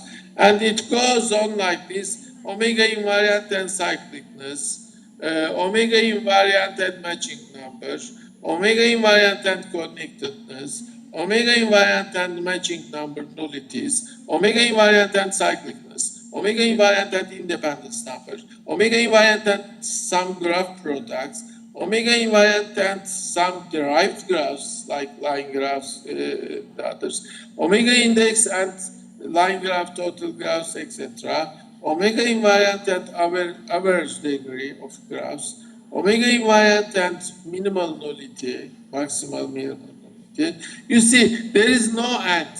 Wherever you have some topic in graph theory or in similar area, then you can use omega invariant to connect things together. So I have to finish here. I have to stop sharing my slides. So I hope you get some idea about how graph theory works. It has lots of applications, more than any other area of graph mathematics.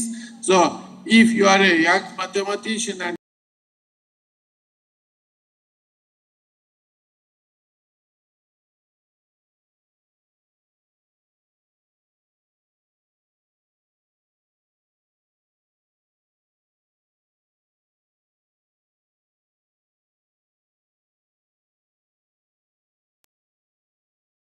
workers, then graph theory is really a nice area to enter because it has connections with every areas of mathematics, with topology, with algebra, with geometry. You see, everything was there in my talk.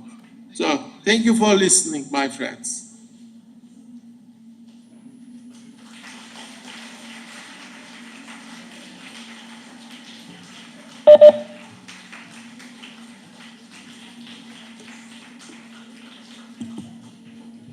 We now have the question and answer session. The students can pose the questions if you have. The podium is open for question and answer session.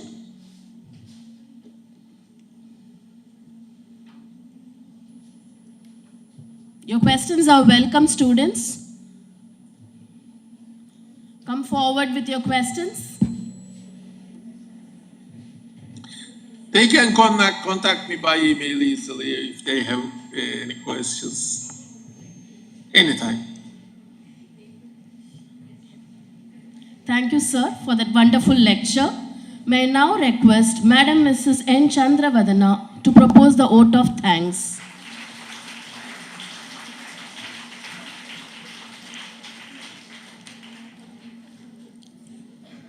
Good evening to everyone present here. It is my honor to extend a heartfelt vote of thanks at this prestigious international seminar on mathematics organized by the Department of Mathematics at JBA's College for Women. We have just been enlightened by Dr. Ismail Sir's insightful keynote to the applications of mathematics of the omega invariant to algebraic graphs. His discussion on how this concept can transform our understanding of algebraic structures and their interconnections with the molecular graphs, chemical applications, and neural networks was truly inspiring. As Albert Einstein once said, pure mathematics is in its way the poetry of logical ideas. This quote truly encapsulates the spirit of our seminar, where logical ideas come alive through the elegance and rigor of mathematics. First and foremost, I would like to extend our deepest gratitude to our Madam Principal and Correspondent for her unwavering support and encouragement in making this seminar possible. Your vision and dedication to academic excellence have been a driving force behind today's success, Madam. A heartfelt thank you to our Vice Principal Ma'ams, both the shifts, for your constant support and guidance. I must also thank our heads of the departments, both forenoon and afternoon, for their relentless efforts in organizing the event.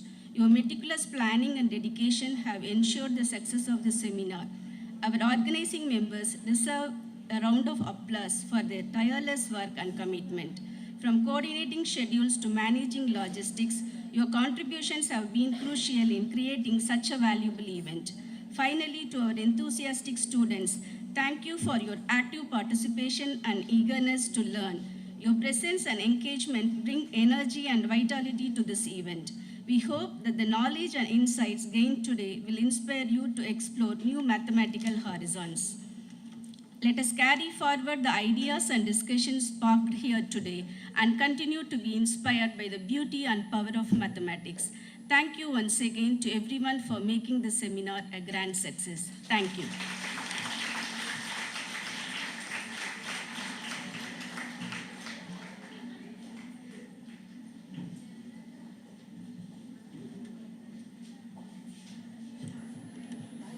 Dear students, please stay tuned in your place. Shortly we will begin with the next session, which is the last session of today's seminar.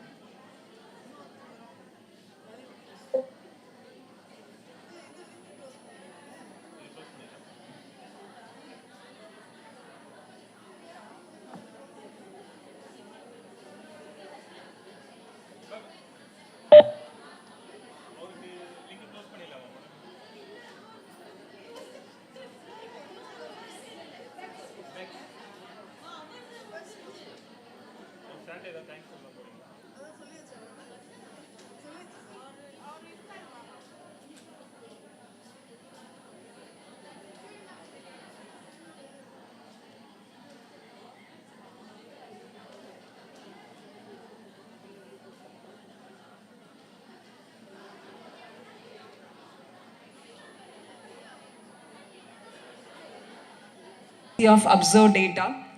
Fuzziness, it's a kind of uncertainty due to the vagueness of the boundary. Comparison between fuzzy sets and crisp sets, which is explained through an example shown here. Consider the first example is water colorless. It's a crystal clear question. We have only two answers, either yes or no.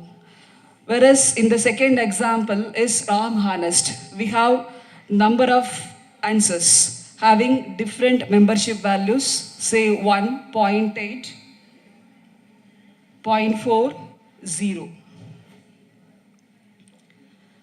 Introduction of fuzzy numbers. The concept of fuzzy numbers was first introduced by L.A. Zade in the year 1975.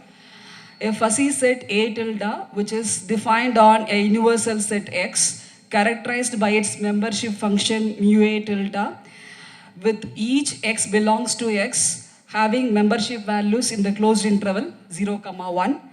A fuzzy set A tilde on R is called a fuzzy number if A tilde is normal, convex with bounded support. We have considered this collection in the study. Triangular and trapezoidal fuzzy numbers. In literature, several types of both linear and non-linear fuzzy numbers we have. This is the graphical representation of a trapezoidal fuzzy numbers denoted by A tilde equal to A1, A2, A3, A4, where A1 is less than or equal to A2, is less than or equal to A3, is less than or equal to A4. Here A1, A2, A3, A4 are all real numbers. In particular, if A2 equal to A3, then the trapezoidal fuzzy number reduces to a triangular fuzzy number. The two up and down jump factors.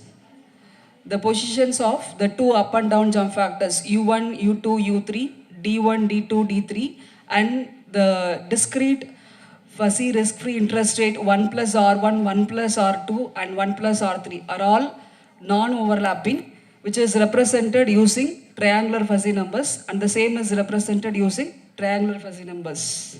Sorry, trapezoidal fuzzy numbers. Fuzzy options pricing theory from literature. During the years 2001 to 2003, Yoshida studied American put option and European put and call options models with uncertainty using a non-overlapping type of triangular fuzzy numbers, followed by Muzioli et al. In the year 2008, used non-overlapping triangular and trapezoidal fuzzy numbers to model the jump factors in the American put option pricing model by considering impreciseness only in volatility.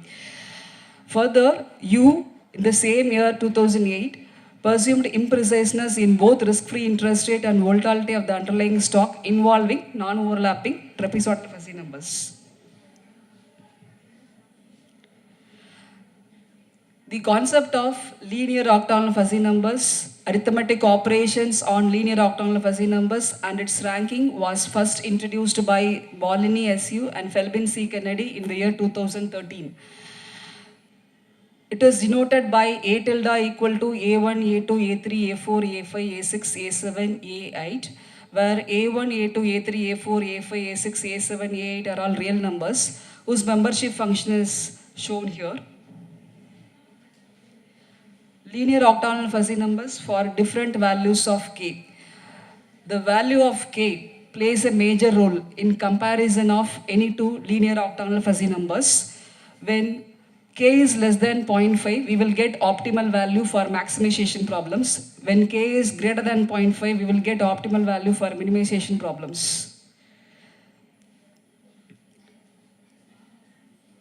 Using the measure of a linear octagonal fuzzy number, A tilde, given in equation number 1, any two linear octagonal fuzzy numbers can be compared as follows.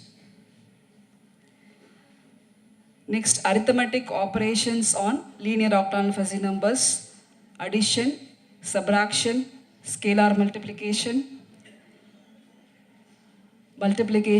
division, maximum between any two octagonal fuzzy numbers, and minimum between any two non-negative linear octagonal fuzzy numbers are defined over here. Then Lackawanna from the existing theory. The existing fuzzy options pricing models proposed by several authors using a non-overlapping type of fuzzy numbers are not adequate to forecast the underlying fuzzy stock prices. When the uncertainty involved in the high volatile and low volatile fuzzy stocks were modeled using a non-overlapping type of fuzzy numbers, the fuzzy stock prices would go up only in the upstate and would go down only in the downstate. To overcome this scenario, we have considered a general linear octagonal fuzzy numbers.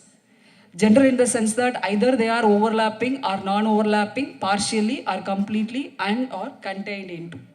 So this is the representation of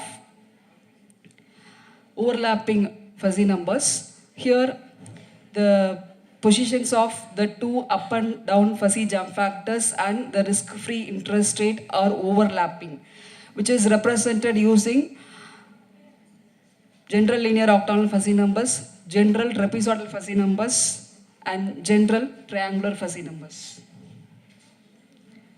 Introduction to options pricing theory. The concept of option pricing theory dates back to the late 19th century. Options are of two types, put option and call option. Both are option contracts that gives the owner the right to buy and sell, respectively, a particular underlying asset within a stipulated period of time, at a predetermined price within a stipulated period of time. There are 5 parameters affecting option prices, which are strike price or fixed price, therefore it is constant always. Initial stock price or current trading price, so this is also constant. Next, time to expiration, this is also constant. Of these 5 parameters, risk-free interest rate and up and down jump factors fluctuates frequently in the stock market. Hence, they are uncertain in nature. Based on the exercise style of the options, we have different types of options all over the world. American option can be exercised on or before expiry. This is the representation of two-period fuzzy binomial tree representing fuzzy stock prices S n comma I tilde, which is given by S naught tilde into U power I tilde into D power n minus I tilde for I equal to 0, 1, 2, 3, etc. n and n equal to 0, 1, 2, 3, etc. capital N. At time n equal to 0, the stock price is constant, so it takes S naught tilde. In the next time period, either it will go up or go down. If it goes up, then it will take S1 power U tilde. If it goes down, then it is S1 tilde D. Similarly for the next time period. This is the two-period fuzzy binomial tree representing fuzzy future prices. On expiration date, fuzzy future prices coincides with fuzzy stock prices.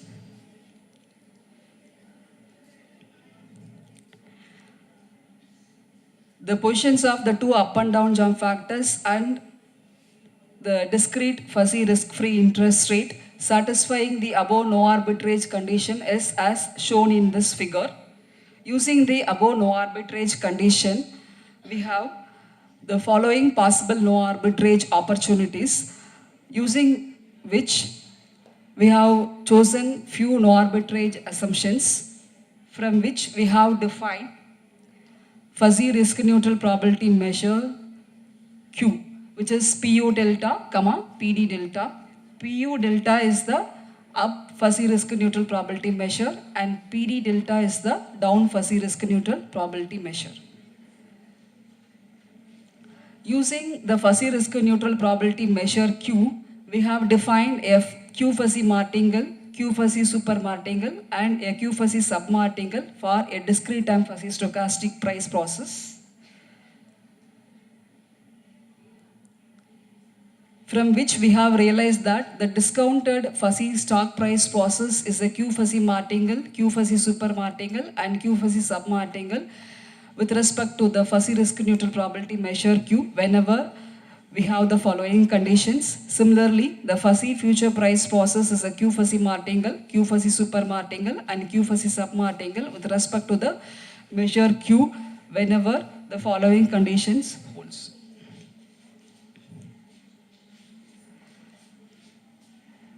The evolution of fuzzy intrinsic values of American fuzzy put option and fuzzy call option models on fuzzy future contracts between the option valuation date n equal to 0 and the option maturity date n equal to n is shown here. Fuzzy intrinsic values of the American fuzzy put option are calculated during the expiry using maximum of k tilde minus f n comma I tilde comma 0 tilde, and for the rest of the nodes, fuzzy intrinsic values of the American fuzzy put option are calculated by working backwards from the expiry nodes to the initial nodes using this.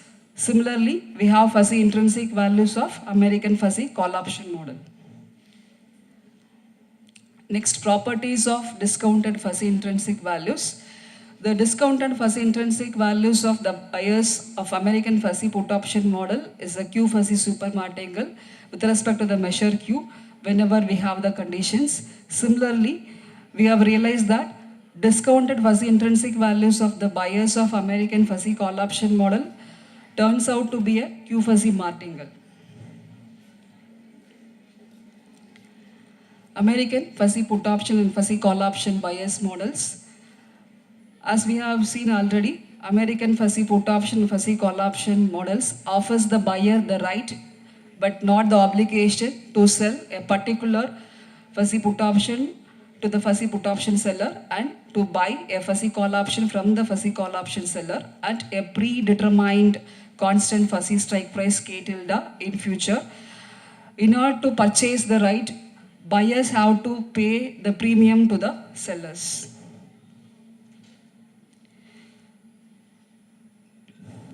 An algorithm is proposed to compute the profit and loss values respectively of buyers in American fuzzy put option, fuzzy call option models and fuzzy future contracts under a bearish V scenario.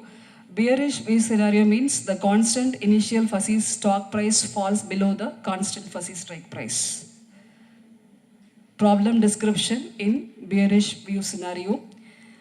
American fuzzy put option buyers experienced profit when the fuzzy future price decreases below and increases above respectively the constant fuzzy strike price, whereas American fuzzy call option buyers realize loss when the fuzzy future price stays at K tilde or headed above or below K tilde.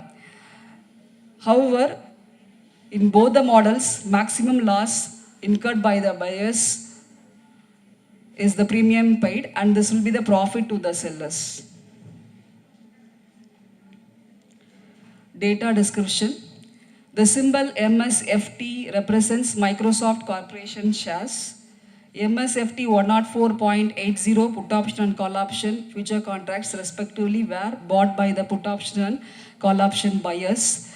The initial stock price is $102.075. Strike price or fixed price is 104.80. Premium is $2.70. Expiry date is 13/7/2018. Option style is both put and call option. Risk-free interest rate is 0.88.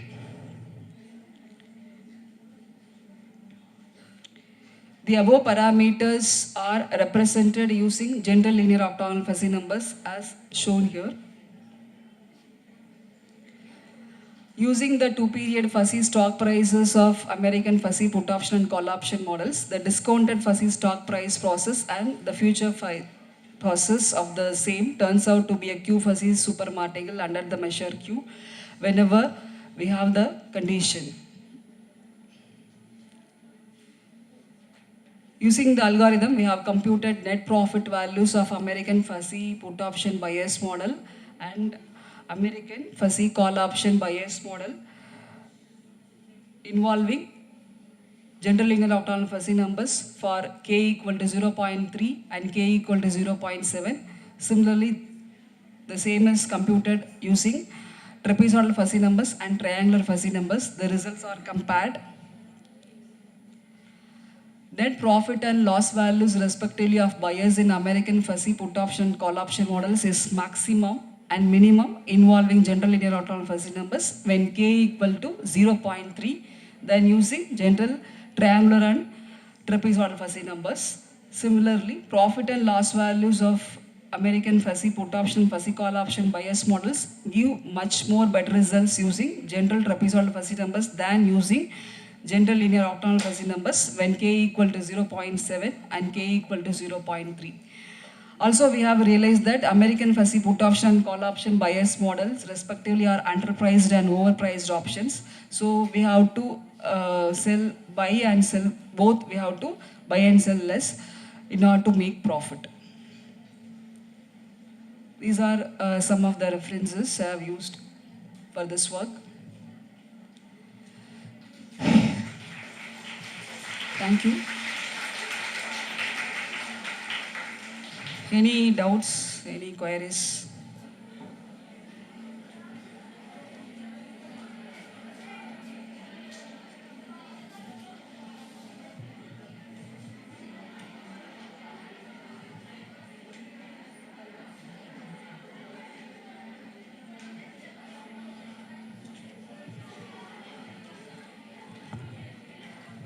Dear students, the podium is open for question answer session. You can post your questions.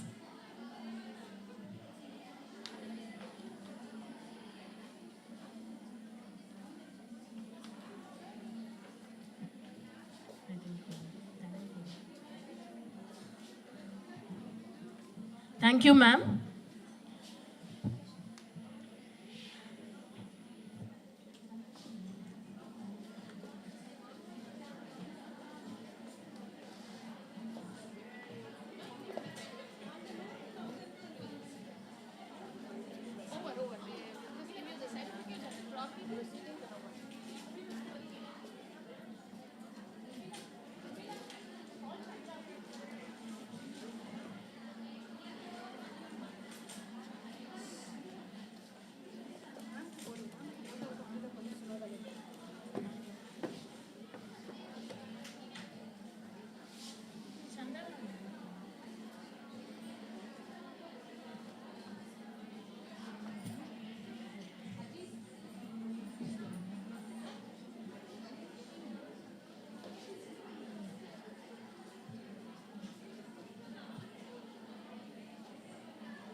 May I now request Dr. Aziz Unisha ma'am to hand over the memento and certificate of appreciation to our guest of honor, Dr. Meenakshi ma'am, as a token of gratitude and appreciation.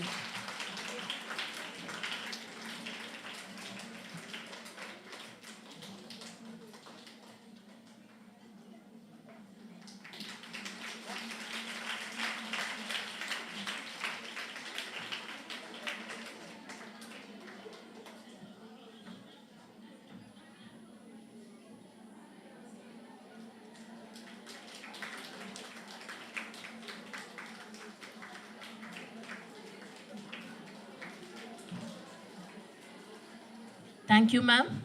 May I now request Mrs. A.K. Alima, ma'am, to expound the proceedings of the seminar.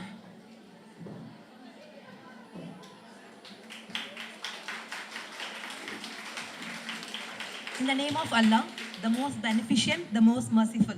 Assalamu alaikum wa rahmatullahi wa barakatuhu, and good evening to one and all present here. I quote, "Progress is impossible without change, and those who can't change their minds can't change anything."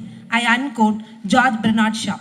It is an honor to stand before you today as we reflect on the insightful discussions and engaging sessions of our seminar, Mathematics, the Gateway to the Emerging Trends of Technology 2024. Over the course of this event, we all had the privilege of exploring the deep and fascinating intersection between mathematics and the technology that are shaping the future. Our journey through this seminar began with an acknowledgement of how mathematics forms the backbone of many groundbreaking technological advancement by Mrs. B. Shahin, Head Department of Mathematics Shift 2, who rendered the dynamics of seminar. On her presidential address, Dr. Amtul Aziz, Principal, JBS College for Women, expressed how technology evolves at a rapid pace, but it is mathematics that provides the tools and the framework to understand, design, and innovate with this dynamic landscape. Dr. A. Shahina, Professor and Head, Department of Information Technology, SSN College of Engineering, delivered inaugural and keynote address on the topic Borrowing from Nature, the Artificial Intelligence Base. She explained how mathematics is a piece of base for natural intelligence with interconnected neurons, and she explained how the impact of artificial intelligence in industry, medical field, and also she explained deep learning algorithm and how biology has inspired for artificial neural neurons. Technical session 1, Dr. A. Shahina continued her session under the topic Transform the World, the Artificial Intelligence Way. In this session, she enlightened her insights on how mathematics is a tool in pattern making, also the limitations of single layer perceptrons and multi-layer perceptrons algorithm. Technical session 2, Dr. Jagadish, Associate Professor, Department of Mathematics, Government First Grade College, Karnataka, under the topic Distinct Energy of Graphs, explained how serial energy is calculated and the energy of graph is applied in the chemical and molecular energy.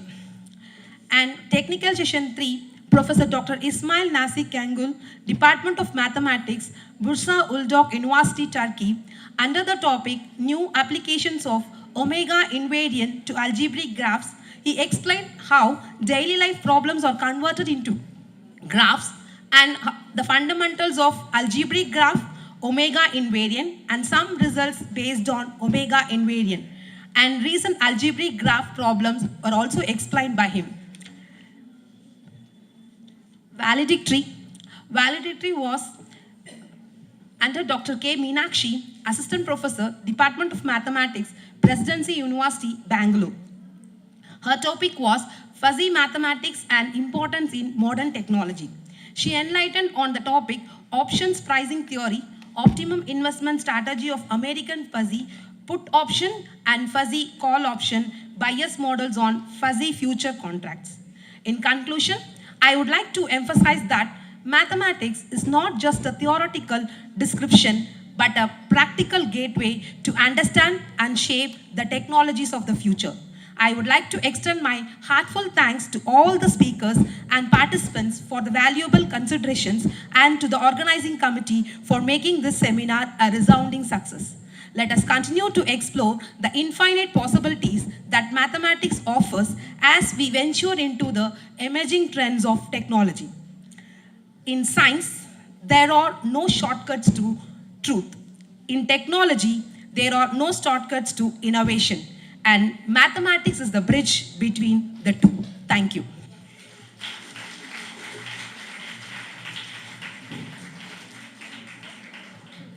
Thank you, ma'am. So we have come to the end of the session. May I now request Mrs. Beena ma'am to propose the vote of thanks.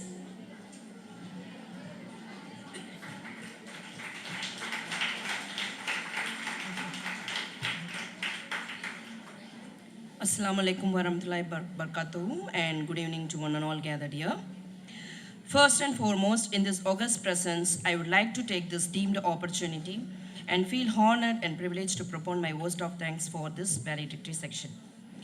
At the outset, the delightful day, by the mercy of Allah, with owing calm and charm, begin the international seminar on mathematics, the gateway to the emerging trends of technology after many diligent efforts and hardships. On behalf of these institutions, I immensely extend my most sincere thanks and gratitude to the most merciful Almighty Allah for making this seminar a resounding success. And I also extend my gratitude to our respectful principal and correspondent, Dr. Amtul Aziz Madam, for giving us the constant and strenuous support for conducting this international seminar. I would like to express my heartfelt gratitude to our distinguished speaker of the day, Dr. K. Meenakshi Madam, Assistant Professor, Department of Mathematics, Presidency University, Bangalore, for a valuable speech in the topic Fuzzy Mathematics and its importance in modern technology. Madam, the session was very interesting and incredibly useful, and we had an opportunity to know about fuzzy mathematics in modern technology, especially about optimum investment strategy of fuzzy investment in fuzzy intrinsic values on fuzzy future contracts. This will surely be going to encourage our students and carry forward in the future endeavors and prospective accomplishments. I would like to express my gratitude to our respectful principal and correspondent, Dr. Amtul Aziz Madam, for propounding the presidential address, which gave an insight to the fact that mathematics is the queen of science and it is a universal key that unlocks the secret of the natural world, and an overview about artificial intelligence, data science, quantum mechanics, quantum computing, etc. in regard to trends of technology connected with mathematics. Also, I thank the head of the department, both forenoon and afternoon session, Mrs. Fatima Azhar Madam and Mrs. B. Shahin Madam, for tenaciously organizing this international seminar. The dominant role to this seminar is a resource person. I predominantly thank all the resource person of the day, dawn from the inaugural address and keynote address and technical session 1, whom Dr.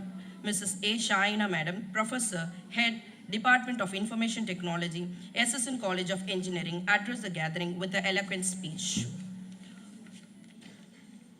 I also thank the resource person for the technical section 2, Dr. Jagadish Sir, Associate Professor, Department of Mathematics, Government First Grade College, Chennapatna, Karnataka, and the resource person for the technical session 3, Professor Dr. Ismail Nasi Sir, Department of Mathematics, Barza, Ulgada University, Turkey, whom addressed the gathering with a vibrant and illuminating speech. Finally, I would like to thank the conveners, Mrs. Fatima Azhar Madam and Mrs. B. Shahin Madam, organizing secretaries of Shift 1, Dr. Mrs. Rihana Parveen Madam, Dr. Mrs. Aziz Uniza Madam, Dr.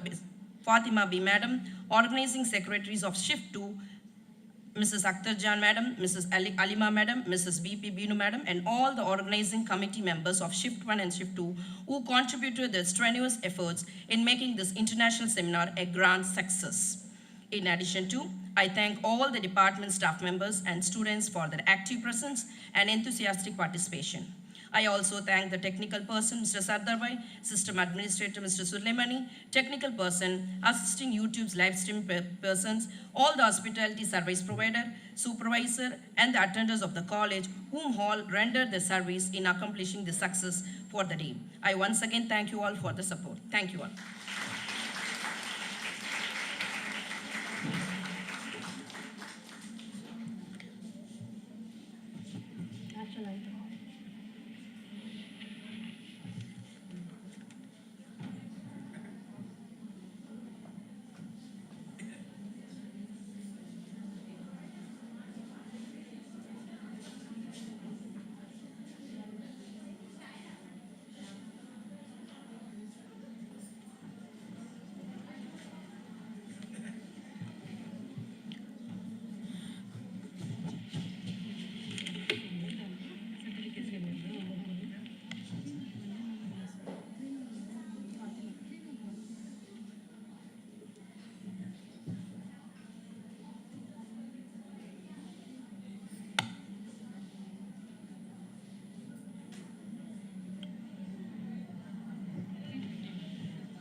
So this information is for the online participants. There were 321 online participants. The e-certificate will be delivered in 15 days, and the feedback link will be posted in the YouTube comment section. So kindly fill up the feedback, and the e-certificate will be received in 15 days. Thank you all. I request the gathering to rise up for national anthem.